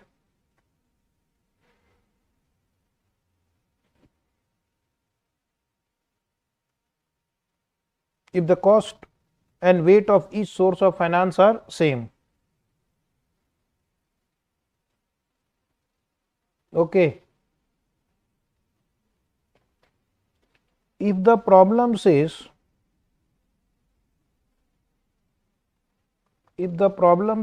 existing capital structure is optimum, if the question says existing capital structure is optimum, then use the weight of existing capital structure, use the weights of existing capital structure for calculation of MCC, for calculation of MCC.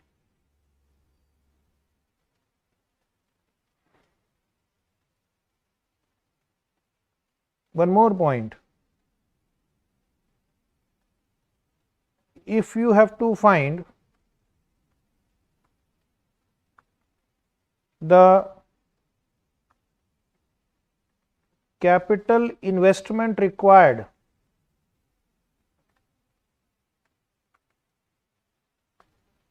without raising fresh equity, then value of capital investment equal to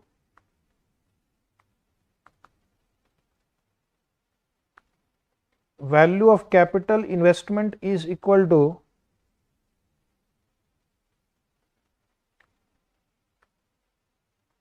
retained earning used for capital investment,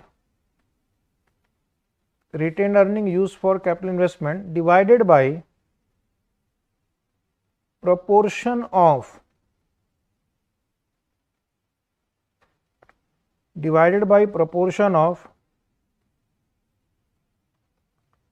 equity in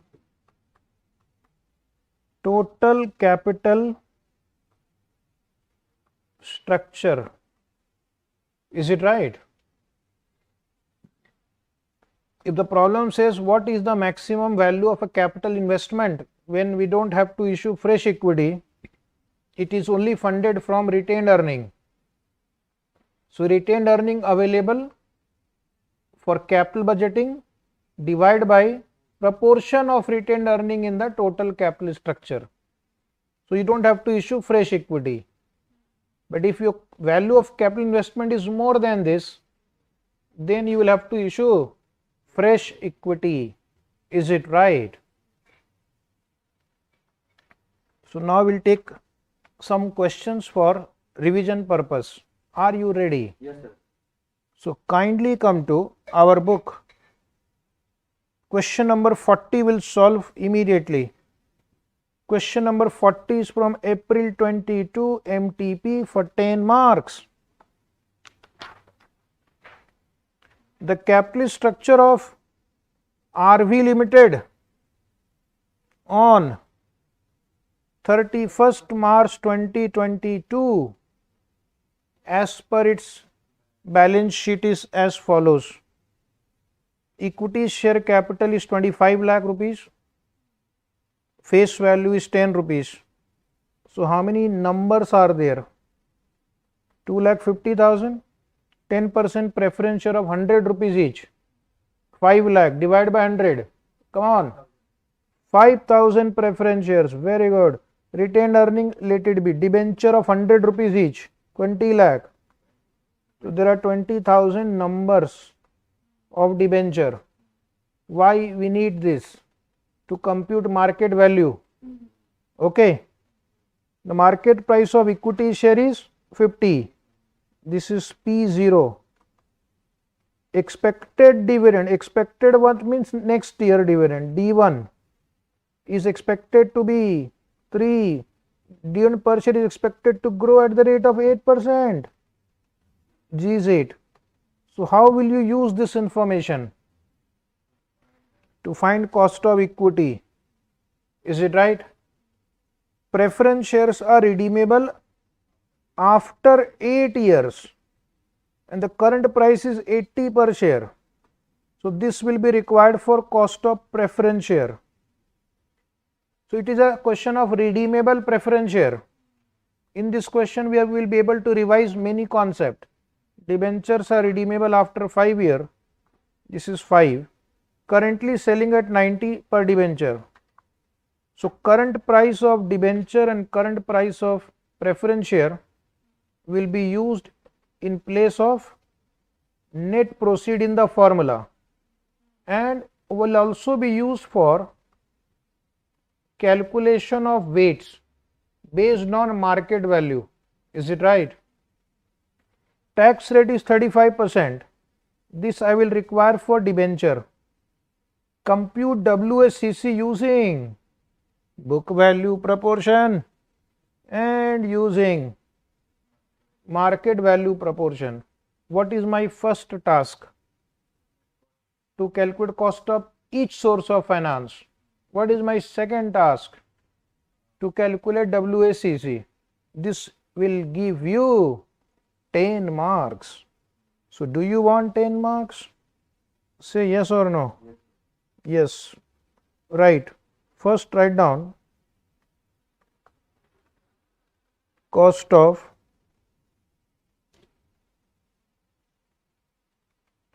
equity share capital. So which approach we will use? Dividend price approach. Using dividend price approach because data is given for dividend price approach. Cost of equity equal to D1 by P0 plus G. So what is the cost of equity? What is D1 in our question? 3 rupees. What is P0? 50. Growth rate is how much? 8%, 0.08. So that comes to 14%.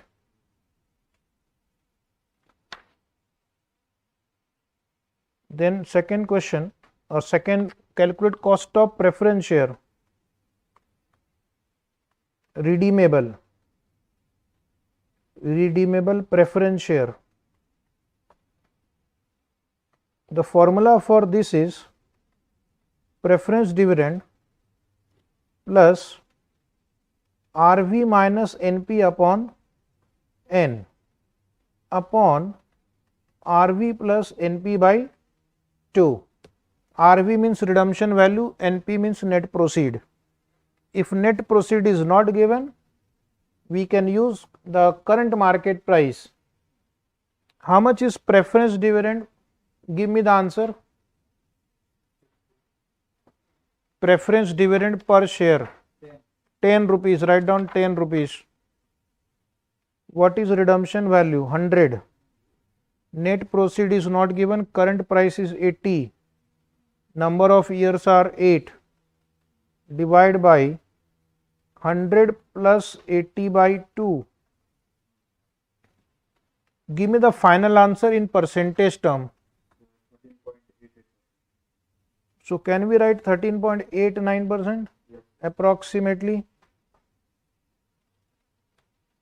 13.89.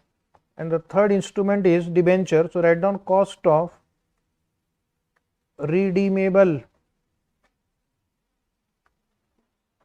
debenture. Cost of redeemable debenture. KD is equal to formula I into 1 minus T plus RV minus NP upon N upon RV plus NP by 2. How much is the interest rate? 13% of 100, 13 rupees. What is tax rate? 35%. 1 minus 0.35 plus redemption value 100, net proceed, current market price 90, number of years 5 years, 5 years, divide by 100 plus 90 by 2.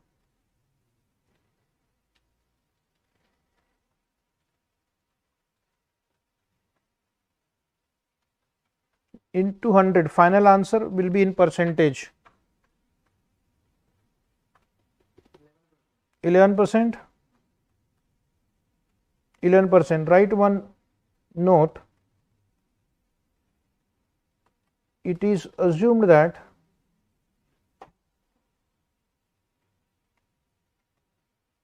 difference between redemption value and net proceed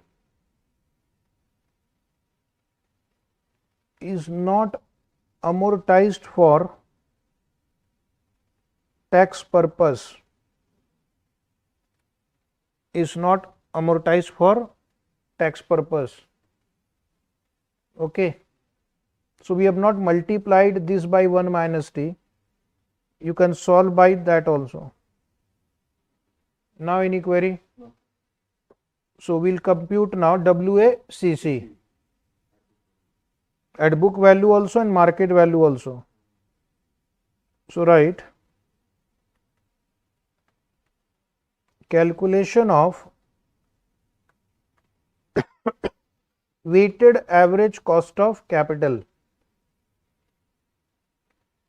Calculation of weighted average cost of capital. First we'll write source, then write cost, then write book value weights. Under that we'll draw 3 columns: amount, weight, weight into cost. It will save time in the exam. you want to prepare two separate table, you can do it. And then write market value weights.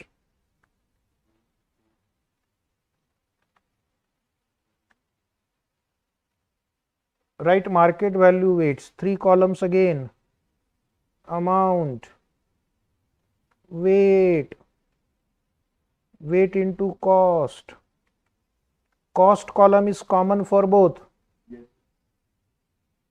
Keep one line blank when you write the source. Are you ready? So we have total 4 sources. Copy in the same order from the question. Keep question in front of you. Equity shares, preference shares, one line blank, then retained earning, and then 13% debenture.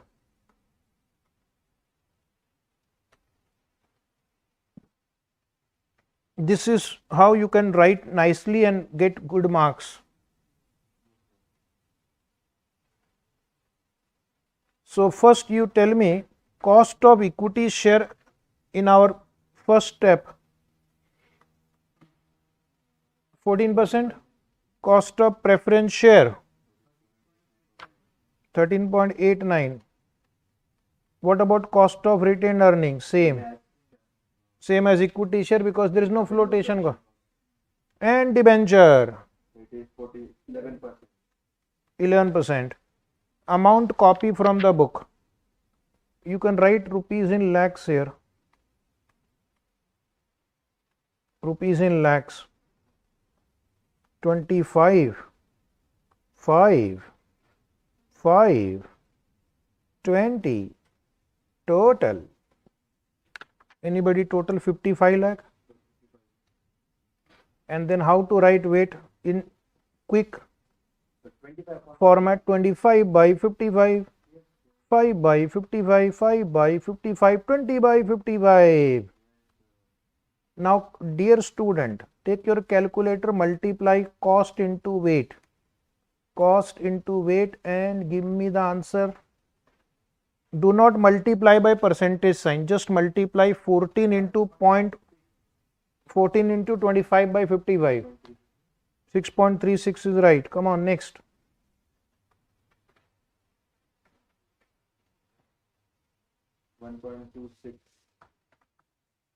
$1.26. Come on, next. 1.27. Come on, next. 3.40. Exact 4. 3.4. So WACC equal to 12.9. 12.9%. Approx write down in bracket.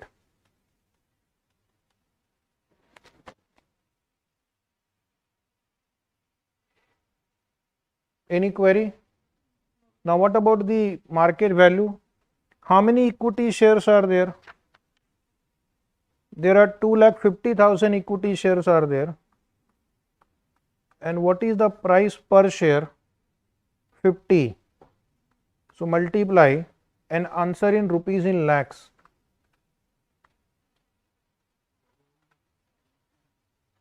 So is it 125? How many preference shares are there? 5,000 into price is 80 rupees in lakhs, 4 lakhs. How many? Retained earning will not write because cost of retained earning and cost of equity share are same. So when both are same, everything is covered in the cost of equity here only. Otherwise we'll have to bifurcate, but the answer will not change. The answer will not change. So therefore we will not write retained earning when we are taking market value of equity share. The market value is for entire equity shareholders fund, yes, not separately for equity share and retained earning. Come on student. Debenture, how many debentures are there? 20,000 20,000 debentures, 90 per debentures. into 90. Come on. 20 to 90. Is it 18 lakh?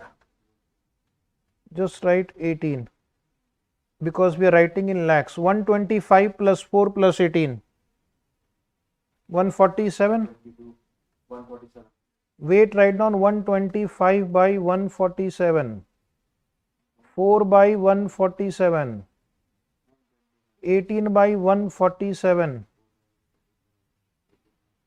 Now students, please answer. Multiply weight into this cost column, second column. 11.9 is right. Come on, next.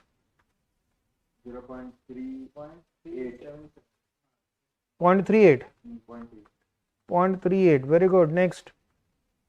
Last one. So 1.35. 1.35. Total. 13.63. 13.63% approximately. This is WACC equal to WACC equals to around 13.63%. Is it right? Say yes.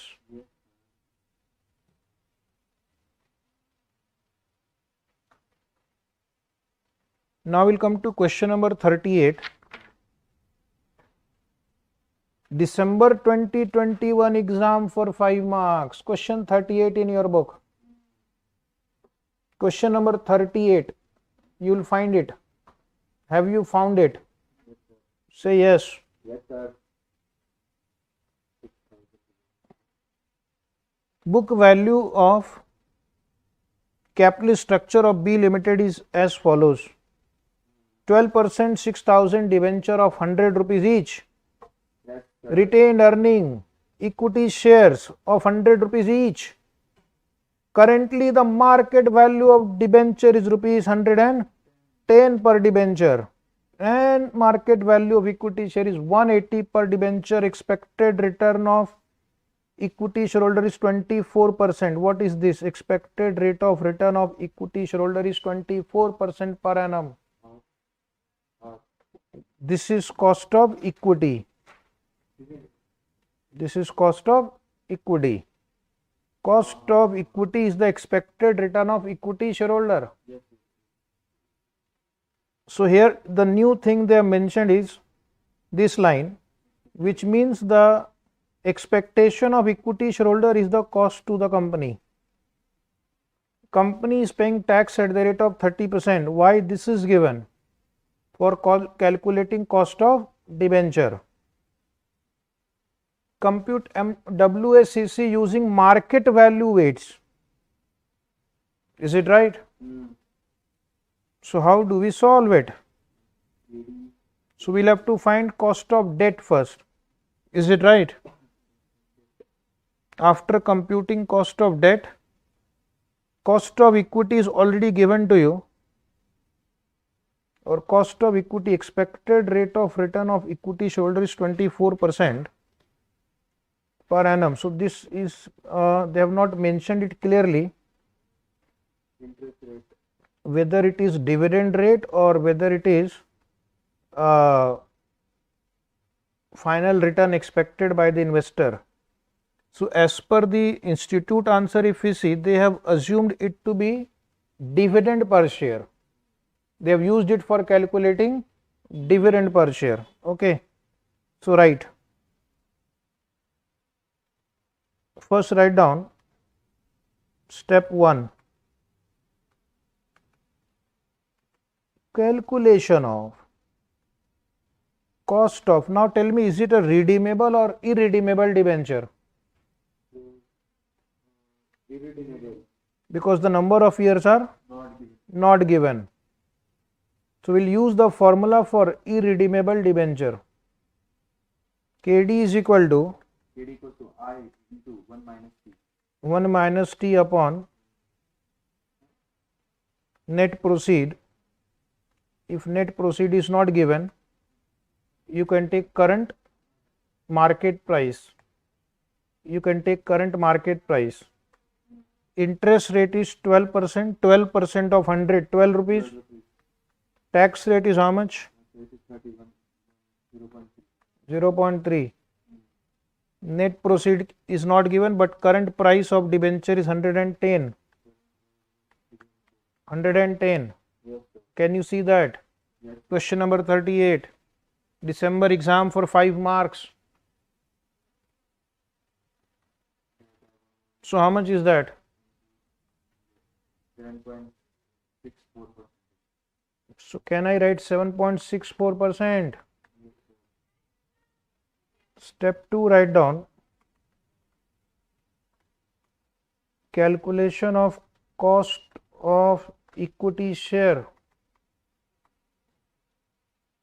Write a note. It is given that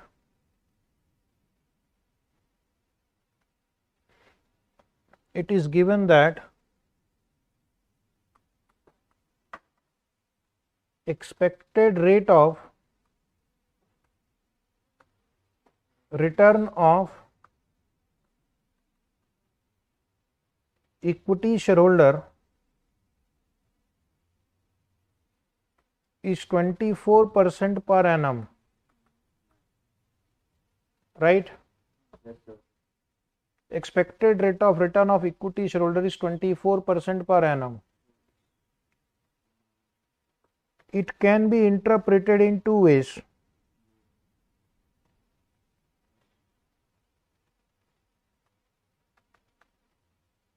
It can be interpreted in two ways. One, 24% is the rate of dividend, and second interpretation is 24% is the cost of equity.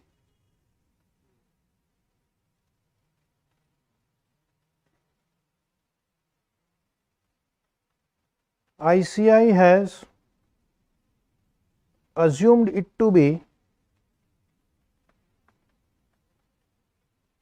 rate of dividend.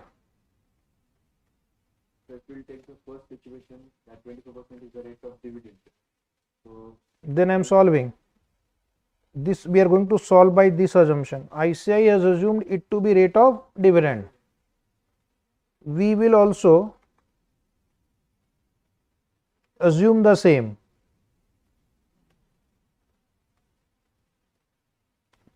Otherwise, in the exam, if you want to solve by this, write the assumption accordingly, because the expectation of the shareholder is the cost of equity for the company. Okay. First you complete writing. In case if you have doubt, you can ask me now, you can ask me later. Okay, so now write down below that cost of equity equal to dividend upon current share price.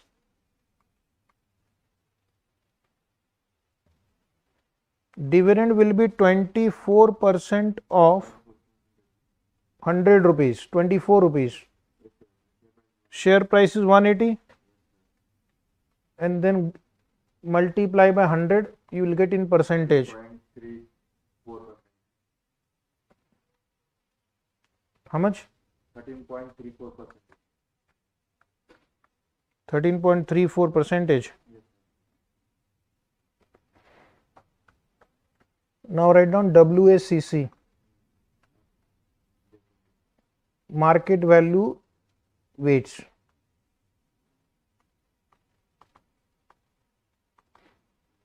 WACC using market value weights.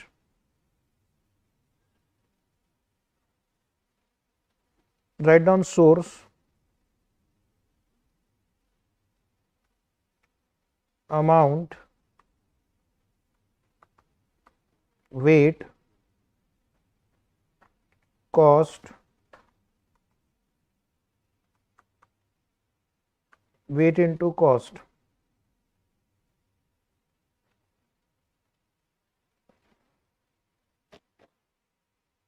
Source, write down debenture and equity. There are 6,000 debenture and the market price is 110. So that comes to 6,60,000. How many equity shares are there? 4,500. 4,500 into market price is 180. So 8,10,000. So can you tell me the total? 14,70,000. So the weight will be 66 divided by 147, 81 divided by 147. Retained earning will not write because we are using market value weights. How much is cost of debenture we have computed? 7.64%. 7.64%. And what is this? 13.34%. So what you do, multiply 66 on your calculator, divide by 147 into 7.64 equal to It is equal to 3.43. 3.43. 81 divided by 147 7.35. into 13.34. 7.35. 10.78. So 10.78%. This is your WACC.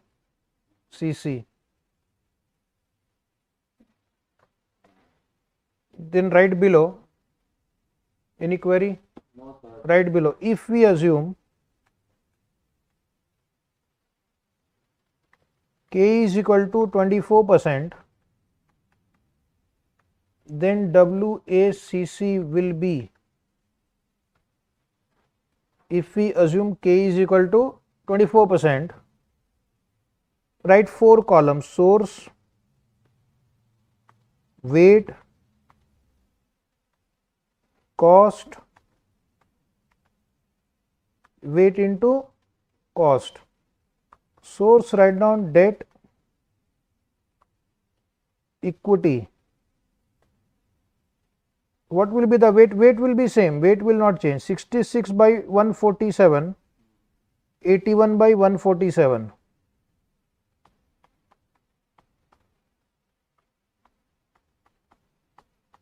Cost of debt will take same, 7.64. But cost of equity we will take now 24. This we are changing. This is second interpretation. Multiply. This will be same what you have written here, 3.43. It can't change. 13.22.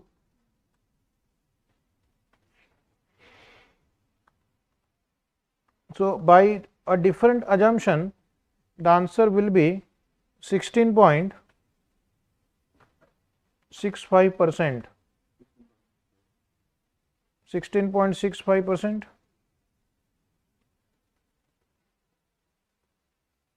Now we'll take one November 2020 exam, 4 marks.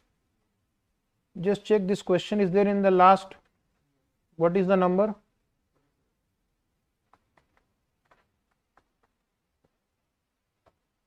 One more variety. Question number 47.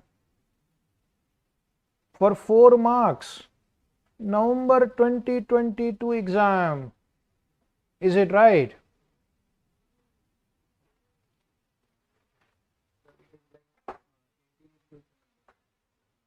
MR Limited is having the following capital structure, which is considered to be optimum. Underline. Optimum means best. So the new funds will be raised in the same ratio. So this question is based on marginal cost of capital. As on 31st March 2022, equity share capital 50,000 share 8 lakh, 12% preference share 50,000, 15% debenture 1,50,000, total 10 lakh. So what is the weight, can you tell me? 8 lakh divided by 10 lakh, 0.8. 50,000 divided by 10 lakh, 0.05. 0.05. 0.15. Is the total equal to 1? So these are the weights of these three sources when the capital structure is optimum. So it means if they want to raise fresh capital, they would try to keep the ratio same.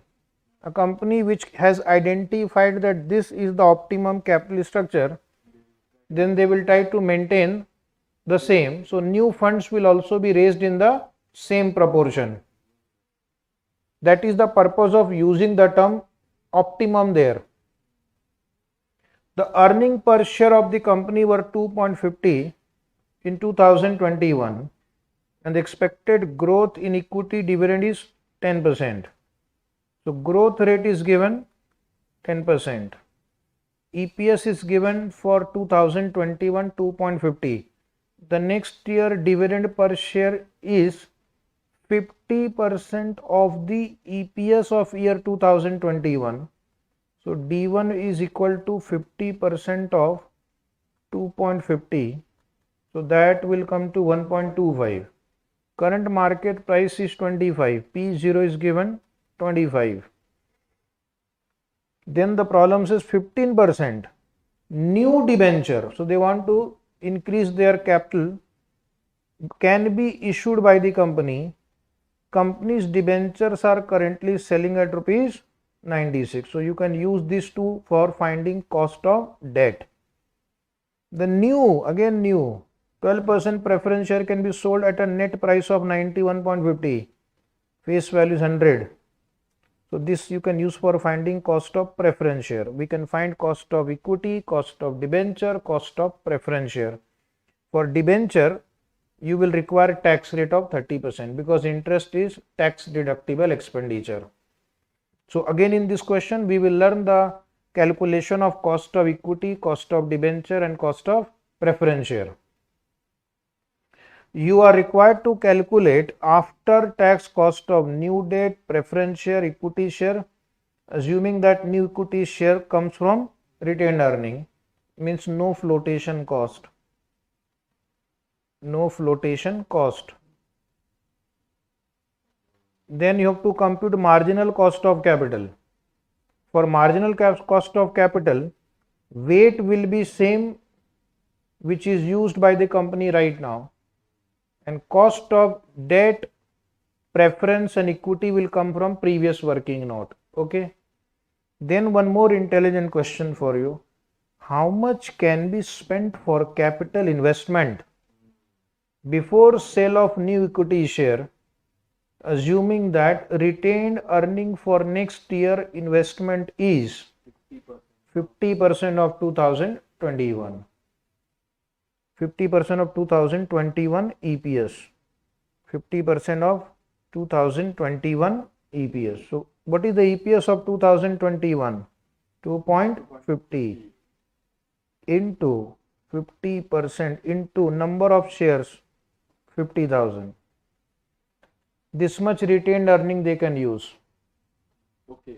And then you divide by the proportion of equity, that is 80%. So that will give you the amount that can be spent on capital expenditure without issuing fresh share. Without issuing fresh share, because you can finance it out of retained earning. Is it right? So first calculate how much retained earning is available, divide by proportion of retained earning. That will give you the value of capital investment without issuing fresh equity shares. Okay. Similar question is given in your study material of the institute also, and they have asked in the exam also. Let us solve in the notebook, right?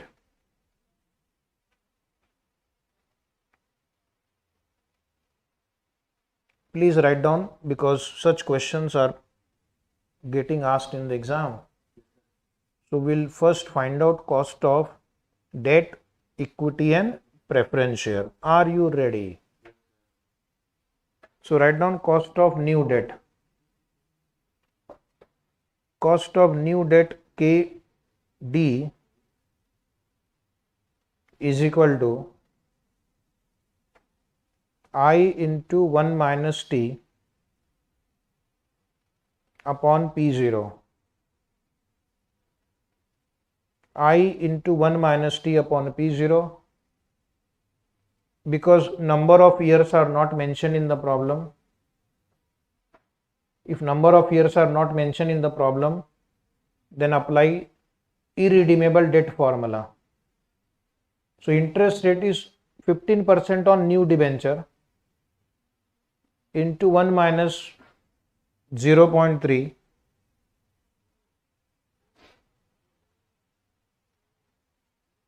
divide by 96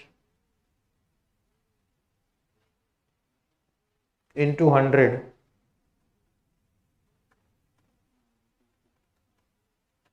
so please solve. Around 10.9375% you are getting. 10.9375%. Yes, write down. Then you write down cost of new preference share 10.9375. Yes, come on, next step 2.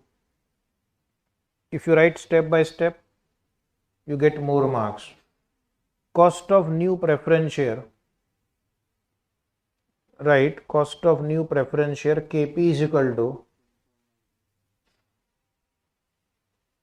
PD upon P0. PD upon P0. Preference dividend on the new preference share would be 12 rupees and its price is 91.50. So divide by 91.50, multiply by 100, you will get 13.1148%. Is right, 13.1148%. 13.1148%. Step 3, write down. Step 3, write down cost of new equity share.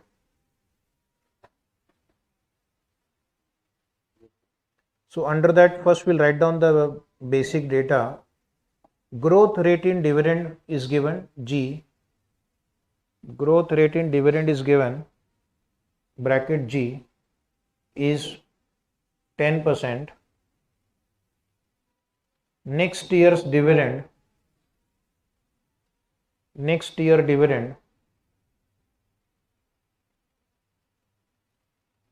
D1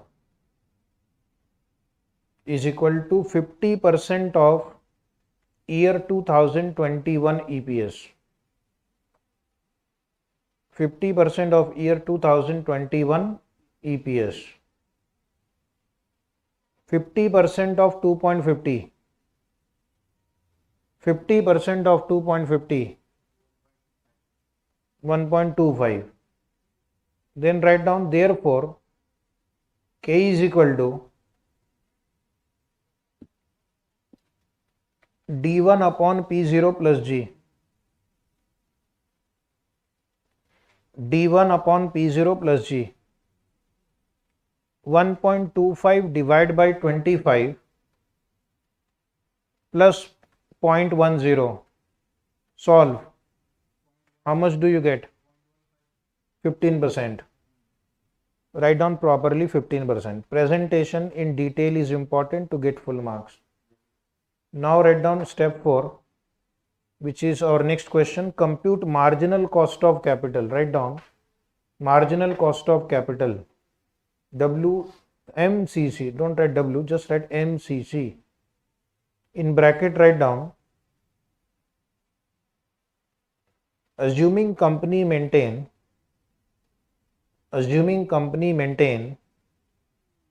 same weight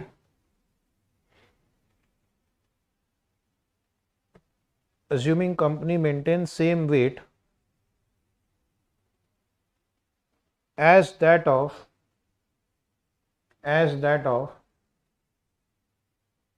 existing capital structure, as that of existing capital structure.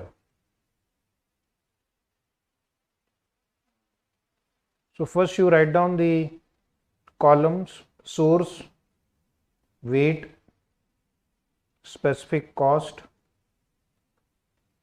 weight into cost.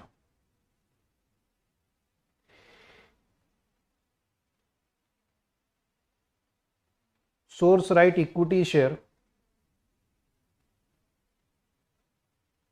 one line blank, 12% preference share, one line blank, 15% debenture.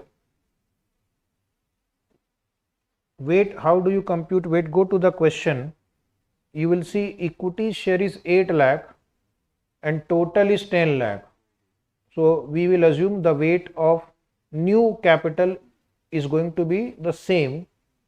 So 0.8. So this is a question on marginal cost of capital. Next one, 50,000 divided by 10 lakh.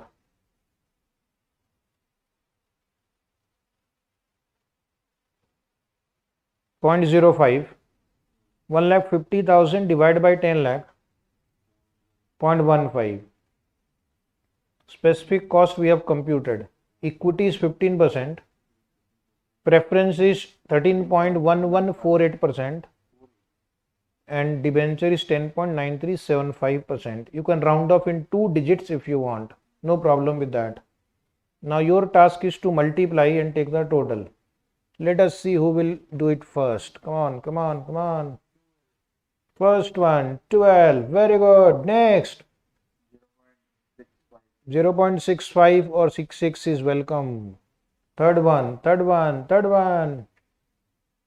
Come on, third one. 1.64. Total. Make it 14.3%. So MCC equal to 14.3%.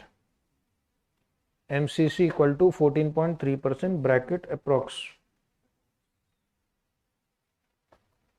And now we have to find out that what can be the maximum value of capital investment project we can undertake, but we don't have to issue fresh equity shares. So for that purpose we will see that how much retained earning can be used next year, and the proportion of retained earning in the total capital structure is 80%. So we'll divide by 80% because the company will always use the 3 sources of finance in the same proportion because it is optimum. Okay, write down the heading. Step number 5. If step number 5, write down calculation of amount that can be spent. Calculation of amount that can be spent for capital investment. That can be spent for capital investment before sale of new equity shares. Before sale of new equity shares.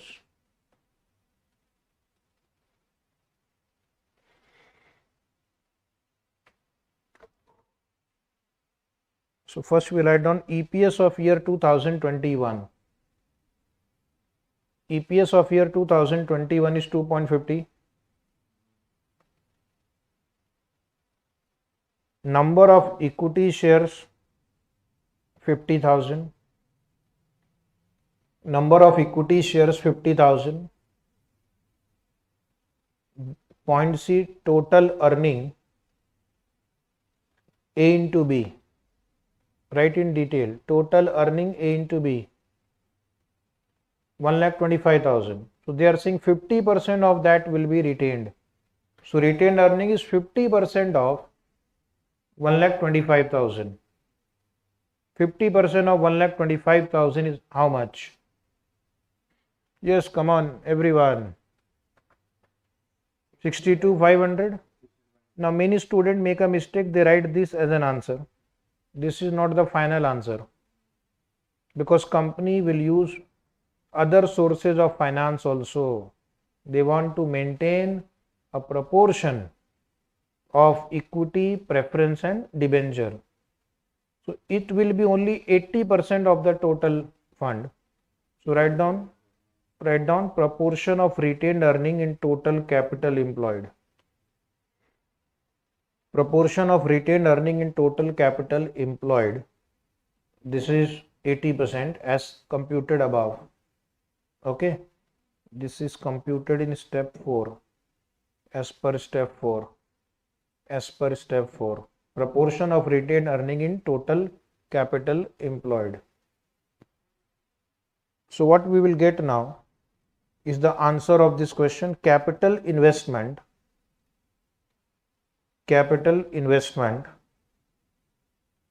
without issuing new equity shares.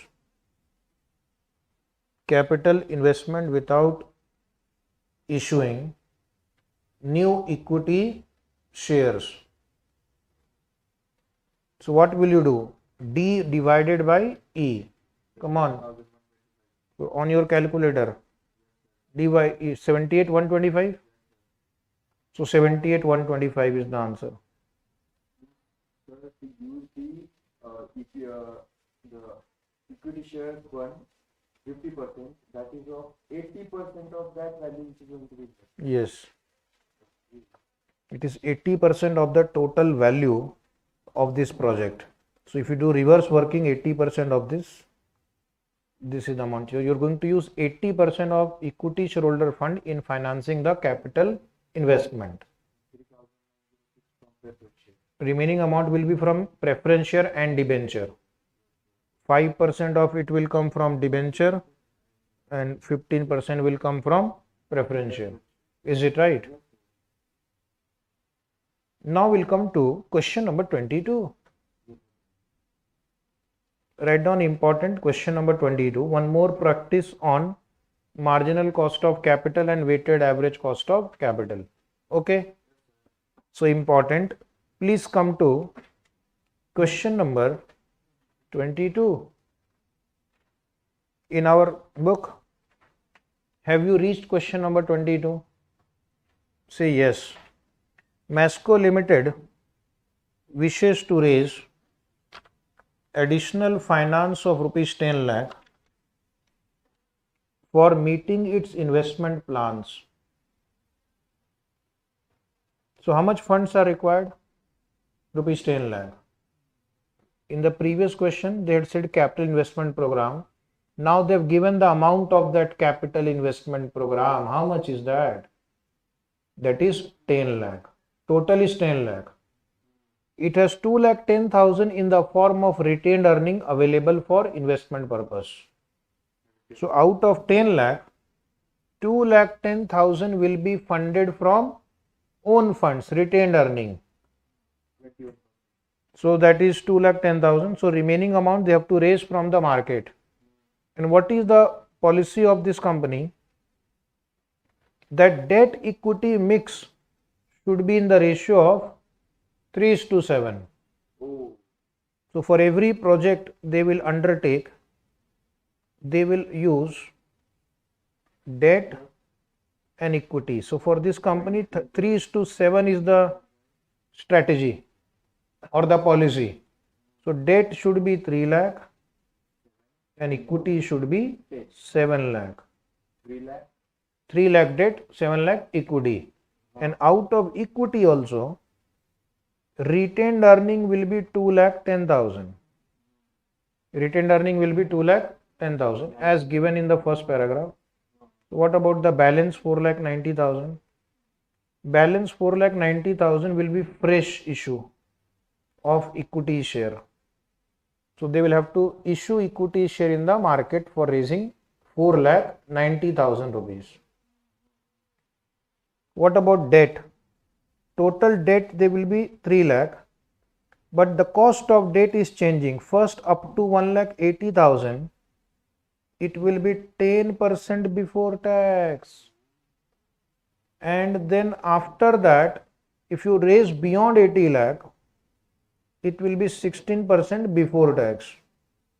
So debt again will have to raise 1,80,000 first and then 1,20,000. This 1,80,000 the interest rate is 10%, but when you keep on adding more and more debt, the cost of debt will rise and it will become 16%. Oh my God. Is it right? Earning per share is rupees 4. Dividend payout is 50% of earning, that is 2 rupees. Dividend is 2 rupees. Expected growth rate of dividend is 10%. Current share price is 44.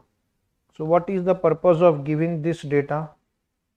The purpose of giving this data is to find cost of equity and cost of retained earning. Dividend payout means dividend divided by earning per share. 50% of earning means 4 into 50% is 2 rupees. 2 rupees is dividend. Tax rate is 50%. Why tax rate is given? For finding the post-tax cost of debt. For finding the post-tax cost of debt. Now they are saying you are required to determine the pattern for raising the additional finance. Pattern for raising additional finance means how much will come from debt and how much will come from equity. So that is 3 lakh and 7 lakh. Determine the post-tax average cost of additional debt. This 3 lakh rupees that we are going to raise, what will be my average cost of debt after tax? Determine the cost of retained earning and cost of equity. So by using the formula D1 by P0 plus G, you can find out the cost of retained earning and cost of equity. Both will be same because there is no flotation cost. Am I right? Yes. And compute the overall weighted average after tax cost of additional finance, which means MCC. Because they are raising additional finance. Is it easy or difficult? Easy, easy, very, very easy. Okay. Okay, so write down. First answer, write down step 1, which is our first answer. Such questions have been asked in past exams. Pattern for raising additional finance. Right in the center. Pattern for raising additional finance. Pattern for raising additional finance. Then you draw 2 branches. Which 2 branches? Debt and equity. Debt will be 3 by 10 of 10 lakh. 3 lakh. Is it right? And equity will be 7 by 10 into 10 lakh. That is 7 lakh. Again, debt will have to raise as follows. First, rupees 1,80,000 at the rate of 10% in bracket before tax, and then next rupees 1,20,000 at the rate of, right, 16% before tax. This gives you a very clear picture of what is happening. Up to this you have noted? Yes. And what about equity? Again, first we'll write 10,000 retained earning. Retained earning will be the first priority, which is given rupees 2,10,000, and then write down fresh issue of equity shares 7 lakh minus 2,10,000 is 4,90,000.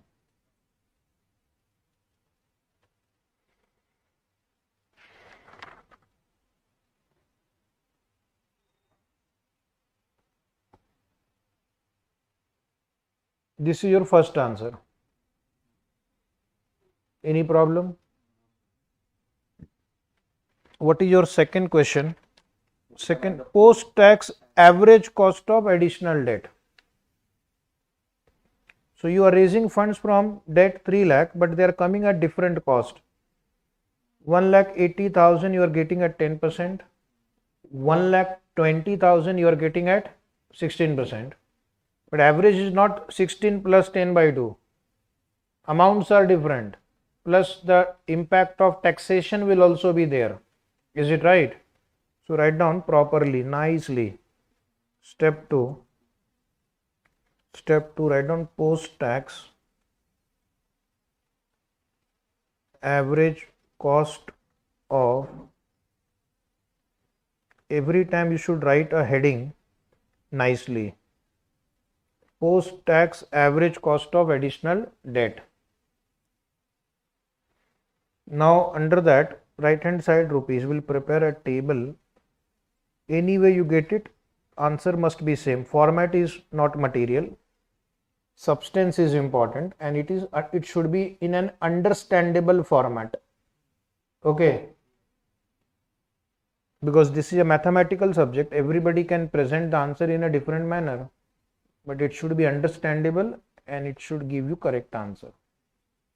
So first you write down point A, interest. How much interest we will pay? We'll pay first, interest will pay on 1,80,000 into 10%, correct? How much is that? 18,000. Then what about remaining interest on 1,20,000? 16%. Very good. So total interest here we are going to pay 37,200. But there is a benefit of paying interest. What is the benefit? Tax shield. So write down less tax shield. And look at the question and tell me the tax shield. 50%? Oh my God, 50%. 18,600 rupees you are going to save. So what is the interest net of tax? So you are effectively paying 18,600 only. You are effectively paying 18,600 only. Net outflow would be 18,600. You will pay 37,200 and you will save 18,600. So my net outflow will be 18,600. But to pay that amount, how much funds did you raise? How much funds did you raise? So debt amount. How much is debt amount? 3 lakh. So in short, you are paying 18,600 for raising 3 lakh rupees. Point number E, therefore, post-tax average cost of debt. Any query? No, sir.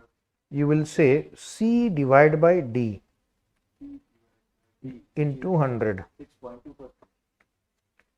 Anybody vouching for 6.2%? 6.2%. Anybody certifying to 6.2%? What is your third question? Cost of retained earning and cost of equity. So write down step 3. Cost of equity.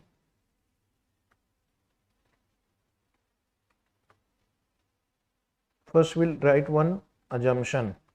Question as a mistake. Oh, where is the mistake? Guess. Guess where is the mistake?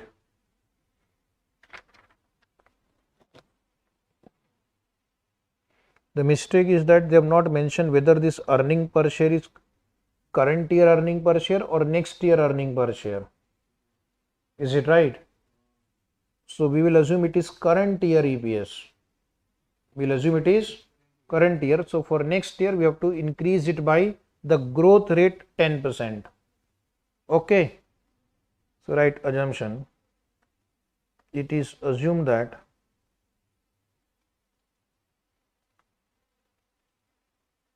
EPS given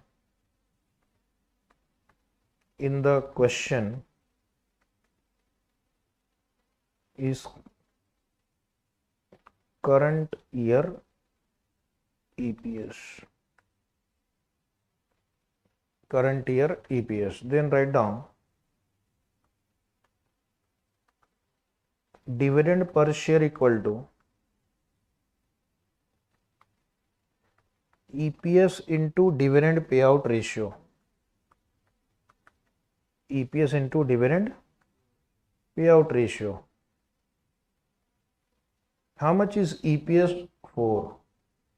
Dividend payout ratio 50% of earning. So this is rupees 2. In bracket D0. So D1 will be D0 into 1 plus G. Is it right? 2 into 1 plus 0.10 is 2.20.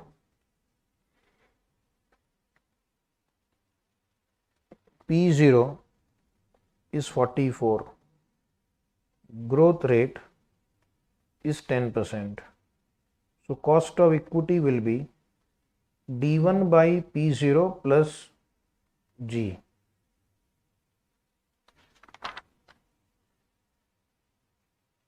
$2.20 divided by 44 plus 0.10 is equal to final answer. Final answer is 15%. This is cost of equity. Any query? Cost of equity is 15%. Presentation should be such that institute should understand. And then we write down step 4, cost of retained earning. Cost of retained earning. Cost of retained earnings KR is equal to KE is equal to same 15%. Is the answer 15%, right? So cost of retained earning will also be 15%. So it completes my third question, cost of retained earning and cost of equity. And the last answer, write down step 5.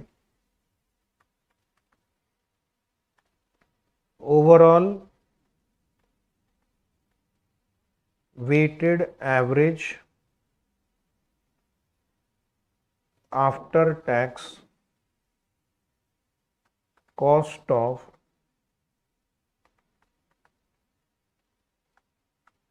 additional finance. Overall weighted average after tax cost of additional finance.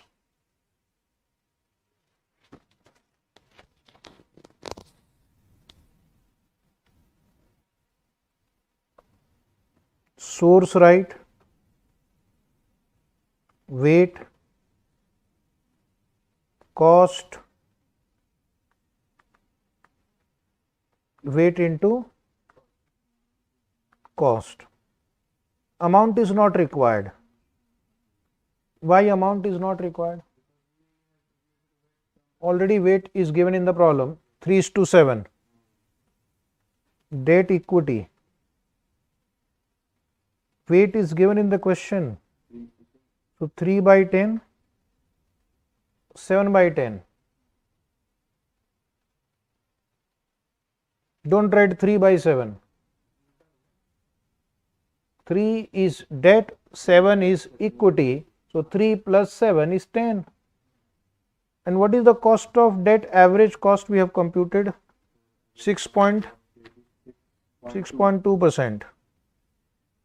And cost of equity, which will include both retained earning also, 15%. Now you tell me the answer. 6.2 into 3 by 10.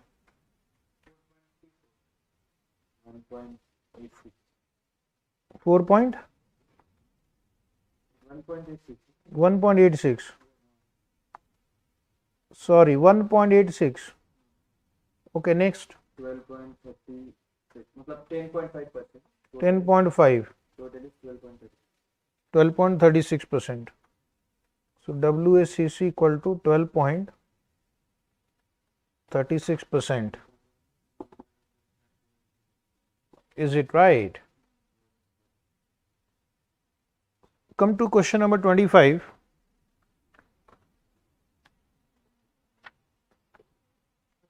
Read yourself. Read question 25 yourself.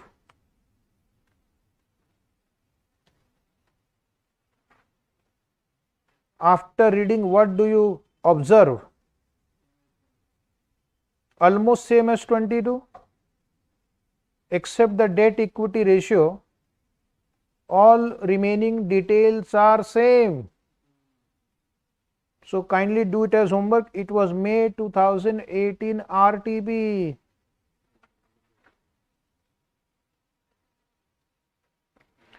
Okay, so tick mark 25 as homework.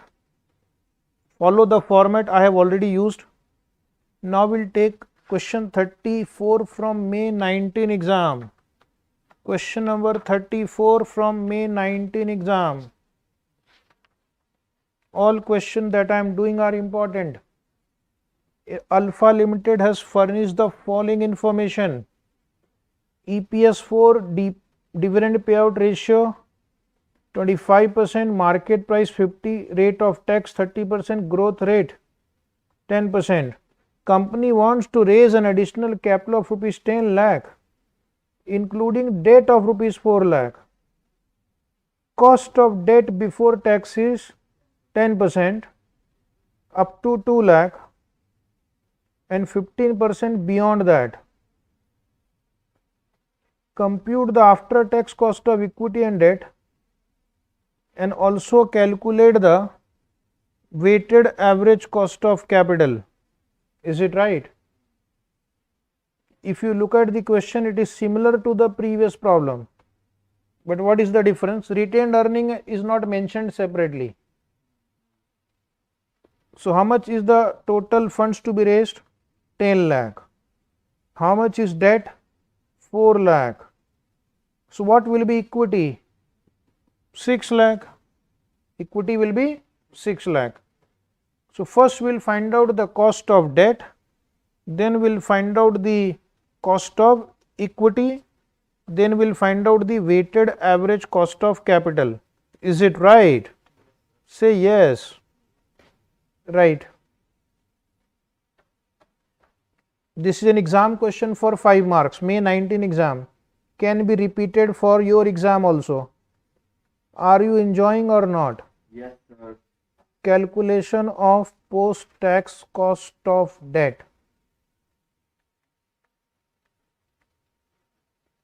They have just simplified the previous problem. Okay. So this is another format in which this question can be asked. Write down first interest. Point number A, interest. Under that, on rupees 2 lakh, they are going to raise first 2 lakh at what rate? 10%. So they will have to pay 20,000. On next rupees 2 lakh, 15%. at the rate 15%. So that will be 30,000. So total interest 50,000. Point B, less tax shield at the rate of, what is the tax rate? 30%. So 30% you will save in the form of tax, 15,000. So what is interest net of tax? So what you actually pay from your pocket is 35,000. And what is the amount of debt? 4 lakh. In order to raise 4 lakh, you are paying 35,000 rupees net of tax. So therefore, post tax cost of debt, apply common sense, you are paying 35,000 for 4 lakh rupees, C by D into 100, student will answer 8.75%. Is it right? Step 2, write cost of equity,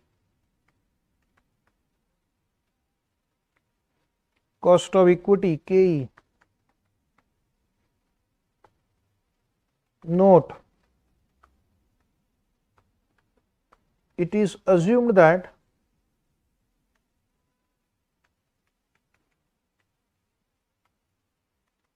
EPS given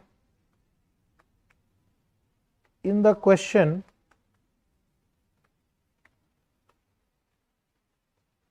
is current year EPS. They are not mentioning in the problem. Student can get different answer. So now write down DPS is equal to EPS into dividend payout ratio. EPS is 4, DP ratio 25%. So that is D0, you can say D0 equal to 1. D1 will be D0 into 1 plus G. What is the growth rate in the problem?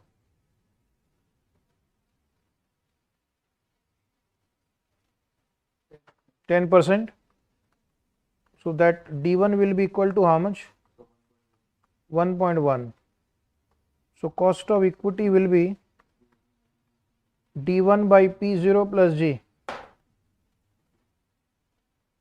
D1 by P0 plus G. 1.1. P0 is how much?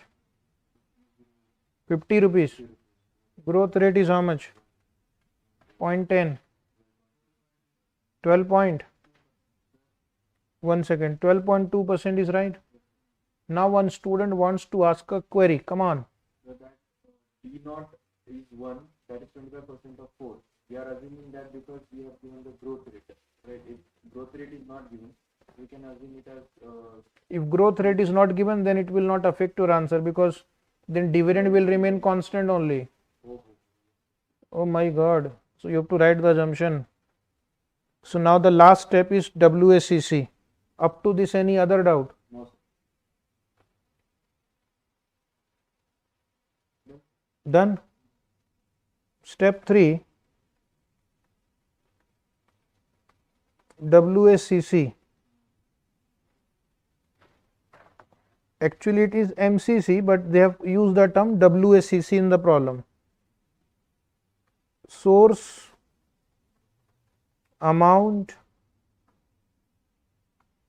weight, specific cost, weight into cost.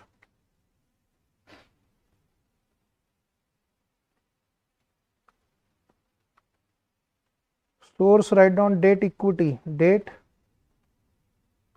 equity. Debt is 4 lakh. Total amount they want to raise 10 lakh. So what is equity? 6 lakh. Understandable. Weight will be 0.4 and 0.6. 4 lakh by 10 lakh. 6 lakh by 10 lakh. What was the specific cost of debt? Is it 8.75%?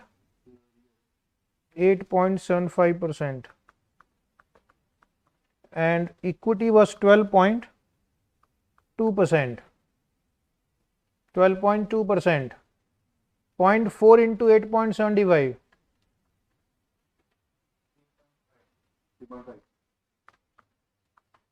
0.6 into 12.2. 7.32.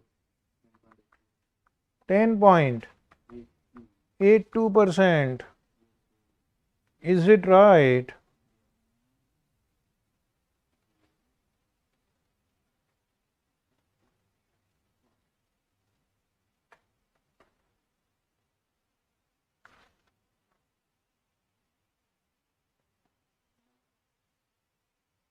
Come to one question number 26. One more variety. Question number 26. Number 18 RTB. You will prepare a lot of things, but institute will always give you surprise.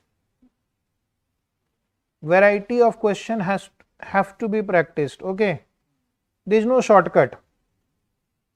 Messrs. Navya Corporation has a capital structure of 40% debt and 60% equity. The company is presently considering several investment proposals costing less than rupees 20 lakh. So they are considering different projects. That means these are the project cost. The corporation always raises the required funds without disturbing its present debt equity ratio. Underline, it means whenever they will raise funds, they will maintain this ratio. Some company follow this policy of using a certain percentage of debt and a certain percentage of equity. This company follows 40-60 ratio. Cost of raising debt and equity are as follows. If you raise up to rupees 2 lakh, cost of debt will be 10, equity will be 12%, but for 2 lakh to 5 lakh, 11% cost of debt, 13% cost of equity. For between 5 to 10 lakh, cost of debt is 12%, cost of equity is 14%, and 10 to 20 lakh, 13 and 14.5%. So depending upon what is the project cost, accordingly its weighted average cost of capital will vary. Is it right? Assuming tax rate is 50%, why this is given? To calculate the cost of post-tax cost of debt. Question has a mistake. They have not mentioned very clearly whether it is pre-tax cost of debt or post-tax cost of debt. So what assumption we will write? Assumption write. Assumption dash. It begin with assumption. It is assumed that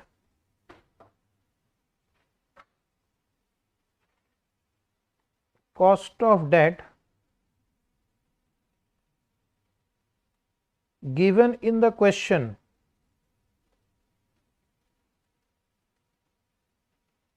is pre-tax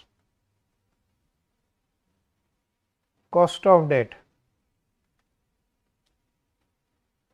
Cost of tax given in the question is pre-tax cost of debt. Then write below post-tax cost of debt is equal to I into 1 minus T. Okay. Now read question further. Calculate. First question is cost of capital of two project X and Y whose funds requirements are 6.5 lakh. So 6.5 lakh means it will fall in the third slab. So it belongs to this category of project between 5 to 10 lakh. Is it right? So you have to find out the weighted average cost of capital if the funds raised are between 5 to 10 lakh. And second is 14 lakh. 14 lakh means it will fall in the fourth block, 14 lakh, 10 to 20. second question is, if the project is expected to give after tax return of 10%. So reverse question now. Suppose you invest in a project and that project will give you an after tax return of 10%. The project will give you an after tax return of 10%. Determine under what conditions it would be acceptable. So when will you accept a project which is expected to give a return of 10%? When will you accept a project which is expected to give a return of 10%? So suppose you are a businessman. If a project is expected to give a return of 10%, when will you accept it? When will you accept a project which gives you a return of 10%?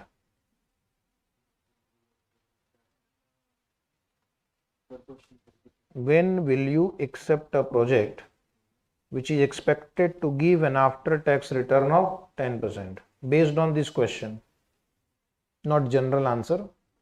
So your answer will be, if the cost of capital is less than 10%, then we'll accept that project, because you should accept a project only when the return is more than cost of capital. Is it right? So weighted average cost of capital of that project should be below 10%, then it will be acceptable. No calculation required. General knowledge question, even a street vendor can answer. Is it right?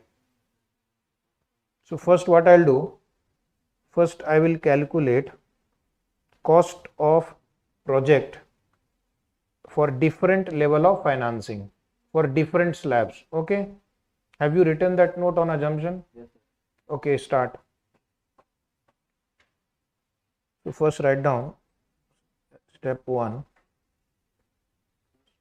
Step 1, calculation of WACC for different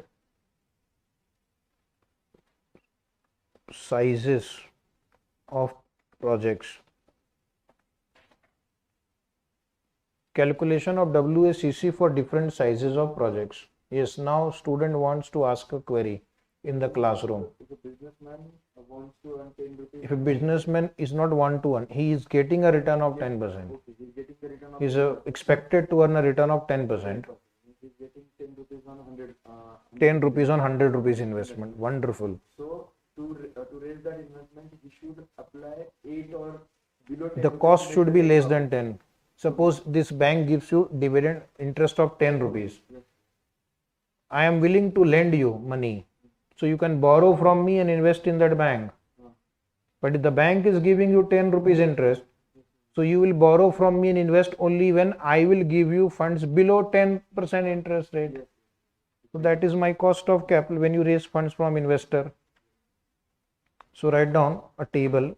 This time the table format is different. Project cost. First column is copied from question. Then you write down weight of debt. WD means weight of debt. And KD means cost of debt. Weight of equity. Cost of equity.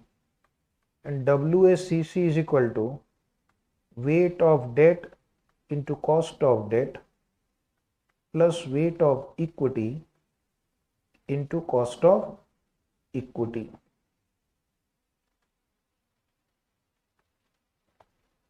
So instead of solving by making 4 tables, we will solve in one table all 4 answers. It's like asking you 4 questions, okay? It is like solving 4 questions in one table. So first you draw this format. Project cost, weight of debt, weight of equity, cost of equity, and WACC equal to WD into KD plus WE into KE. Are you happy? Okay, so write. Just copy this from the question book up to rupees 2 lakh. Same line copy.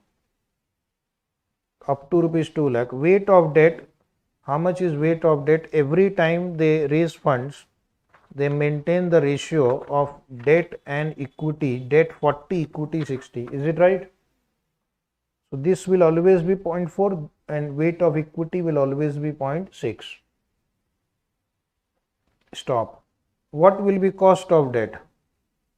It is 10 into 1 minus 0.5. Tax rate is 50%. So 5%. After tax cost of debt will be interest rate into 1 minus tax rate. Okay. Formula already written.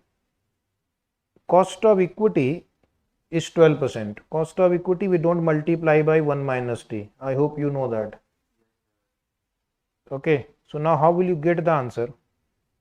You have to tell me. I will help you with 1.4 into 5 and plus 0.6 into 12. So 0.4 into 5 is how much? 2. And 0.6 into 12 is 7.2. So give me the answer. Is it 9.2%? 9.2%. Okay, one line blank. Now write down above rupees 2 lakhs and up to rupees 5 lakhs. So this will always be 0.4 and this will always be 0.6. Now 11% is the cost of debt in the problem pre-tax. So post-tax will be 5.5. Cost of equity will remain 13. Post-tax will become half because tax rate is 50%. So please reply now. 0.4 into 5.5 plus 0.6 into 13. So total is 10. Total is 10%. Okay, one line blank. One line blank. Write above rupees 5 lakhs and up to rupees 10 lakh and up to rupees 10 lakhs. So this will be 0.4, this will be this is a new type of question, but it was asked in your RTP. I can't take it lightly. Okay, if it is asked in the exam, then most of you will be clean bold. Cost of equity is 14%. Yes, come on, try. Give me the correct answer. 0.4 into 6 and plus 0.6 into 14. 10.8%. Very good, wonderful. Yes. Then write one line blank. First keep one line blank. Above rupees 10 lakh. Keep one line blank. Above rupees 10 lakh and up to rupees 20 lakh. Write properly. If you want full, write full. If you want half, write half. If you don't want anything, don't write. Is it right? So what is the cost of equity last? 14.5%. Anybody wants to answer? What is the final answer? 11.3%. Wonderful. Now wait, our answer is not over. This will help you to answer the question number 1.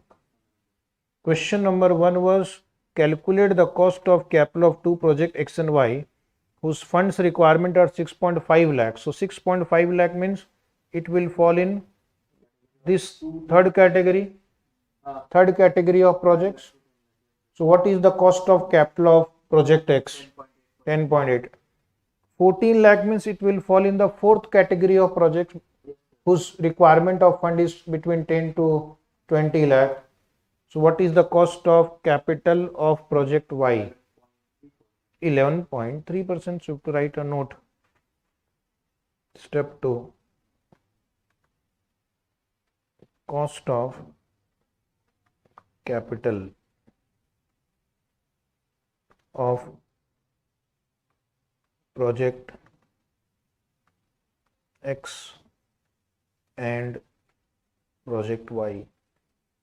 So first column write down project, second column funds requirement, funds required, and third column cost of capital.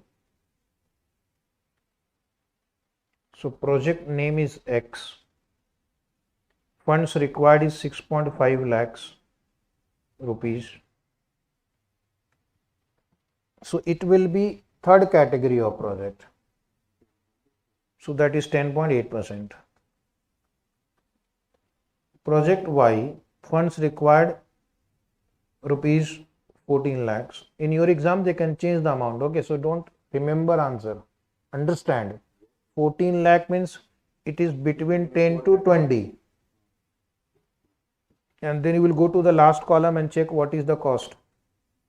11.3%. So this is your first answer. Any query on this? Now the last question is, if the project is expected to give after tax return of 10%, determine under what conditions it would be acceptable. So write down step 3.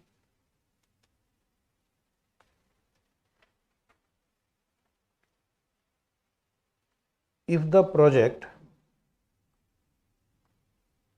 is expected to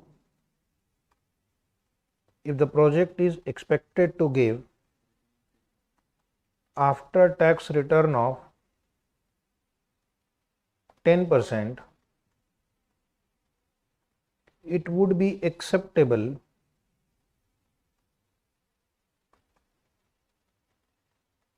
if the cost of capital is less than 10%. If the cost of capital is less than 10%, that is, in the given example,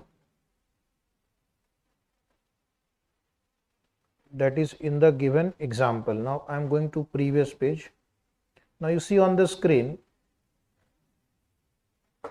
if the cost of the project is up to 2 lakh, it is 9.2 acceptable. 2 to 5 lakh, it is 10%.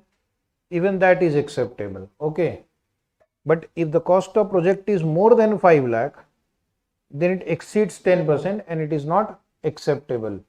So first and second category of projects are acceptable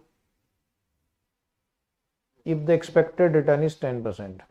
So write down this line completely. That is, in our example, if the project cost is less than or equal to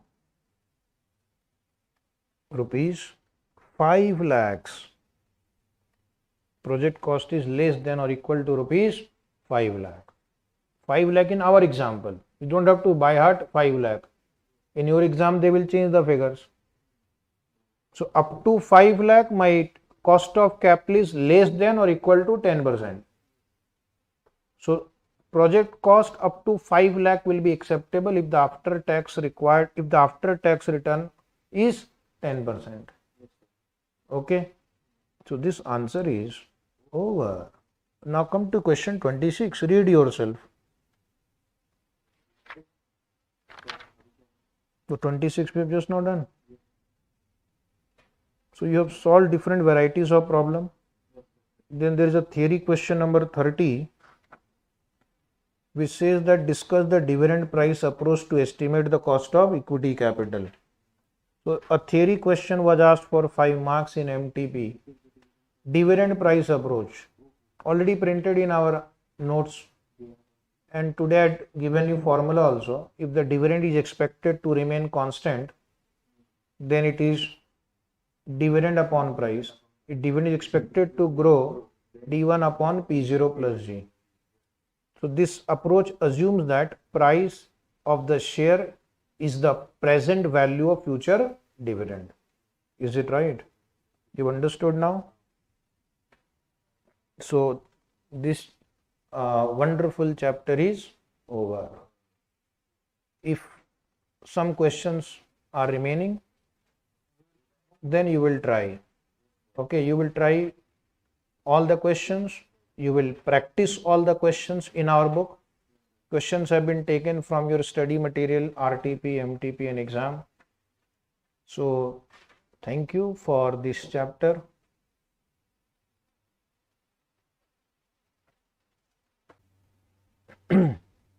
Yes, today we are going to revise capital structure chapter. Yes. Financial decision, capital structure chapter. Capital structure has 4 theories in our syllabus. Which 4 theories? Net income approach. Net income approach. Traditional approach. Net operating income approach, traditional approach, Modigliani Miller approach. So you write down a small summary of this chapter. Capital structure theories.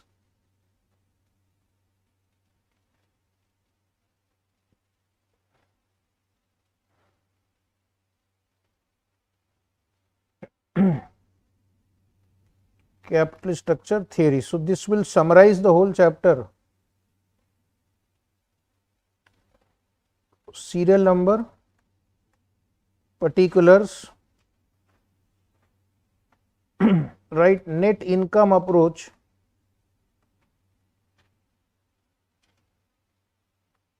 net operating income approach,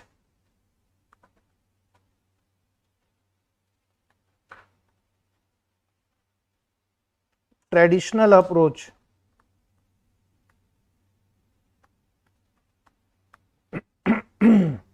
net income approach. Also write down Modigliani and Miller approach, because these two approaches are similar. Modigliani and Miller approach without tax.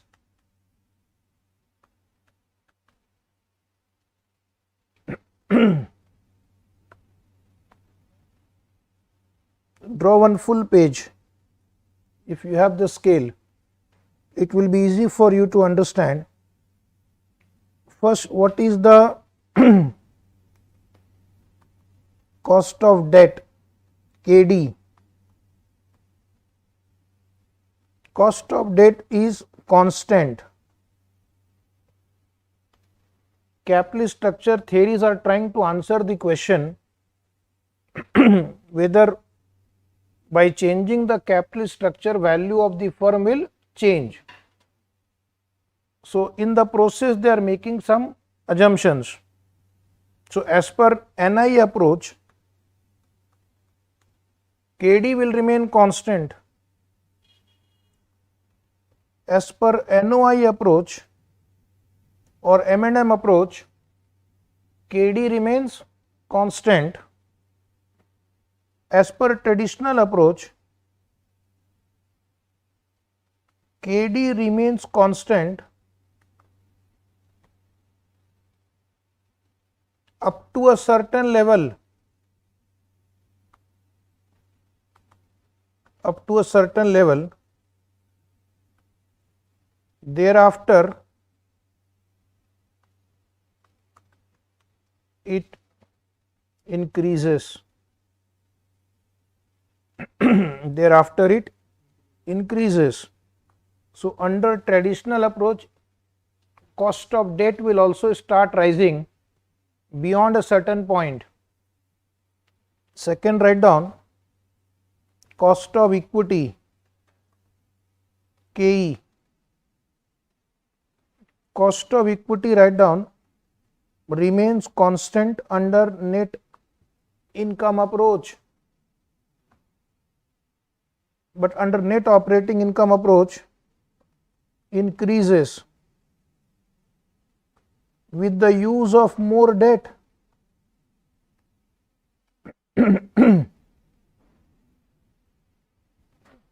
With the use of more debt.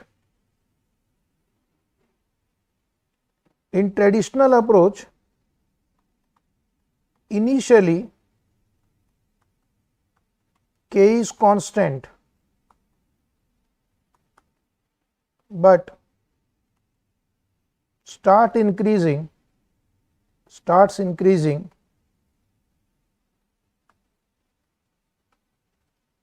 beyond a certain level of debt. So cost of equity remains constant, but beyond a certain level it starts increasing. So in phase 1 of capital structure, when debt is low, K is constant.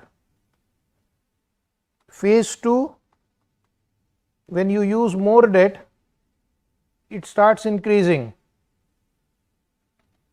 And phase 3 also,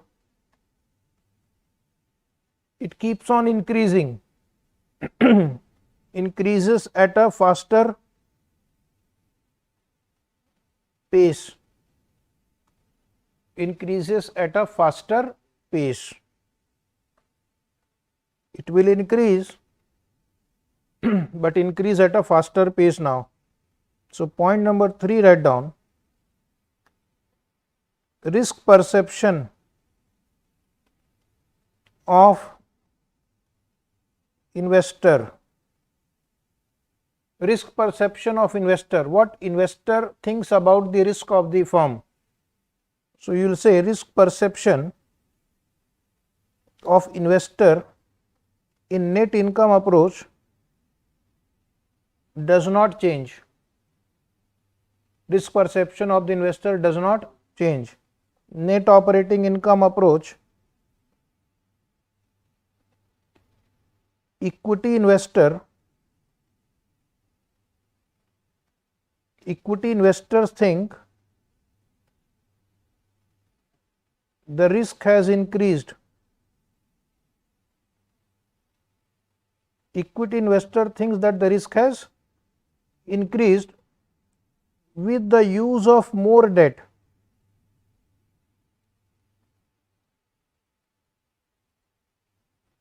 Equity investor think that the risk has increased with the use of more debt.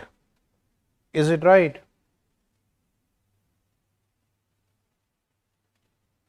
And in the traditional approach, write down increases for both debt and equity investors.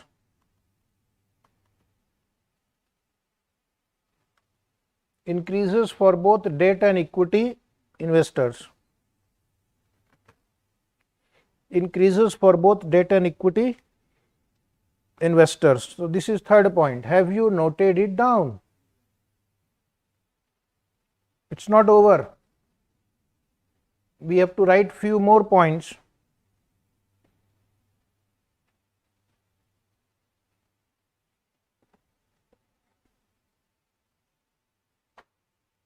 Keep writing. At one place you will have the entire chapter in one page. Net income approach, I will just write heading again. Net operating income or M&M approach, traditional approach. Draw the lines. Okay, follow me. Point number 4, write down what happens to KO or WACC. In net income approach, decreases with the use of more debt. So if you use more debt, WACC will decrease. What happens to WACC under NY or M&M approach? Constant.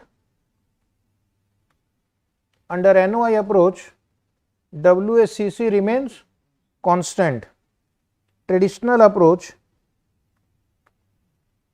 phase 1 decreases. Phase 1 low debt. Phase 2 means moderate debt is constant when the proportion of debt is moderate. And phase 3, when debt is very high, then it starts increasing. It starts increasing. Is it right? Point number 5, value of the firm. So what happens to the value of the firm? Under net income approach, increases with the use of more debt.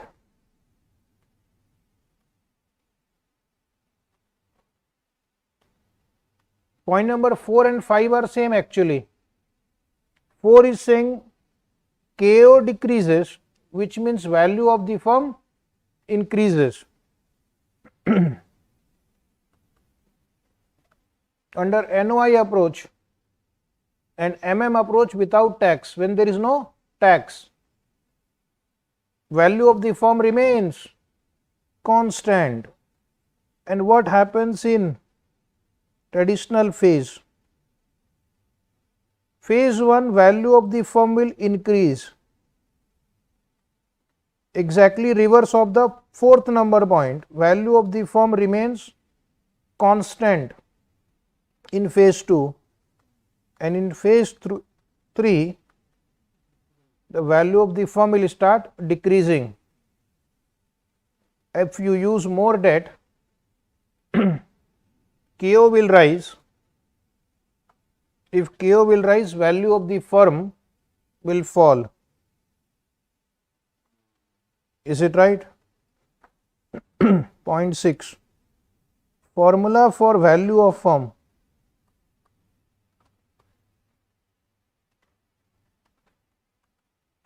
In net income approach,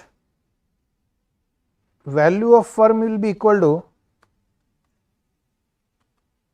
you first find value of equity and plus value of debt.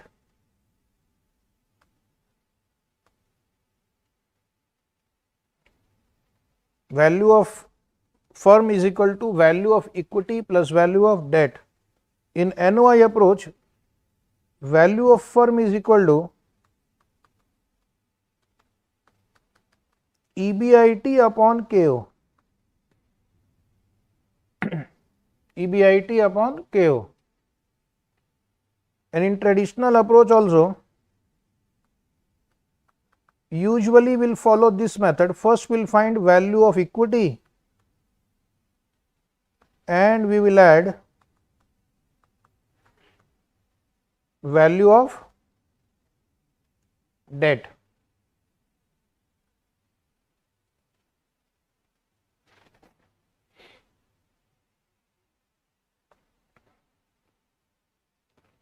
Got it?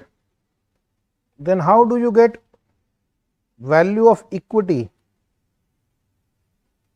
In net income approach, usually what we do, we take earning before tax divided by cost of equity to get the value of equity. In case of NOI or M&M approach, value of equity is equal to balancing figure is value of firm minus value of debt. And in traditional approach also, it is EBT upon KE. So usually these are the steps we follow. And how do you get value of debt? Value of debt will be interest upon cost of debt. Interest upon cost of debt, usually given in the problem only. Cost value of debt is usually given in the problem. If not given, interest upon cost of debt. If not given, you can try yourself.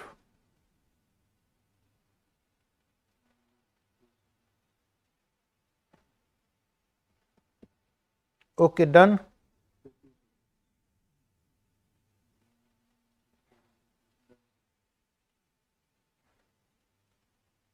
Are you writing nicely? So one day before the exam you can use it for revision purpose. Point number 9, write down. Does capital structure matter does capital structure matter, that is influences value of firm? Does capital structure influences the value of firm? So, the answer as per net income approach is yes. Capital structure influences the value of the firm. In NOI approach, Modigliani-Miller approach, if there are no taxes, then capital structure does not influence the value of the firm. And under traditional approach, the answer is yes. Capital structure influences the value of the firm. 10th point, write down, what is the optimum capital structure? What is the optimum capital structure? So, in the under net income approach, the answer is maximum use of debt.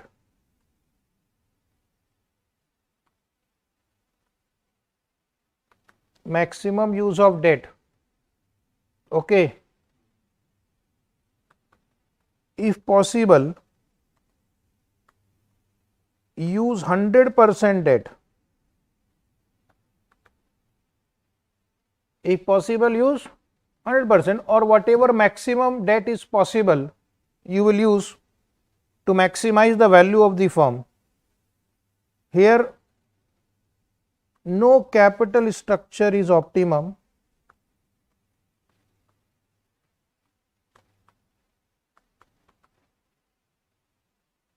Or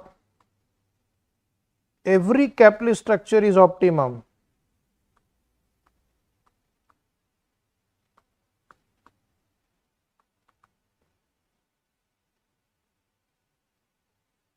Or every capital structure is optimum.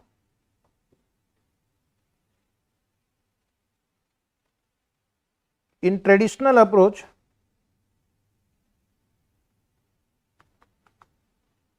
optimum capital structure is phase 2 capital structure. Is phase 2 capital structure. That means they should stop at phase 2.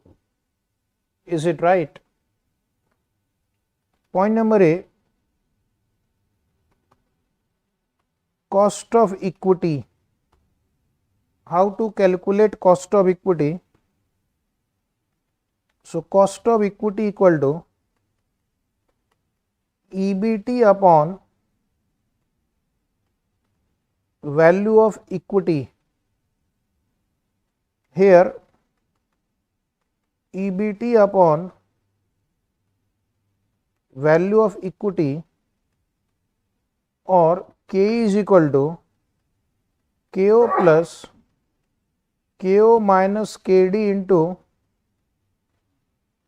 debt upon equity. This is Modigliani-Miller formula. In last column also same thing, EBT upon value of equity. And how will you calculate overall cost of capital?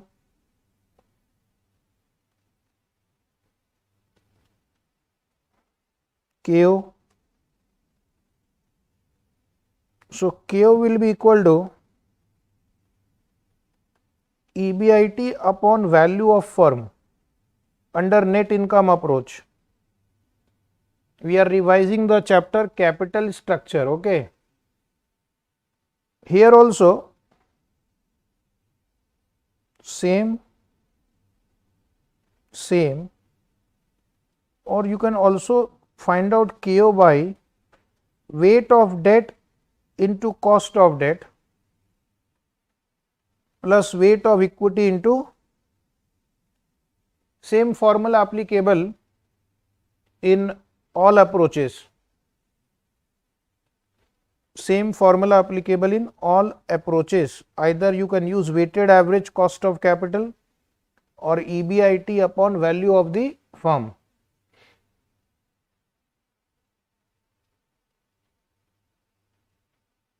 Have you written 12 points? Is it a good summary of this chapter? One more point.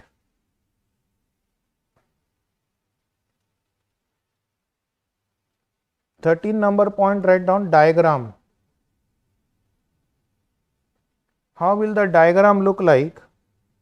Net income approach, KD is constant, K is constant, KO will fall. Net income approach. Net operating income approach, KD is constant, K will rise with the use of more debt. On the x axis we have debt equity and on y axis we have cost. KO will remain constant here.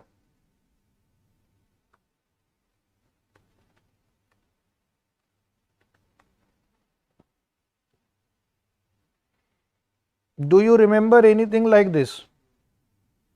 Have you studied like this? Yes. And in traditional approach, so there are three phases. Phase 1, phase 2, phase 3. You have debt equity ratio here. Okay. So debt will remain constant, KD. Phase 1, K will also remain constant. So KO will fall. This will look like net income approach, first phase. Okay. Phase 2, KD is still constant. K will rise. KO will become constant. Phase 3, KD will rise, K will rise. So this will also start rising. So phase 2 is the optimum capital structure.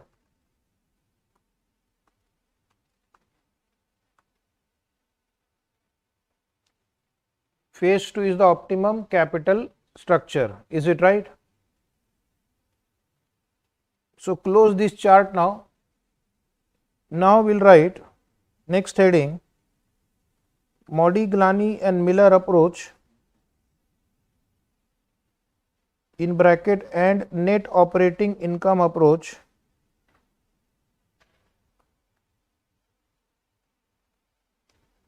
with tax. With tax. So here first we'll find value of unlevered firm,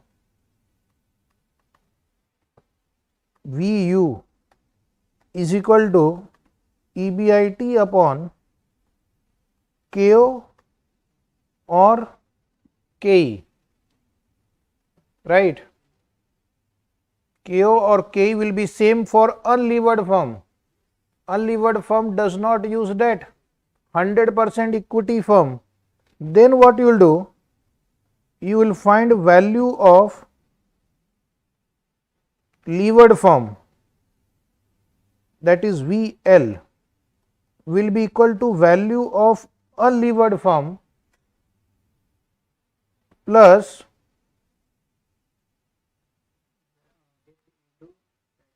debt into tax rate, that is the present value of tax shield on interest. Okay, where debt into tax rate is present value of tax shield on interest. Present value of tax shield on interest. Third, write down. Then they will ask you value of equity of unlevered firm. Levered firm. Value of equity of levered firm. In case of unlevered firm, value of equity and value of firm are equal. So, value of equity of levered firm will be value of firm minus value of debt.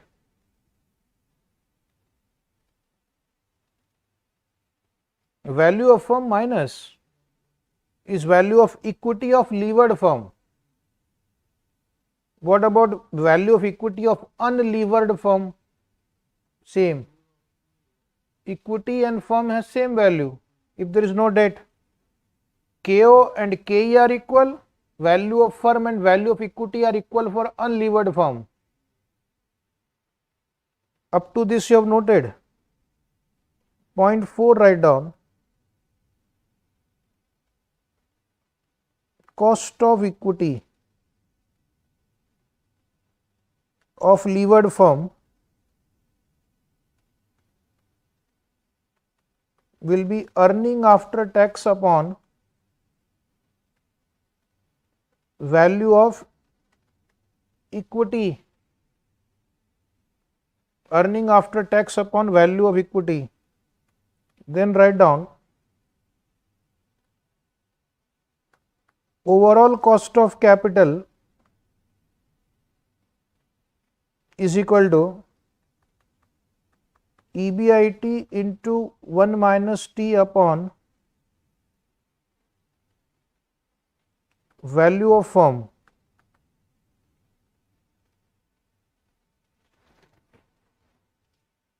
Right?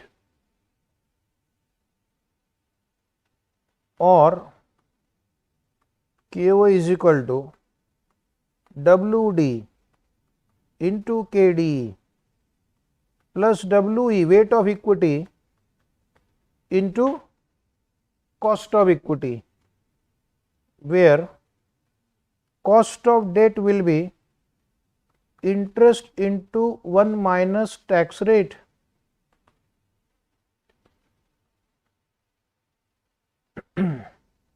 Interest into 1 minus tax rate. Interest into 1 minus tax rate.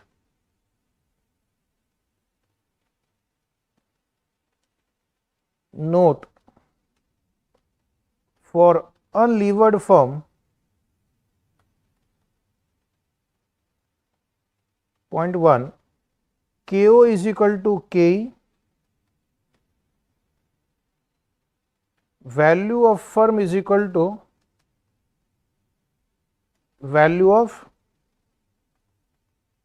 equity.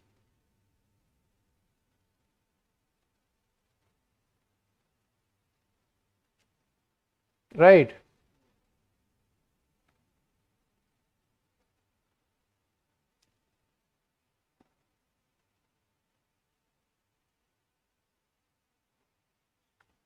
Then we have seen some more formulae. So, these are the formulae relating to capital structure theories. Next formula is for financial break-even point. Write down next heading. Financial break-even point. Financial break-even point is that level of EBIT at which EPS is equal to 0.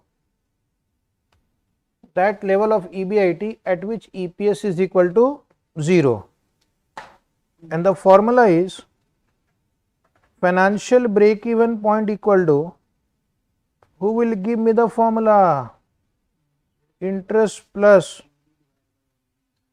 preference dividend divided by 1 minus tax rate. you need to earn so much EBIT so that you can pay interest and preference dividend.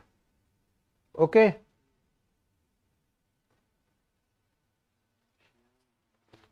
So that they will ask you in some question. Next we have seen one more formula, EPS in difference point. EPS in difference point. So write on next heading, EPS in difference point. 1 second. First you note down this much. Write in good handwriting. One day you have to read also.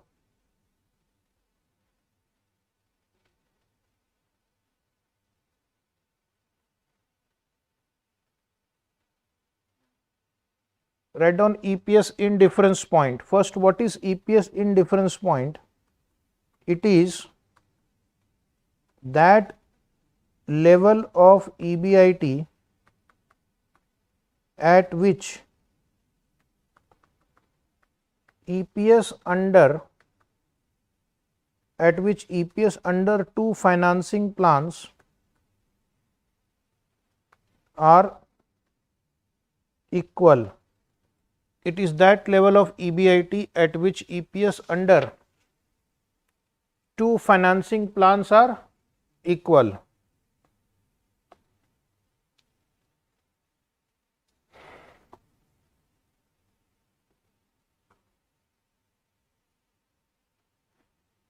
It is also called EPS equivalency point.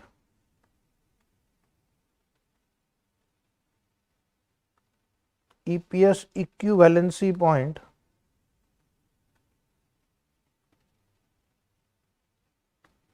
So how do we solve? We'll write an equation and solve. EBIT minus interest into 1 minus tax rate minus preference dividend 1, even interest 1, that is EPS under first plan, divide by number of share N1. Second plan, EBIT minus interest 2 into 1 minus tax rate minus PD2 divide by N2. N1, N2 means number of equity share. This means number of equity shares. Already we have covered in our regular lectures number of equity shares under plan 2. Yes, sir. Now in some question preference dividend may not be there, write 0. In some question interest may not be there, write 0. So what you have to do, according to question you have to change the formula. If a formula has only equity, then EBIT into 1 minus T. If it has equity plus debt, EBIT minus interest into 1 minus T. If it has all the three, equity, debt, preference, EBIT minus interest into 1 minus T minus preference dividend. Is it right? What you have to do after writing this, solve the equation and find EBIT.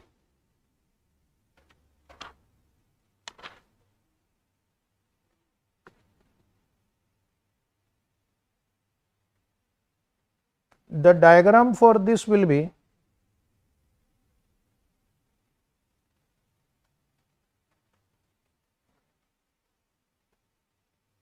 this is plan 1, this is plan 2, this is EBIT on x axis, EPS on y axis.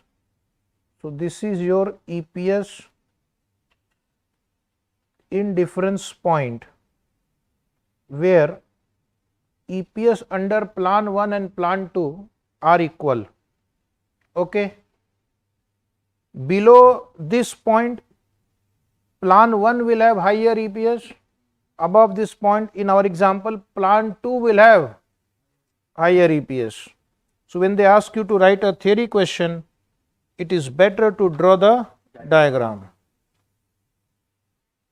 Is it right?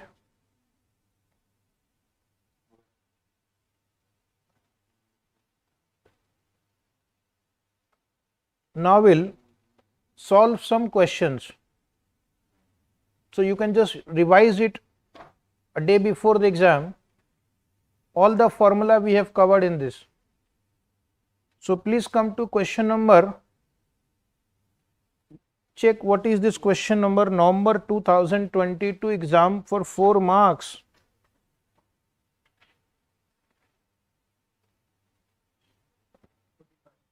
Question number 45. November 22 exam for 4 marks. Are you ready? The following are the cost and values of the firm A and B according to traditional approach. According to which approach? Traditional approach. Traditional approach means the overall cost of capital and value of the firm can change by using a proper capital structure in phase 2. That was traditional approach. So what data they have given, accordingly we have to solve. Total value of the firm V is given 50,000, 60,000. Market value of debt D is given in rupees.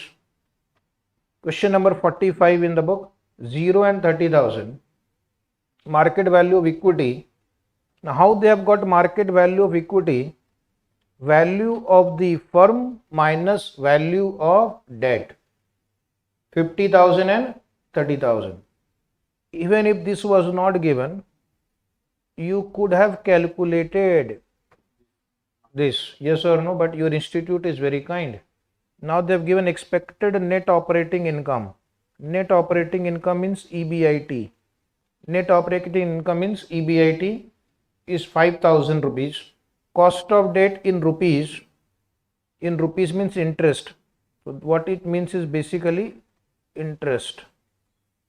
If it is given in percentage, then it is different. It is rate of interest. If it is given in amount, it is interest. So 0 because there is no debt in the first column, and 1800 they have calculated themselves. Now next is net income. Net income means EBIT minus interest or EBT. So they have, see, they are so kind. They have done the calculation for you. 5,000 minus 0 is 5,000. 5,000 minus 1800 is equal to 3,200. Now they have written cost of equity K is equal to net income upon V. What is the mistake here? I have written a mistake here. Cost of equity is net income upon value of equity. So it should be NI upon E. Should be NI upon E. But what they have written? NI upon V. So that's a wrong formula, wrong use of letter here. Anyway, you can just try, is it matching or not? 5,000, no, it is matching. Calculation is matching, formula is wrong. 5,000 divided by 50,000, how much? 10%. Then take on your calculator 3,200 divided by this 30,000. 10.66. So they have rounded off in 2 digits, 10.7%. Okay. So anyway, don't bother. Only this letter V should have been E. Okay. Let us go ahead. Most of the calculation they have done. Compute the equilibrium value for firm A and firm B in accordance with approach. Equilibrium value means market value of the two firms you have to find out. You have to find out the market value of the two firms. Okay. Assuming that taxes do not exist. So this is M&M approach without taxation. Enjoy, no taxation. and the equilibrium value of KE is 9.09%. Compute the value of equity and cost of equity for both the firms. Again, one mistake. They are saying equilibrium value of K is 9.09%. Then why they are asking calculate the cost of equity for both the firms? So it is appearing that this K should have been KO. That means the overall cost of capital is KO. Then we can do reverse working and find out first the value of firm minus value of equity. Then you will be able to compute the cost of equity. Is it right? So we will write few notes about this question. First is, this is one small mistake here. Second, this should have been KO, because if it is KE here, then there is no need to ask this question. Find out the cost of equity for both the firms. The two firms can have same KO. The two firms can have same KO, but they cannot have same KE, because firm A is not using debt and firm B is using debt. So KE of firm B would be higher than firm A, because firm B is a levered firm. So one is unlevered firm, one is levered firm. And since there is no taxation, the calculation would be very simple. So write down some notes. Interested candidates will write some note. In the question, it is given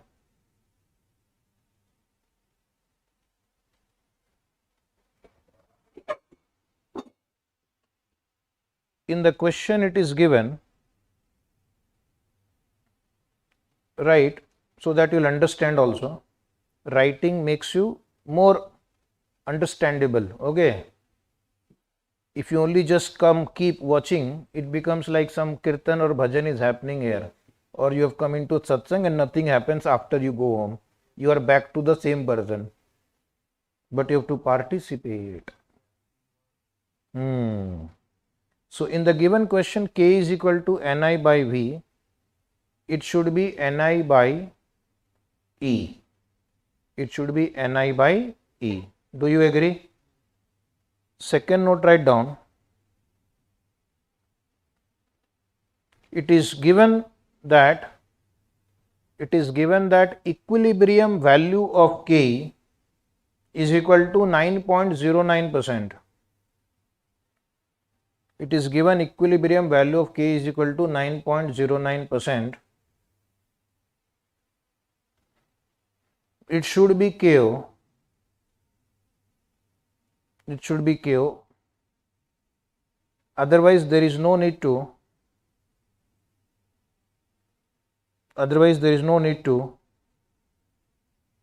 Ask cost of equity.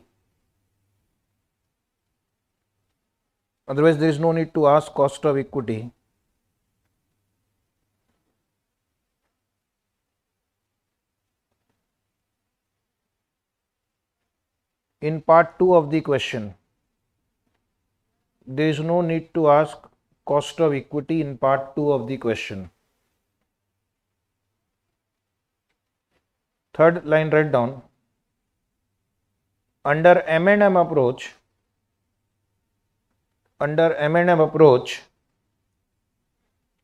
write little fast. Where taxes do not exist, the value of the two firms are equal.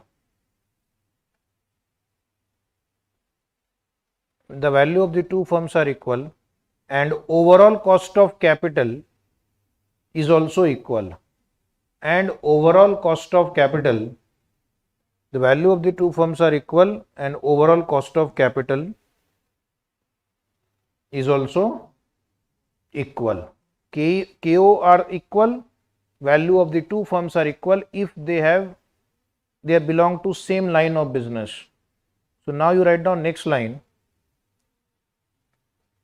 where we will solve, they have asked to find out the value of the equity, cost of equity for both the firms, right? Under which approach? M&M approach. The given data is as per traditional approach. The given data is as per traditional approach. But you have to solve the same problem under M&M approach. That is the beauty of this question.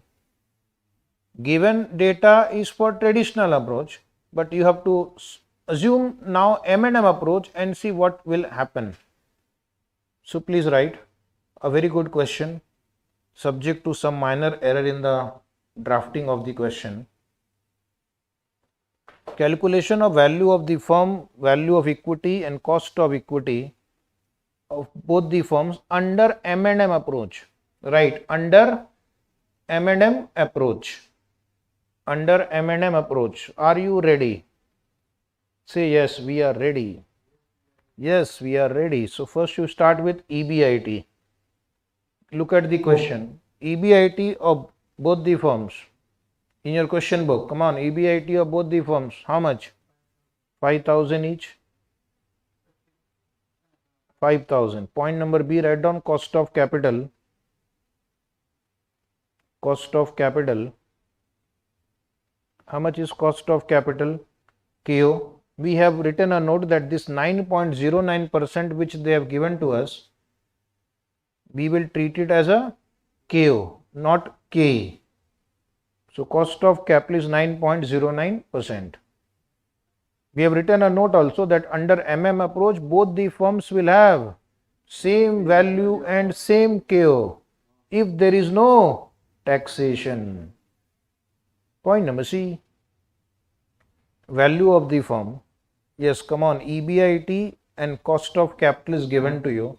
So can you please tell me what will be the value of the firm? Multiply or divide? A by B or A into B? A by B. Sorry. A by B. Take on your Chinese calculator. 5,000 divided by 9.09%. So both the firms value will be same, 55,006. Are you getting? Now what should we do to get the value of equity? We should deduct the value of debt. Deduct the value of debt. Deduct the value of debt 0 and 30,000. 0 and 30,000. Okay. Then write down value of equity. C minus D. Come on. Who will reply? Value of equity under M&M approach. 55,006 and 25,006. Are you getting? What is the next point we will write? Interest. How much is the interest given to you? Interest is given in the problem. Please search. 0 and 1800. So then write down EBT, A minus F. EBT is A minus F. EBIT is 5,000, interest is first column 0. So EBT will be 5,000 and 5,000 minus 1800, 3,200, right? 3,200. 3,200 is right.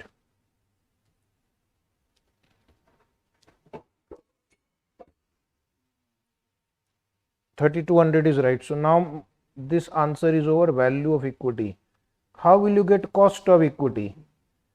EBT divide by value of equity. So write down cost of equity equal to, one more time write down the formula, EBT upon value of equity. EBT upon value of equity 9.09%. Check. You will get the same result because there is no debt. And second column 12.8%. 12.8% is right. Write down below. Alternatively,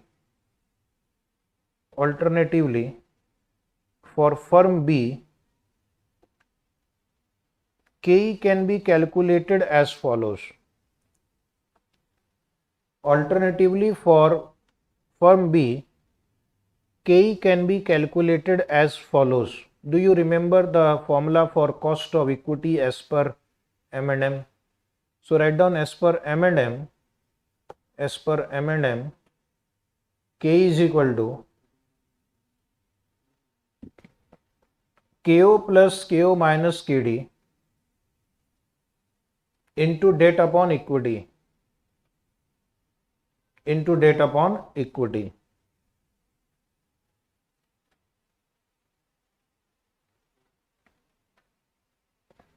So I'll give you the value, you will solve, keep the firm B in front of you in your answer.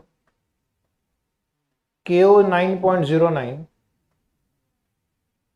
What is the cost of debt in this problem? Cost of debt in percentage. How much is the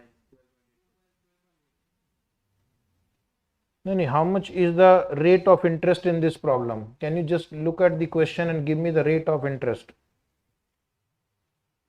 Where is the rate of interest?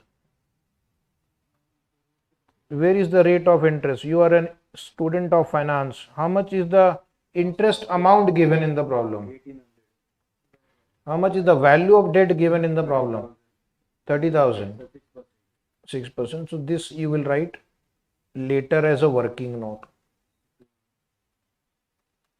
So first you write down 9.09 plus 9.09 minus 6 into 30,000 divided by 25,006. So that comes to 12.8%. Is it tallying with your tabular format answer? Right. So both way you can solve cost of equity of a levered firm. Either you can take EBT upon value of equity, or you can apply the formula. You will get same answer. And the rate of interest in the question is 1800 rupees the amount of interest and 30,000 is the value of debt. So are we getting 6%? Yes. Now we'll come to one question number 7 in your book. Requesting you to please come to question number 7. Find question number 7 and come wherever it is.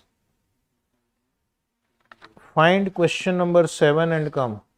In your book, a very comprehensive book given to you. We will take all important questions today so that your chapter will get revised. And few questions which if we are not able to take in the class, similar question you can do as homework also. So are you there? Question number 7, are you there? See the importance of this question first. Study material, October 2021 MTP 5 marks, April 2020 MTP for 5 marks.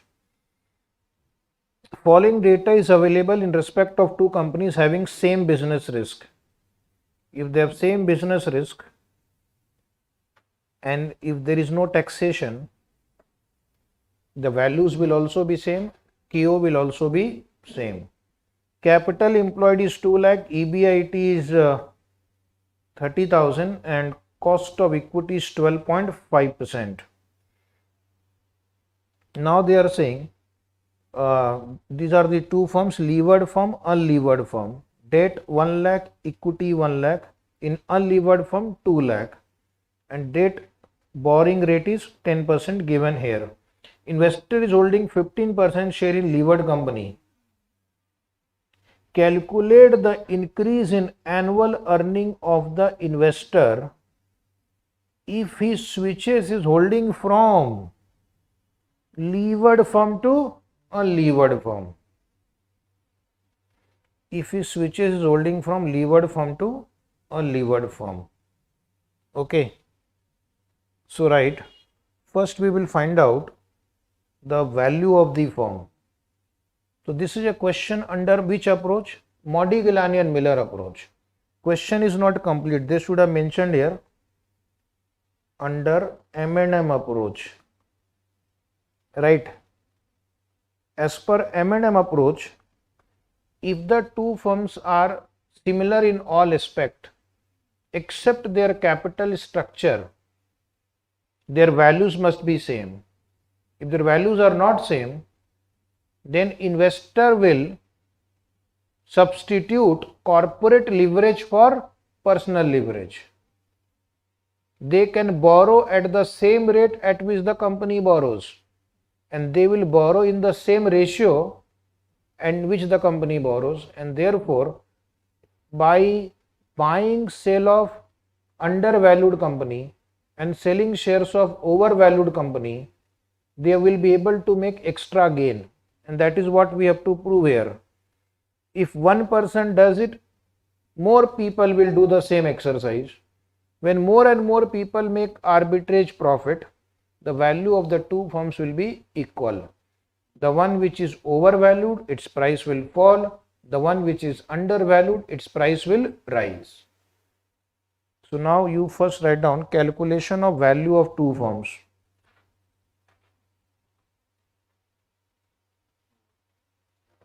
Step 1. Calculation of, this is another typical exam question where you have to apply the arbitrage principle and show how will you shift from overvalued company to undervalued company and how much additional profit you are going to earn.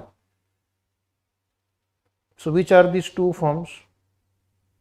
Levered firm, unlevered firm. We will take today some of the most important and likely questions for exam purpose. Okay. So write down first point A, write down EBIT. Check EBIT in the first paragraph. Both firms have rupees 30,000 EBIT. Keep writing along with me or you will be left behind. Less interest. First company has interest 1 lakh into 10%. Question in front of you. Today you will revise the whole chapter again. 10,000 in the first column. Point C, write down EBT 20,000, 30,000. Point number D, cost of equity. Now this question has a small area of doubt. Cost of equity they have given only once, 12.5%. They have not clarified is it for levered firm or is it for unlevered firm. So what we will do, we will assume it is for both. On your own you can't assume anything, is it right? So better you take 12.5% for both. So what will be the next line? Value of equity. Value of equity is equal to EBT upon KE. EBT upon KE if there is no tax. Please solve. 20,000 divided by 12.5% is 1,60,000. 30,000 divided by 12.5% is 2,40,000. Point number F, value of debt. Value of debt in levered company is 1 lakh. Unlevered company 0.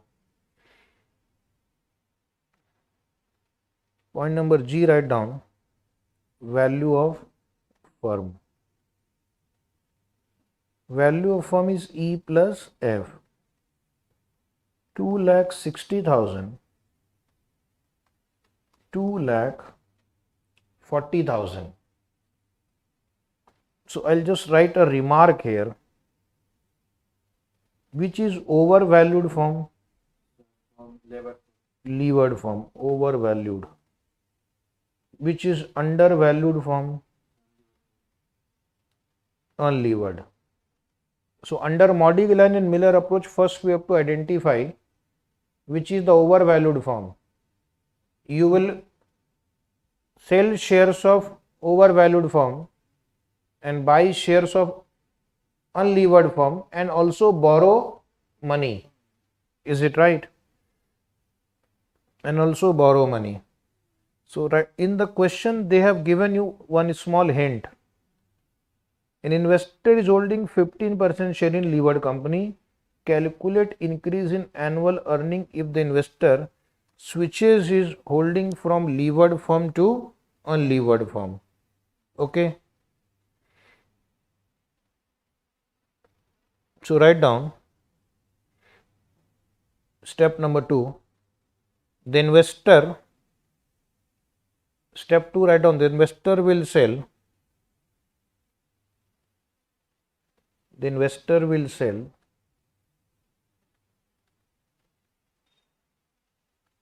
the investor will sell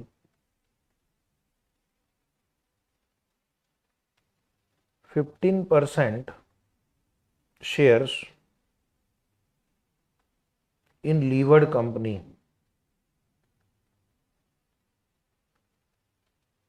So what is the amount realized? How much cash he will get by selling? 15% into, come on, this is the value of equity of levered firm, 1,60,000. Suppose you are holding 15% stake in this company, so you can sell it for 15% of 1,60,000. Anybody, how much is that? Is it 24,000? 24,000. Step 3. The investor will borrow. The investor will borrow proportionate amount. Investor will borrow proportionate amount to maintain the level of risk. The investor will borrow proportionate amount to maintain the level of risk. So now you understand, this is the difficult part of this chapter. Equity is 1,60,000 against which we have 24,000. Firm has a debt of 1 lakh. So how much amount will the investor borrow so that investor will have the same debt equity ratio? How much amount investor will borrow? Anybody? Amount to be borrowed. Yes, you are not replying. We have already done in the regular batch similar questions, or you must have done. Amount to be borrowed is equal to.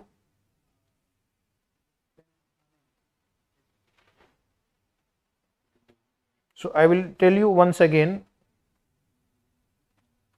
In case of company, equity is 1,60,000, loan is 1 lakh. Equity versus loan. So in case of investor, his own fund is 24,000. So how much should be the loan in his account? Proportionate amount. Or anybody? Yes, please reply. If you don't reply, I will not teach only. How will I go ahead if you can't solve arithmetic? Then amount to be borrowed is equal to 15,000. Either you write this if this is understandable, or very simply just take 15%. He has equity, so he will take 15% of debt. That is 15% of same percentage multiplied by amount of debt 1 lakh, so 15,000. At what rate he will borrow? At the same rate at which the firm has borrowed, at the rate 10% per annum interest.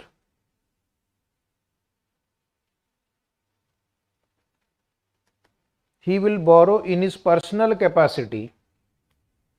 He will maintain the same debt equity ratio in his individual capacity which the firm is maintaining, and he will borrow at the same rate. Because if he borrows at a higher rate, he will not be able to earn additional profit. And if he does not maintain in that same proportion, again he may not be able to earn the additional profit. So now the question was, how much would be the additional income. Step number 4, write down first. Step number 4, total amount available for investment. Total amount available for investment in unlevered form. Total amount available for investment in unlevered form will be own fund 24,000, borrowed fund 15,000 equal to rupees 39,000. So he will put 39,000 in unlevered form. He has his own money 24,000. He borrowed 15,000. So now he will invest 39,000 in unlevered company. Last step 5, write down. Calculation of increase in annual earning. Please try calculation of increase in annual earning. Earlier he was holding shares in levered company. Now he is holding shares in unlevered firm. First chance to you. You must have done this question before.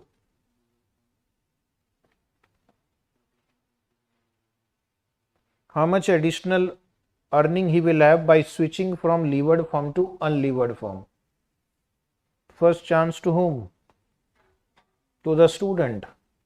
Why? Because he is intelligent and we are revising. So you should also get chance. So let us write down first EBT of the firm. How much is EBT as per step 1? As per step 1, 20,000 and so this is the earning of the company. EBT of the firms. And then you write point B, net income of the investor. How much investor will earn in these two companies? So first point A, dividend income. Investor is holding 15% in the levered firm. So if he remains in levered firm, he will enjoy 15% of 20,000. That is 3,000. So earlier he was getting a dividend income of 3,000. How much he will get now? Now he has purchased, on the screen, pay attention, 39,000 rupees divided by 2,40,000. So his stake in the company is not 15%. It is 39,000 out of 2,40,000. 39,000. Total valuation is 2,40,000 into the share in the earning 30,000. So he will get 4,875. But in unlevered firm, to invest the money in unlevered firm, he has borrowed money. So what I'll do? Less interest on borrowing. Less interest on borrowing. How much amount he has borrowed? 15,000. At what rate he has borrowed? 10%. So in the second firm, he has to pay 1,500 rupees interest. So what is the net earning? Yeah, net income. Small a minus small b. Here it is 3,000. It is 3,375. Very good. So earlier he was earning 3,000. By switching from one company to another company by borrowing some money in certain ratio and at certain rate, is getting 3,375 more. Therefore, your question was increase in annual earnings. Write down. Therefore, according to question, write the heading. How much additional earning he will have? 3,375 minus 3,000. 375. 375. Is it right? This answer is over. Any query on this question? This is second type of question where they will ask you to show the shift from one form to another form. Now we'll go to one question number 23. Please come to question number 23. In your book you will find question number 23. Very important question. This question was asked in May 18 May 18 RTP, and also write it is a past exam question. Past exam question. They have asked in past, before 2018, under old syllabus. Okay. Company P and Q are identical in all aspect, including risk factor, except for debt equity. So their debt equity ratio is different. Company P have issued 10% debenture of 18 lakh, while company Q unlevered, means there is no debt. Q is unlevered, P is levered. Both the companies earn 20% before interest and tax on their total asset of 30 lakh. So my question to intelligent student is, what is the EBIT of these two companies? Both companies earn 20% before interest and tax, means EBIT, on their total asset of rupees 30 lakh.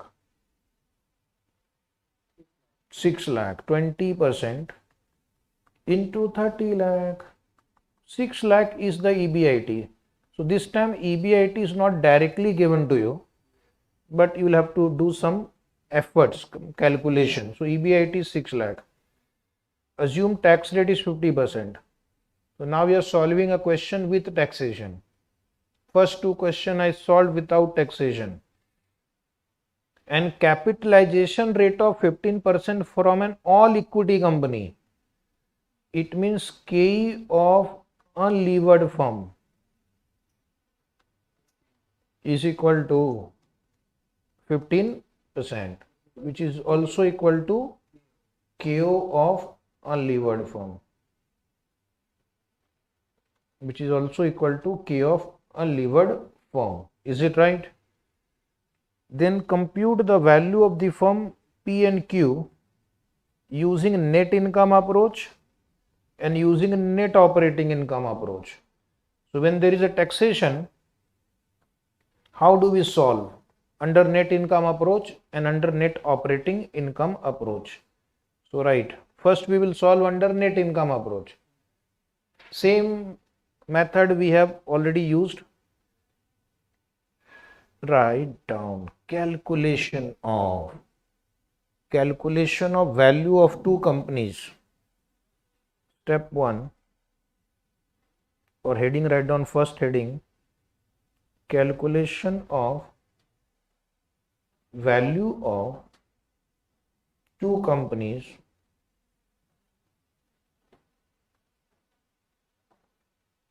under net income approach. So this question was asked in exam some years ago for 6 marks. And this is when you have taxation, in bracket with taxation. With taxation, net income approach with taxation. Right hand side, P limited, Q limited. P is a levered firm, Q is an unlevered firm. Please practice in writing. More practice in writing, more comfort you will get, more confidence you will get. You will be able to present in the exam also. Reading the answer is not enough. Practicing the answer is required. And you have to practice only. Full answer you have to practice.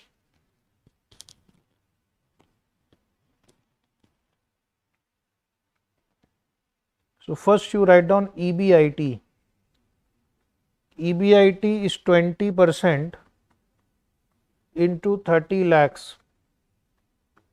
Is it 6 lakh? 6 lakh. What is my next point? I will deduct interest. To get the value of the firm, I will have to find value of equity plus value of debt. Is it right?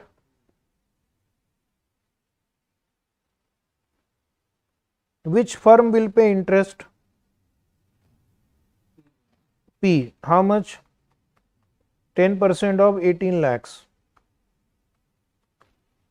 is 1 lakh 80,000. Point C, EBT A minus B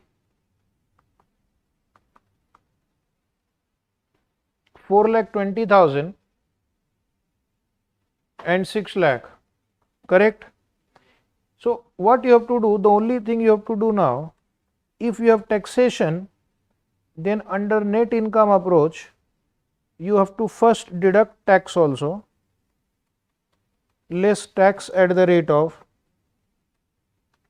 50%, 2,10,000, 3 lakh. Point E, write down earning after tax is right. How much? Same, 2,10,000, 3 lakh. So point number F will be cost of equity 15%. 15%. Why we have taken 15% in both? So you are aware that under net income approach, K is constant. K is constant. I have given you a chart today where you can see under net income approach, which approach? Net income. K is constant. If K is constant, it means it is 15% for both. Right. Point number next. Value of equity.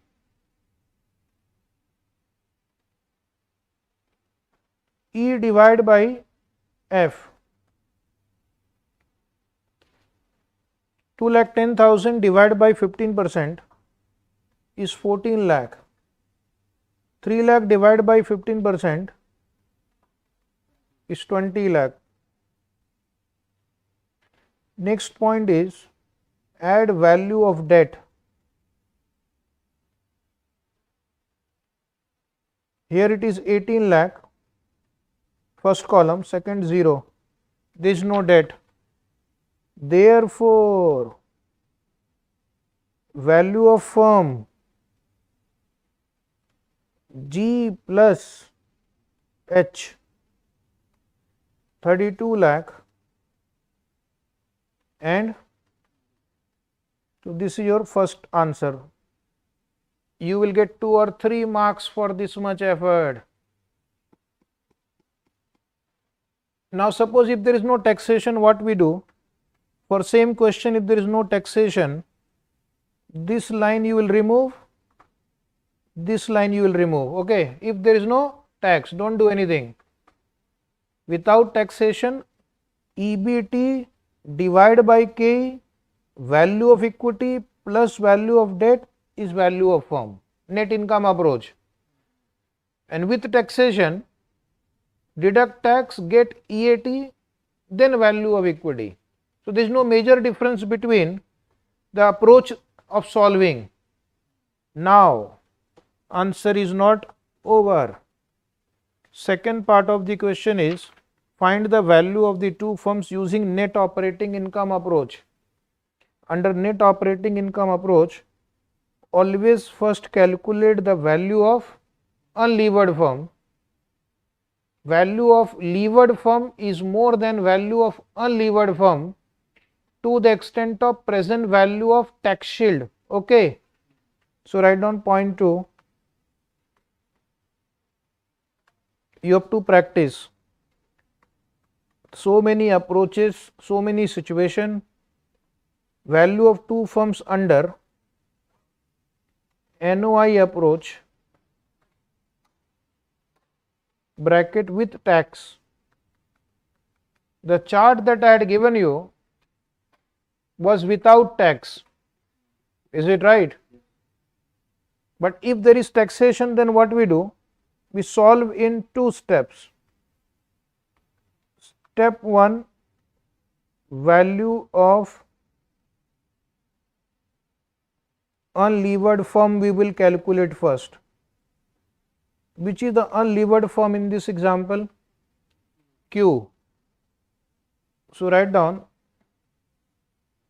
value of Q Limited is EBIT upon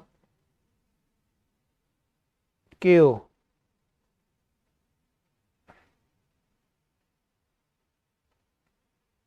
EBIT 6 lakh is right. And how much is KO in the problem? 15%. It is written here on the screen. Capitalization rate of 15% from an all equity company. So this is KO of an unlevered firm. 15%. So tell me 6 lakh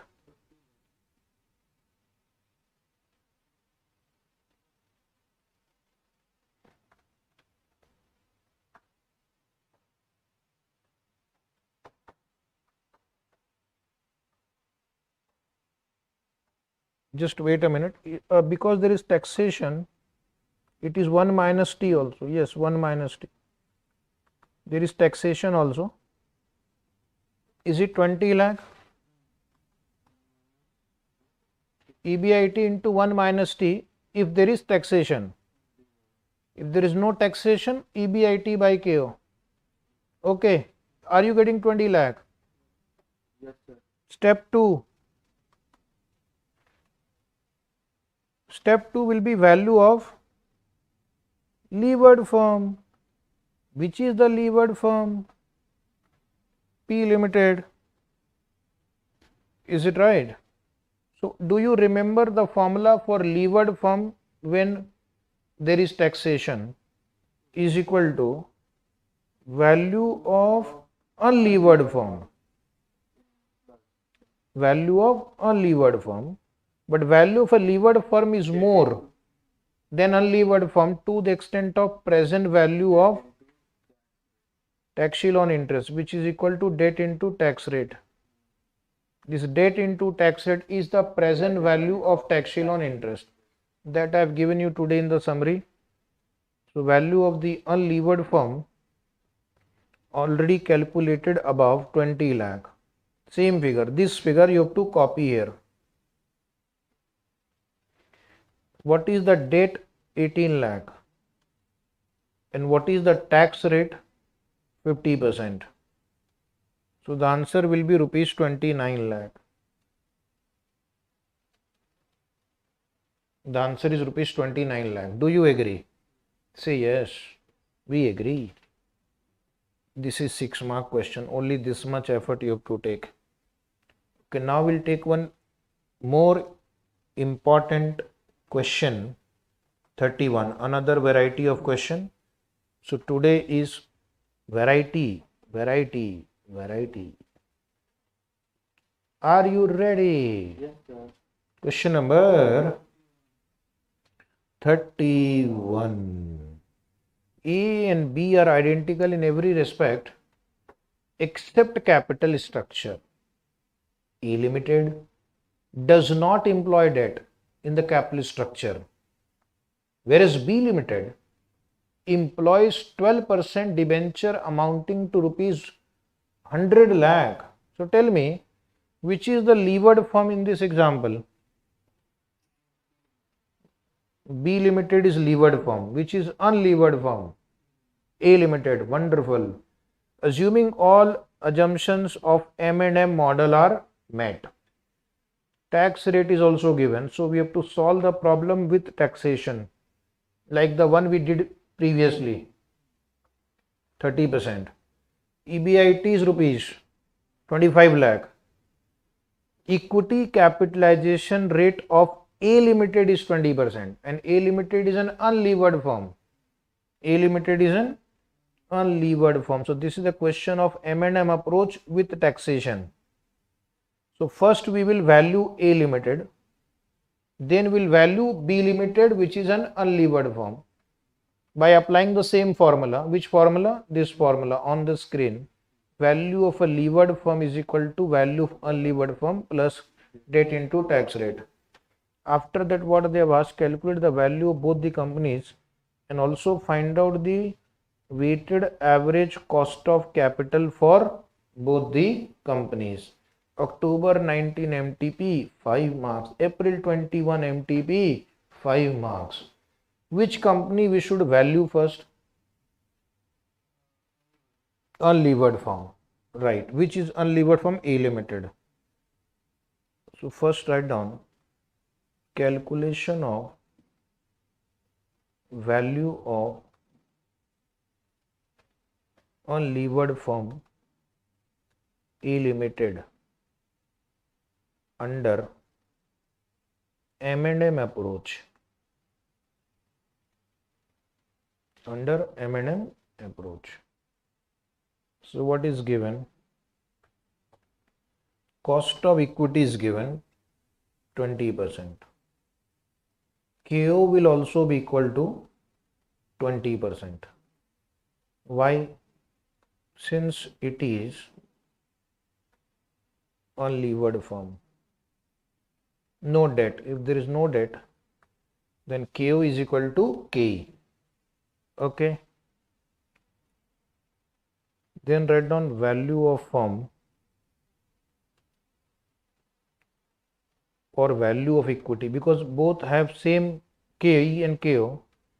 So value of firm and value of equity both will be same. Is it right? So you write down EBIT if there is taxation into 1 minus T upon KO. If there is taxation, then you have to multiply by 1 minus T. EBIT, just check, is it given in the problem? 25 lakh. Into tax rate, is it given in the question? Yes, sir. 30%? 30%. And KO we have written above 20%. So would you be kind enough to reply 25 lakh into 0.7, 87 lakh 50,000 is the value of equity or value of firm A Limited? Both are equal. Both are equal because there is no debt. If there is no debt, whatever is the value of equity is the value of the firm. So this we'll be using in the next answer now, 87 lakh 50,000. Next heading, write down point number 2, value of levered firm B Limited as per M&M approach. As per M&M approach.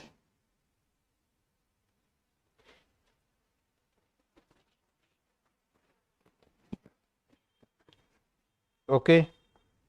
So write down is equal to value of unlevered firm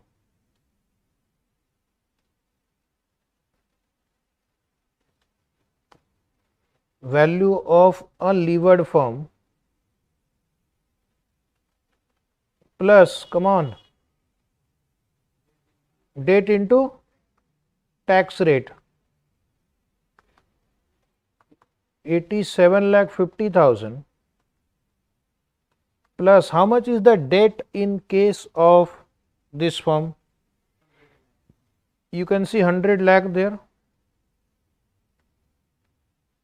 And how much is the tax rate? 30%. So that comes to 1 crore 17 lakh 50,000.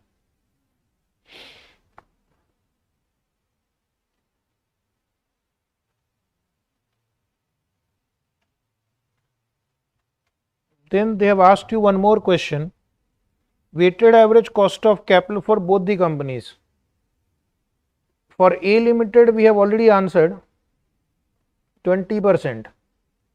20% is the WACC for A. For B, write down WACC for B Limited will be EBIT into 1 minus T upon value of firm. Is right? So EBIT was how much? 25 lakh. Write down into 1 minus 0.3. Value of firm we have got just now, 1 crore 17 lakh 50,000 into 100. Yes.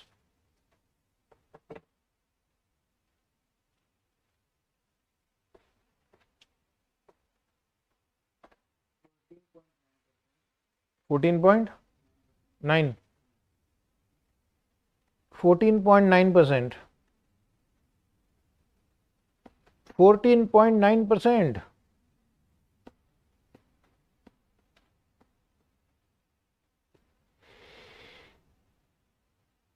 They have not asked you, but if they ask you value of equity, then what will you do? This is extra. Value of firm minus value of debt. So 1 crore 17 lakh 50,000 and debt is how much? 100 lakh.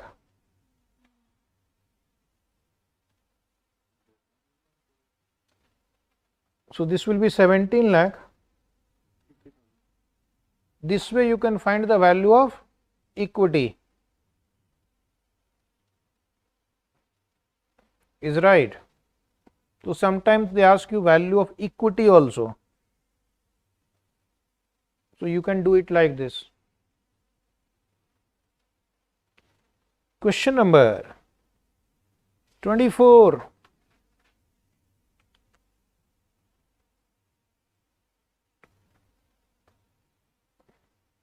Please come to question number 24. November 18 RTB and May 2020 exam for 5 marks. Oh my God, 5 marks. Either MTP or exam. Ronak Limited is an all equity finance company with a market value of rupees 25 lakh and the cost of equity is 21%. So all equity finance company means unlevered company. Market value of firm means market value of equity also. And cost of equity means overall cost of capital also. So KO and KE are 21%. Value of equity and value of firm both are 25 lakh. Company wants to buy back equity shares worth rupees 5 lakh by issuing and raising 15% perpetual debt of the same amount. So what they want to do? They want to reduce equity and in place of that they want to use debt which will carry interest at the rate of 15%. Rate of tax may be taken as 30%. After the capital restructuring means after equity is reduced and debt of rupees 5 lakh is introduced and applying model with taxation, you are required to compute market value of J, cost of equity and WACC using market value weights and comment on it. Similar to previous question, First what I'll do, first we will find out the value of Ronak Limited when it was an unlevered firm. Now it has become a levered firm. So when you become a levered firm, the value will go up. How much it will go up? To the extent of present value of tax shield on interest. And the present value of tax shield on interest is debt multiplied by tax rate. So once you do it, you will get the value of this company. From that you deduct value of debt, you will get market value of equity. Yes or no? Market value of the firm minus debt is market value of equity. Cost of equity will be earning after tax upon market value of equity.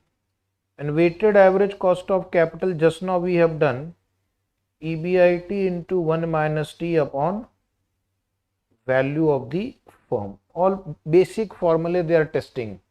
Is it right? I have seen in my experience very few students are able to solve such questions. You may find it repeated, boring, but in the exam hall, very few students are able to exactly understand what I have to do, which formula to be used. So when they are saying M&A approach with tax, first thing unlevered firm value, second thing levered firm value, minus that value of equity. EAT upon value of equity is cost of equity. EBIT into 1 minus T upon value of the firm is overall cost of capital of the firm. So let us practice one more time. So write down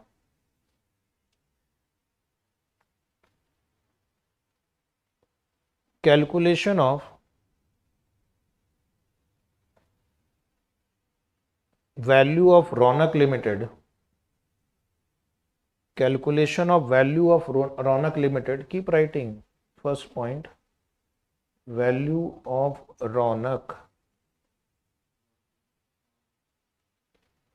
when it was unlevered firm. When it was unlevered firm. So value of the firm is equal to EBIT into 1 minus T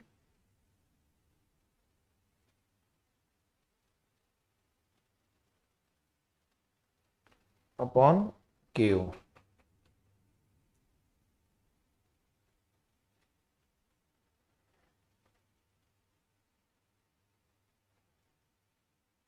So value of the firm is given to you 25 lakh. So we can find actually EBIT in this process. EBIT is missing. What is the tax rate in this question? 0.3. This time reverse question. KO is given 21%. 0.21. 0.21.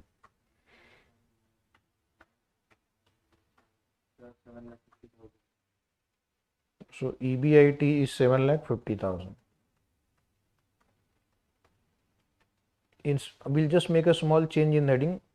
Calculation of EBIT, instead of value, write down EBIT of Ronak Limited.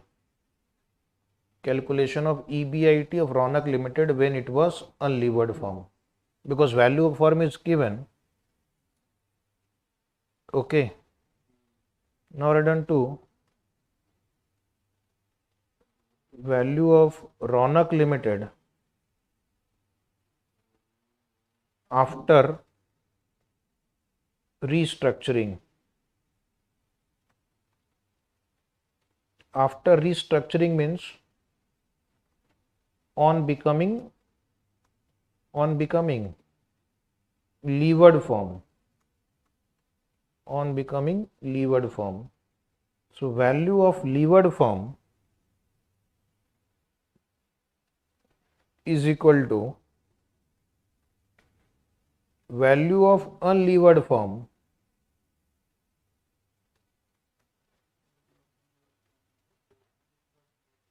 plus in bracket debt into tax rate. Debt into tax rate. So that value of unlevered firm 25 lakh is already given in question. Debt will be 5 lakh after restructuring and the tax rate is 30%. So the final answer would be 26 lakh 50,000. Is it right? So my first question was what will be the value of J Limited after restructuring? This is 26 lakh 50,000. Okay. Now the next question is what will be the cost of equity? So for that first I will find out value of equity. Value of equity formula is value of firm minus value of debt. So you will say value of firm is 26 lakh 50,000 minus 5 lakh is 21 lakh 50,000. Follow the process. Okay. So now tell me, in order to get cost of equity, what will I do? What do I need? Cost of equity and value of equity.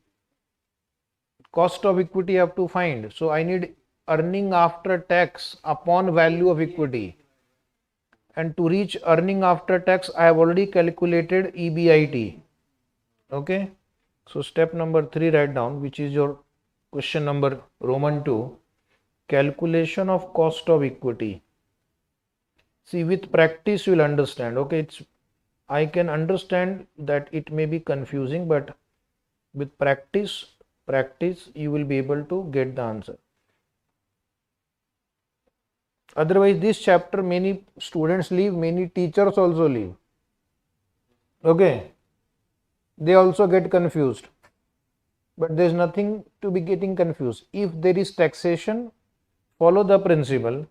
First find unlevered firm, then find levered firm, then find value of equity, then find cost of equity, which will be earning after tax divided by value of equity. EBIT. How much is EBIT? 7,50,000. Point B, less interest. The interest is 1 lakh. 5 lakh is the debt. And rate is how much? 15%.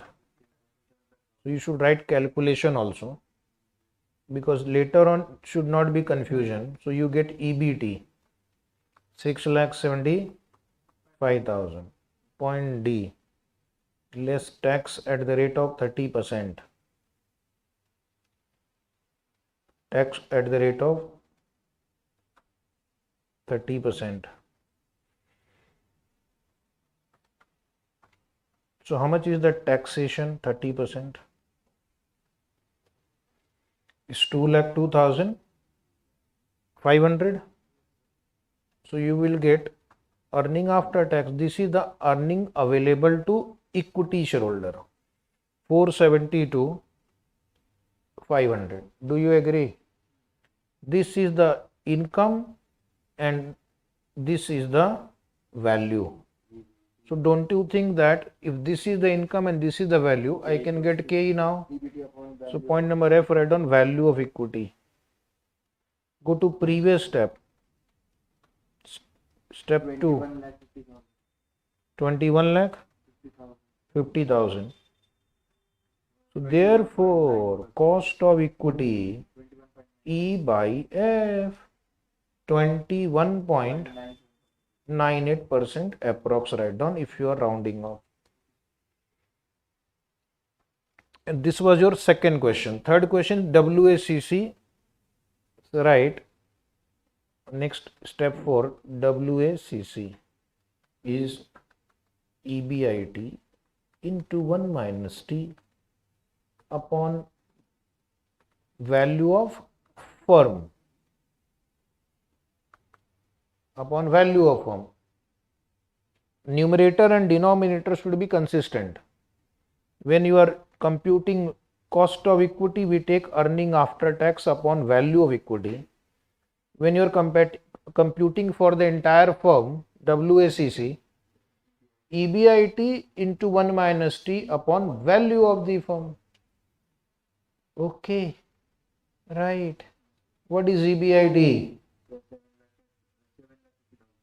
7,50,000. What is tax? 30%. And value of the firm you have computed here, 26,50,000. Can you see this? 26,50,000. So multiply by 100 once you get the answer. 19.81%. Around 19.8% right on approximately. This is a shortcut way. Otherwise you can prepare a table, source, amount, weight, cost, weight into cost. You can see in the study material, institute have prepared a table to reach that answer. The final answer is 19.8%. Okay. So there is one more line in the question. What is that one more line? Comment on it. So what is the effect of this restructuring? Write down comment. Comment, write down. So what is your comment? What happened to KE? KE, which was 21%, has become 21.98%. But what happened to KO? KO, which was also 21%, has reduced to 19.8% because of use of debt, which is cheaper than equity. Okay, so write down cost of equity has increased from 21% to 21.98%.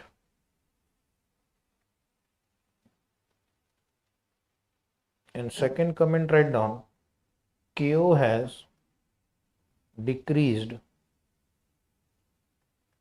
from 21% to 19.8% due to use of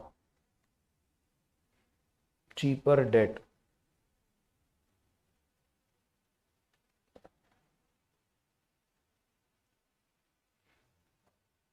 Debt is cheaper than equity because debt was available at 15% rate of interest. So if you increase proportion of debt, average will fall. Average will fall. Okay. Any query on any question we have done today? No. Okay. So come to question number 17. So first we'll take a small break.